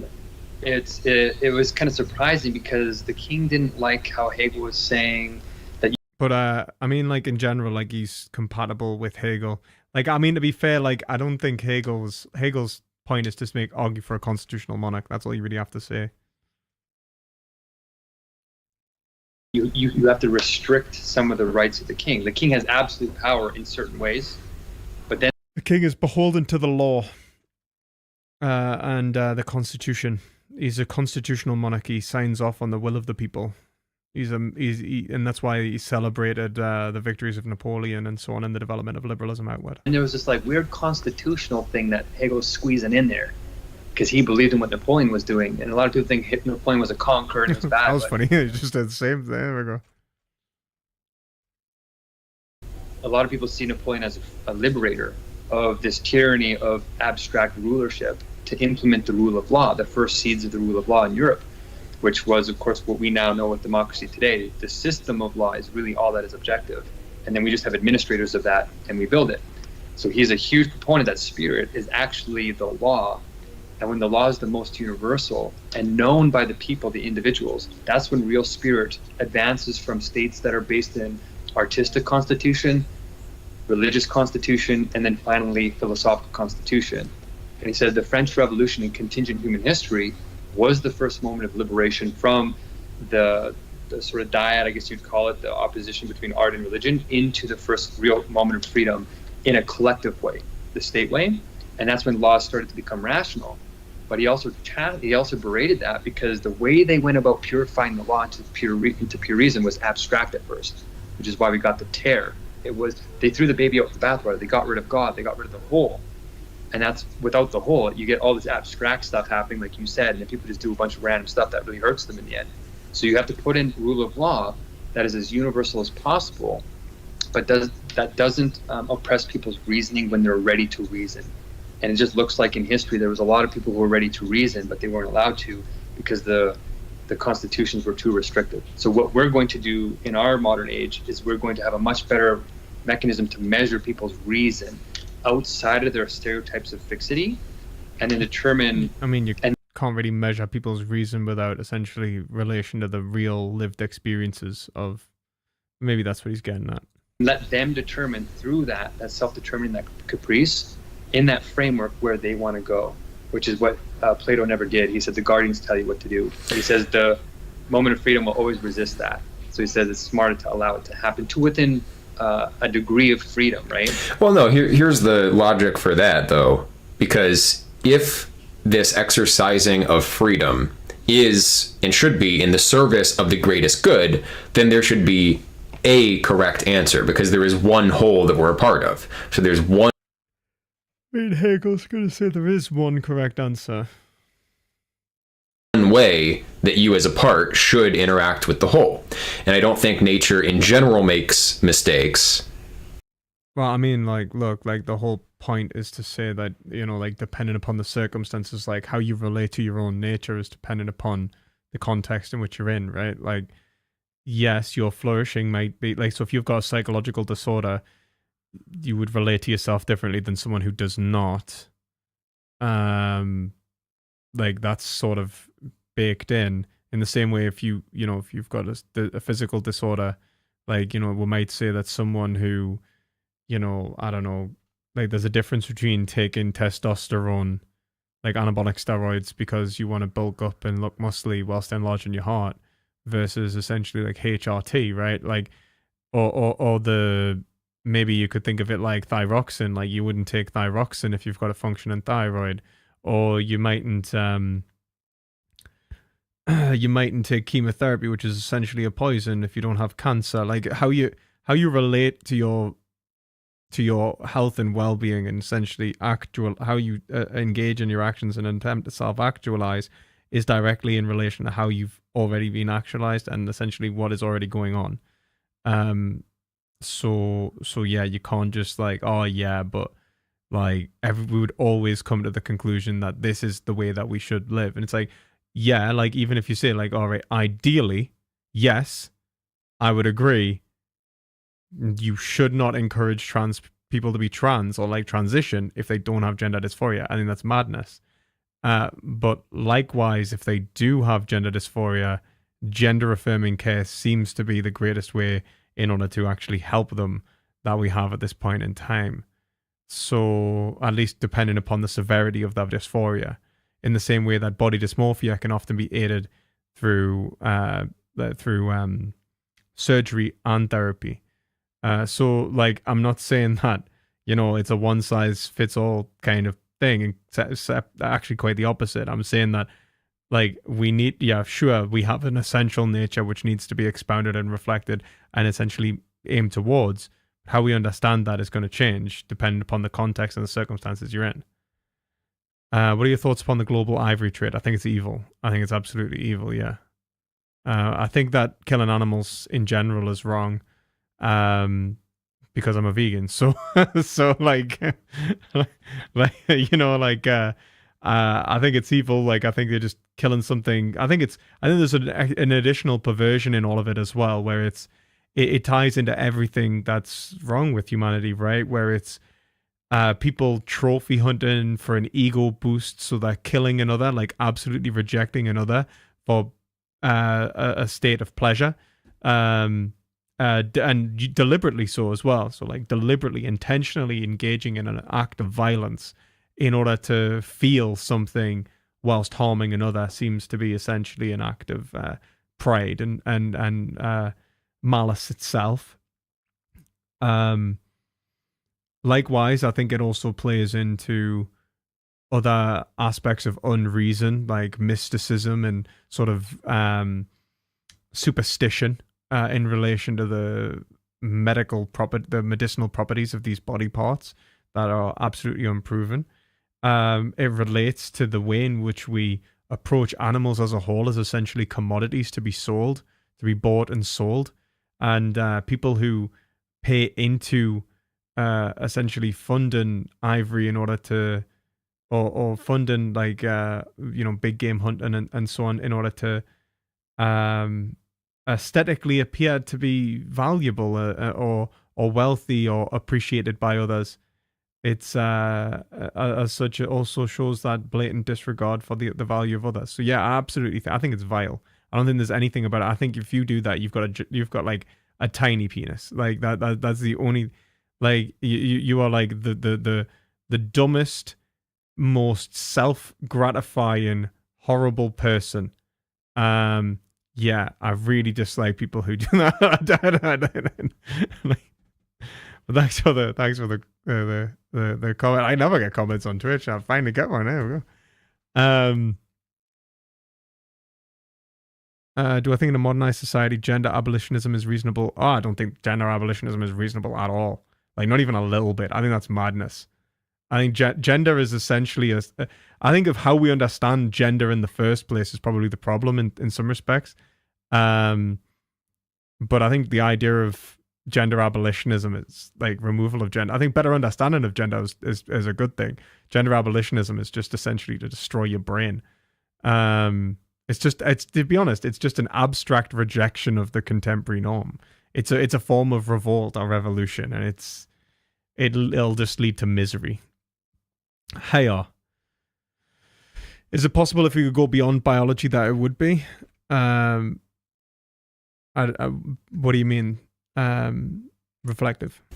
Right. I think nature is flawed in a certain way in the Platonic sense, in that like we have this irrationality and material nature and things like incommensurability crop up in the physical domain. But it is an image of the eternal. And so in general, what you're born as informs you of that correct way to participate in that one good. And it makes sense that we would all converge on those determinations if we have epistemic access ethically to this decision making in that moment of freedom. Who should I be? What should I be? The individual, there's no rational reason for them to be privileged in making that determination. They might have some internal subjective access to their own states, but if it's about how they should fit into the whole, then the guardians just represents the rational community of society. And there should be consensus if the individual is making the right call. And who is more likely to be right? All of the elders and rational people who have been vetted and trained over a lifetime, or someone who is like coming up with rationales why? Like, I think that this goes, like, what like Hegel's actually saying is that, and this is actually Aristotle as well, is that the sort of oligarchical view of Platonism, the sort of technocratic view of Platonism, falls apart and doesn't actually reflect what was expressed in the Socratic dialogues, that virtue is common to all and knowledge of virtue is common to all, which is an Athenian belief. And it was an Athenian belief for a good reason, even though the 40 tyrants had to come in. And this, remember, one of Plato's uncles or whatever was one of the 40 tyrants. And he thought that he saw essentially the falter of democracy, and the failure of democracy. And Aristotle actually acknowledged this. It was a failure of democracy in this sense, and the 40 tyrants did actually correct it. But democracy is still superior to aristocracy and oligarchy, or oligarchy being essentially the perversion of aristocracy. That a constitutional governance, which is what Hegel promotes, which is essentially a unity between all of the forms of governance of democracy, aristocracy, and monarchy, in such a way as it reflects the benefits of each form of leadership for its specific circumstances. For example, you don't make your military a democracy, right? You don't make, but you do make, you can't have a democratic rule of law. In terms of how it reflects the Constitution, in terms of it actually reflecting the rationality and the virtue of the population, which is greater than the virtue of even the greatest members of society, because they intimately know themselves in such a way that you might not have access to, and they also know and it also gives you the opportunity of actually reflecting where they are and bettering the population such that they become better people. And so Aristotle actually makes a very convincing argument as to say why democracy is the superior form of governance. Or rather, like constitutional governance is a superior form of governance, which is primarily democratic. But it mediates the power of aristocracy. It's mediated by the power of aristocracy and monarchy. But the worst and the easiest way to think of this is essentially faltering is essentially the vices of the influence of the vice of the few is more potent the fewer people there are. So like the good that a good king needs to be greater than everyone else and have less vices, even though he's in essentially the point of pure temptation of the greatest power. Which says, Aristotle says, like, it's unlikely that you'll get someone like that. And so oligarchy or aristocracy then usually supersedes that. That is better mediated, and it reflects essentially, those people who are most capable. The thing is that those people who are most capable are also likely to become corrupt. They're also likely to become more vicious or become more one-sided, become like essentially blind to the needs and the wants of the individuals in the society, the goods of society, because they represent themselves and they also represent others, but they don't represent them as well as they represent themselves. And so you end up with essentially the virtues of the many best reflect the good of the many. And I think he's absolutely right about that. And it's not to say that, like the general person, he thinks the general person's an idiot, like Aristotle. But he also thinks that democracy is superior in this, and that what we need to do is create institutions which perfect people, lead them to relate to each other in a better way, and essentially perfect these various structures of governance. But yeah. They, as an exception, should deviate from their given nature, should like swap genders or do something that, you know, isn't in this natural law conception. So how do you respond to that? I mean, shouldn't there be a consensus between the ideal guardian and the ideal subjective freedom? And doesn't that freedom kind of evaporate if there is one correct solution to what you ought to do? Yeah, so this is a hard paradox to kind of resolve. I think the underlying principle, though, is that the reason why this new version of like democracy or monarchical constitution is above the Greek version of it in antiquity, the Greek democracy, is that they allowed slavery to happen in some justified way, even with Plato and Aristotle. Hegel actually says Christianity is a higher level than Greek society, even though philosophy is better, he said back then. We should strive for the philosophical component. But in terms of the actual actualization of spirit, he said Christianity did a better job because it got rid of slavery completely. Jesus kind of came and said the first principle of that philosophy, which is everybody, no matter who you are, no matter what, as long as you're conscious and you're the notion, the logic in the centrist realm, you deserve genuine freedom. But Christianity does endorse slavery, even in Paul. No, it doesn't. No, I hate it. I hate Christians who endorse slavery. Oh, fuck. Oh, but it doesn't endorse slavery. I mean, Hegel actually doesn't endorse. Like, it's not an endorsement of slavery. It's an acceptance that slavery happens and does happen. It's not an endorsement like, oh yeah, slavery makes sense. Like, we should endorse slavery. Like, what kind of fucking modern Christian endorses slavery? What a piece of shit. Like, surely you would not say that we endorse slavery. Like, we're not actually justifying slavery. You're saying under certain circumstances. And it's like the Aristotelian conception of slavery, where it's like, okay, what we're actually talking about is a form of friendship and guardianship, right? Of those who maybe like are essentially incapable of reasoning for themselves, but not like actual fucking slavery, which is the suppression of reason, which is what spirit mans get going, like essentially. And the New Testament endorses slavery. Well, I think that's why Jesus says, love thy neighbor as thyself. You're supposed to liberate people. You need to be able to respect that free reason. They need to be able to respect it in themselves. People as much as you can, be with the poor. I think that's what he means, is you're supposed to allow people to actualize the spirit, whether they're a leper, whether they were a prostitute, doesn't matter. And Christianity, and there's massive amounts of Christians that deliberately went against this idea of seeing slavery as essentially biblical. If you have the capacity to achieve spirit, you should have some way to do that.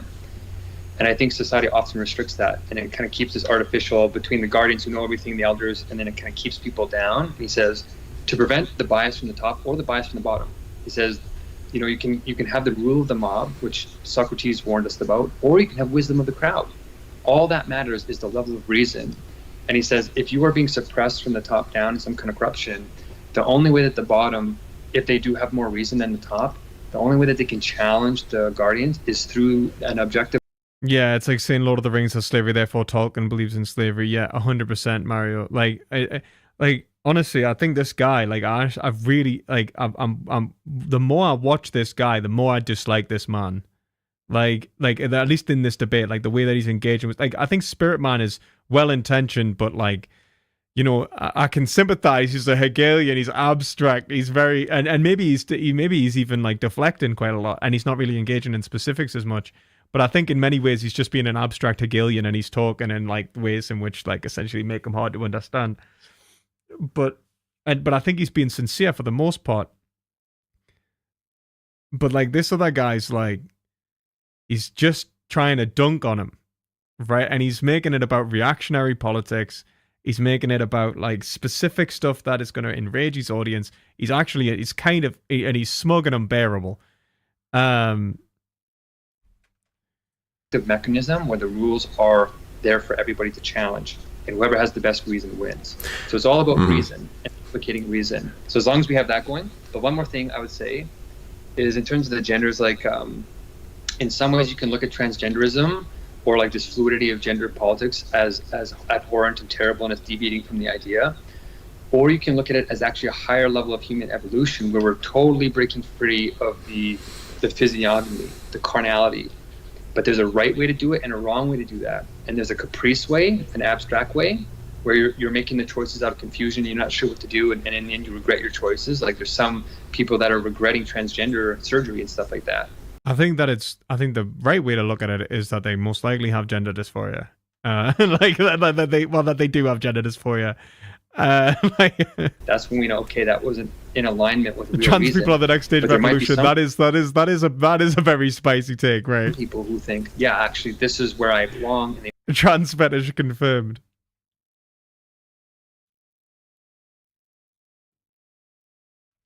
made the right choice and they're confident in that. All that matters is the reasoning. And when you're young, how do you make that choice? It's like blurred, right? Because are children really rational? There needs to be some kind of like maybe he's making the point where he's like, you know, it is the highest level of synthesis, right? It is the man woman. Like maybe as a Hegelian, he has to, like, he feels like he has to endorse it. Like limit that we set where we're protecting them as much as possible. Based, it is a sublation of gender, you know, on much better measurements of reason. So I was focused on reason, genuine reason. Okay, that reason comes first. I totally agree with as well, but it's a matter of how do you discern right reason from wrong reason and just rationales for your own, like, how do you discern your human nature? And this conversation should have been how do we discover our nature? And Hegel's gonna rip naive realism a fucking new one, and that would have been interesting. Like, actually, you don't get to just say, I know my human nature implicitly. You know, like, sexual indulgence versus this is for the greater good. And I think in that case, in this sort of social issue, you have to look at what is happening at the society-wide scale as a result of this, what's happening in terms of birth rates. Because if more like top-down conservative societies have higher birth rates, and they do globally, and societies that allow more gender fluidity and freedom and anything people want to be have lower birth rates, then the future of the earth will go to the top-down conservative. So I think too much freedom is an existential threat, and I think that's actually what's happening with our civilization as a whole and has to be addressed.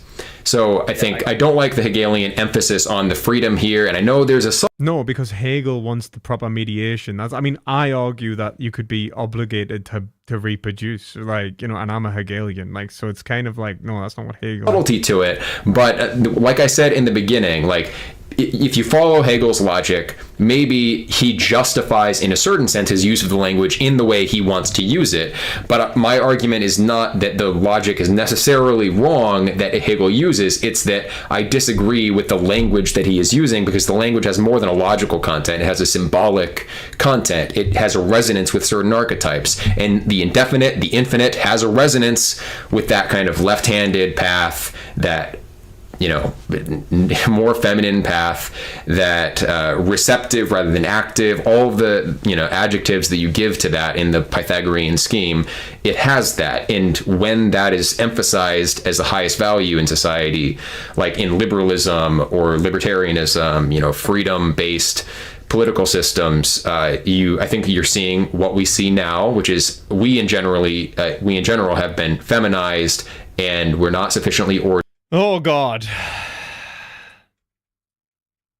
We've been feminized, guys. And people aren't able to enter those flow states like you correctly identify. So there's a mixed bag, basically, of truth and untruth, from my opinion.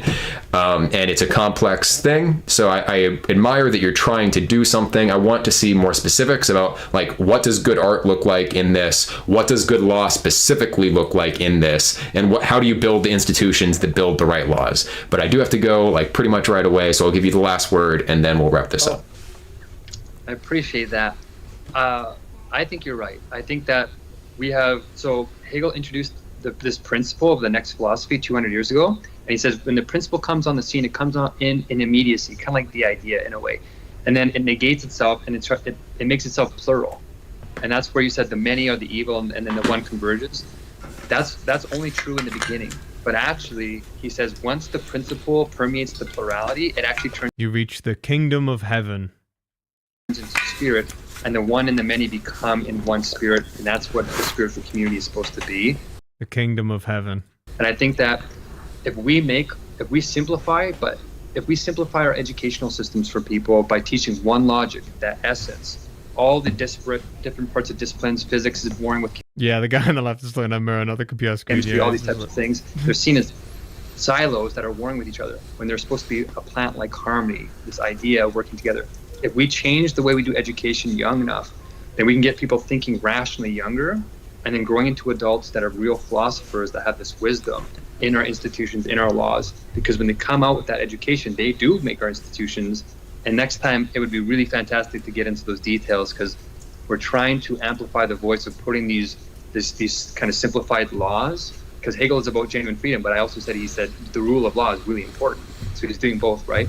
Getting into that more and saying what kind of institutions result from this, and what kind of voice do we need? I think we need to win some kind of Nobel Prize thing to really amplify the voice that this logic is necessary. And that would be a great conversation for next time. So I really appreciate you letting me get the last word. I think you're mostly right. We've deviated quite far and we need to kind of come back a little bit. But in a way that definitely doesn't match anything of what he said, because he's just saying that we've become feminine.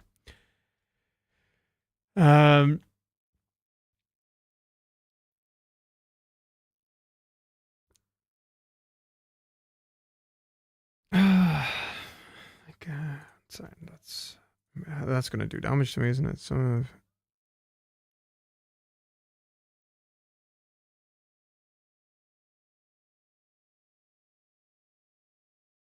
Alright, I won't have to kill it anyway and see what happens. Alright, nothing. Okay. And don't give us that.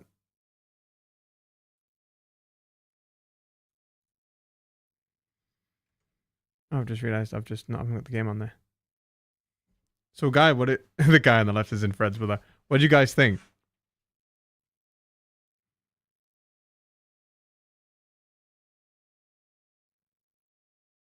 I can't call in at this point. Like, it's too late for me, man.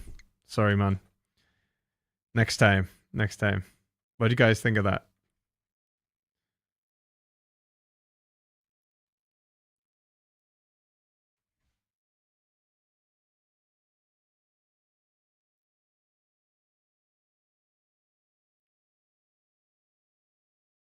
Oh. Got us.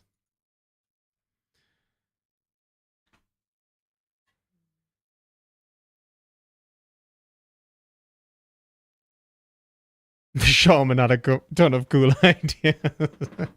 Was a bit of a shaman. I get what you're saying.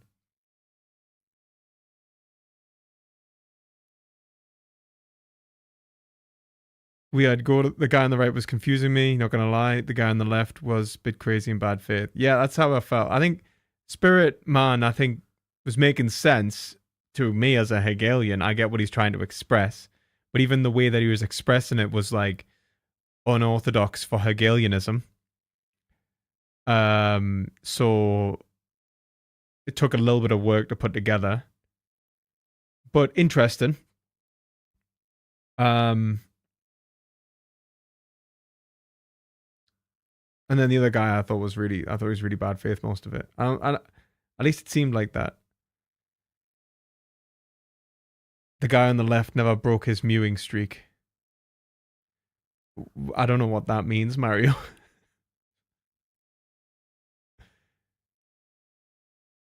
When I watched it, I was on Arval's side, but I'm neutral. That's the other guy, wasn't it? Yeah, the blonde Neoplatonist.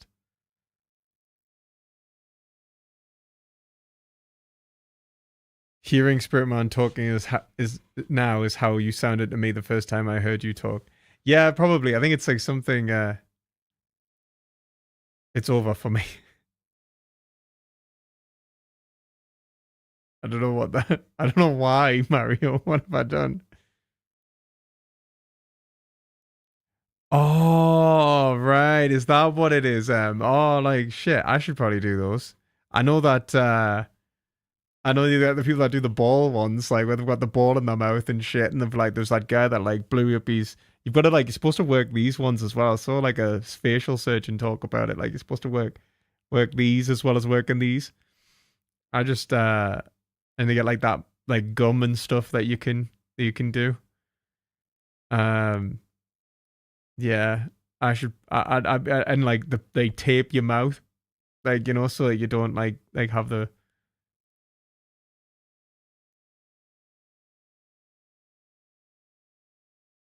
I see, Mario.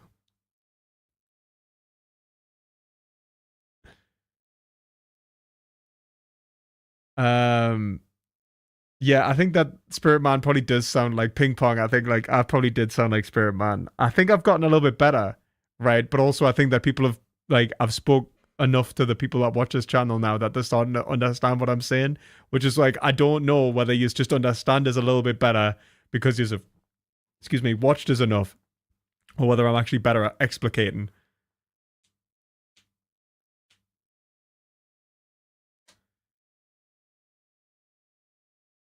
We need to have PP review a lux maxing video next stream. Speaking of body dysmorphia, what? Oh god, I'm game. I'm game.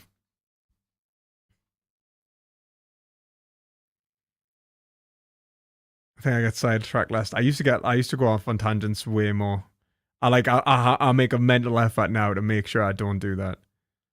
Like I actually have to do that. I think Hegel does that here, man. Kindness maxing, yeah, man. Right, love maxing is what we should be doing, right? Like I even said this like in response to like Red Pill. It's like I hate the fixation on it's like getting women really, and it's just like and it's like not necessarily having a loving relationship or whatever. It's just like this. It's like this. It's such a transactional view of humanity. I hate it so much.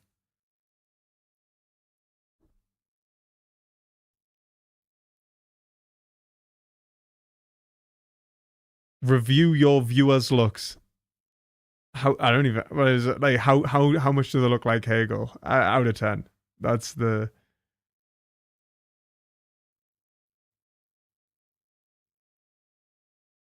That's all that really matters. How close are they to the archetypical idea of man?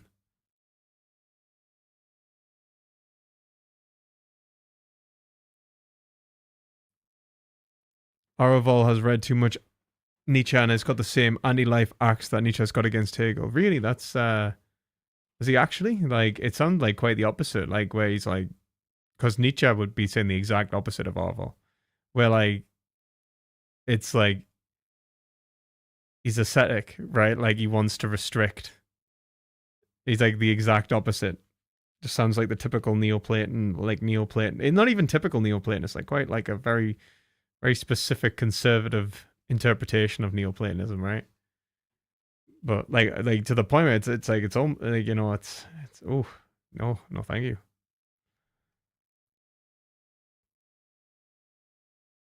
Okay.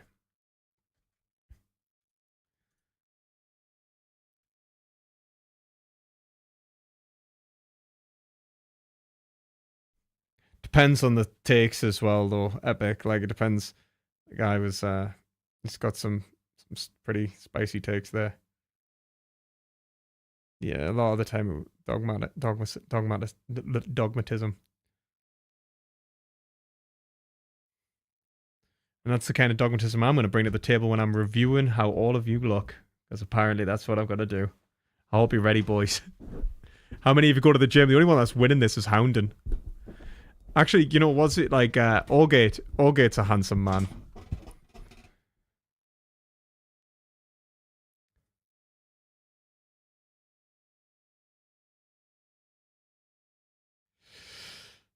Oh, I think we're probably gonna. I go to the gym. Of course you do, Mario. You're the good Catholic. You've improving your body and soul. I'm actually going back to the gym. I'm going. You box? Oh well done, Mario. I need to go back to the gym. I know I do. Like I'm actually going back to the gym. I think like next week. Like I've got to get like my gym pass, and then I've got to. I was also planning on getting my bike fixed so I can pedal. I go outside sometimes. I am the prettiest man in the Discord. This is already established. I have no idea. Like the now and again you get someone who's like, you know, probably like super shy but then ridiculously handsome, and like there's probably someone in the Discord that's just that. They're sort of in the abyss, like, you know, never engaging with anyone, but they're like 6'5", built like a truck, you know, chiseled from marble. Like, you know that, you know. I need to bring it back to the I need to manifest the physical virtues, man. I do need to bring it back to actually sort myself out. Damn beer. God damn beer. I can do it though. I know I can do it. Gotta prove to myself that I can do it though. You know, it'd be nice. Like I'm gonna start going to the gym with my girlfriend, right? Like we're gonna go to the gym, and looking forward to it. But at the same time, it would be nice to have like kind of like I've always wanted like a guy to go to the gym with, like a male friend, and like none of me male friends would go to the gym, and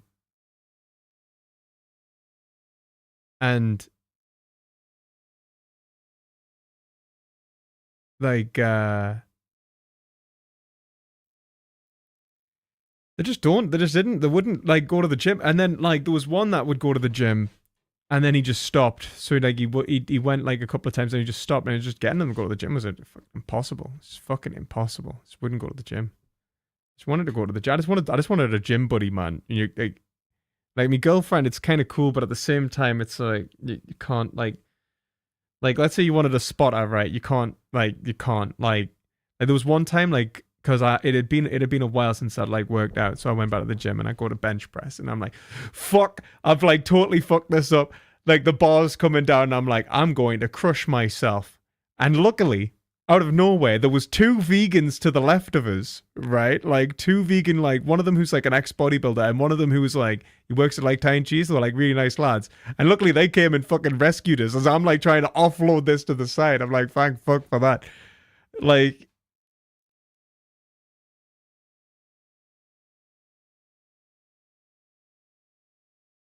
you don't need a gym buddy. You just... Oh, man. I think like going to the gym with my girlfriend's cool though, because like we can kind of like organize it like together and stuff like that. But it's just not the same as like if I had someone to like, as well as like sort of like even like a kind of competitive drive. Like I'd like the idea that I could I'm going for like essentially right now I'm going for, because I'm still an amateur really, like because I keep fucking up and I go and I only do it for like a few months at a time, and I'm so overweight that I could really just I could essentially is it reconstitute? What's the word that essentially where you can lose, like as an amateur I can basically lose fat and build muscle simultaneously to some degree. So I'm looking to drop my calories like probably about by 500, 600. Recomp, yeah, that's it, yeah. Recomposition. And I'll probably eat about 1.1 grams of protein per pound of lean mass. So that's what I'm aiming for. 0.75 to 1.1. We're probably closer to 1.1 because I'll be in a caloric deficit. That's the kind of goal. No, man, I am proper thunder thighs. Not a guy, man. It's okay, it's not his fault. We don't normally have women here. Well, we'll have you, but like you're the only one. Like there's one girl in this whole community. You got to give the guy a break.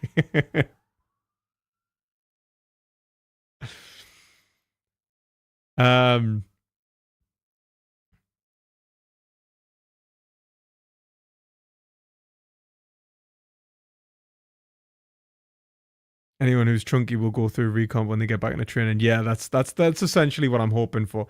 I mean, like the thing is, I never really like, I wasn't really ever going for progressive overload until like except for like the last time where I like really try to force myself to get the weight up faster. And I was able to like with dumbbells, I was like benching, I think it was like, I don't know if it was 24s or 26s, like kilograms, like 24 or 26 kilograms. I don't know what that is in pounds for you Americans.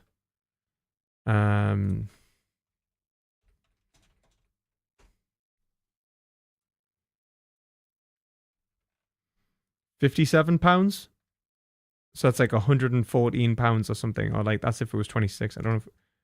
I think I was struggling with 26s, so it'd be like 104 pounds, like sort of benching 104 pounds, which is like what is that? Like about 50 kilograms, which I didn't think was that bad. Like it was, I would debate Araval if you want us to, man. I'm a woman. That's a lie. There can only look. If this was true, right, then there would have been three.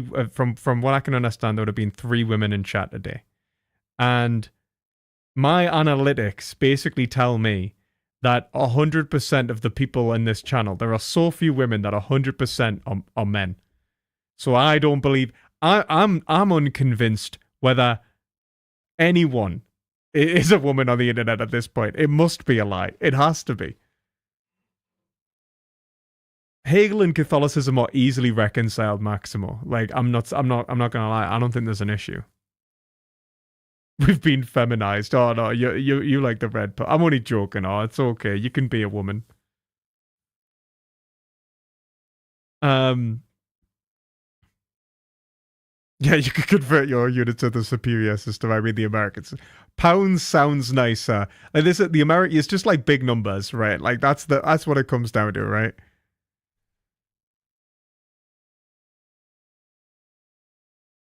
But like, let's be honest. Like when you're thinking about these things, like it just like kilograms makes more sense, right? Like it just makes more sense. We need to get these numbers up. Everybody transition. Absolutely. The Hegelian synthesis. We're too one-sided. We've been feminized. The superior system is shillings. What? Like, oh no, but like, okay, but like in terms of progressive overload. So I was like, I managed to get myself up there like quite quick, but like I'd never really been. What is it? You've got. It's supposed to add. Is it? It's like 2.5 pounds per essentially per like each workout is what I sort of got told in terms of adding weight, and that actually made us like gain strength like really a lot faster, like really helped. But it ended up the thing is that like because it's in pounds and not in kilograms, it made it a bit of an issue. So I'd be like trying to go up too fast, and I'd be like, "Fuck, this is too heavy." Fuck.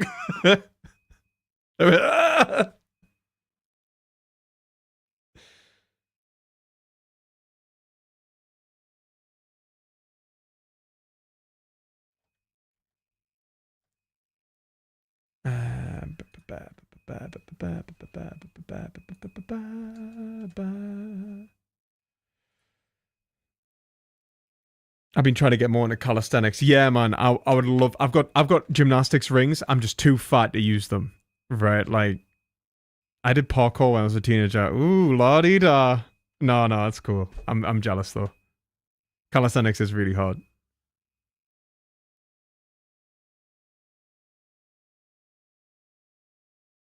Yeah, the only thing that matters is whether you interrupt homeostasis. Yeah, man, I do parkour. That's really cool, man. That's really cool.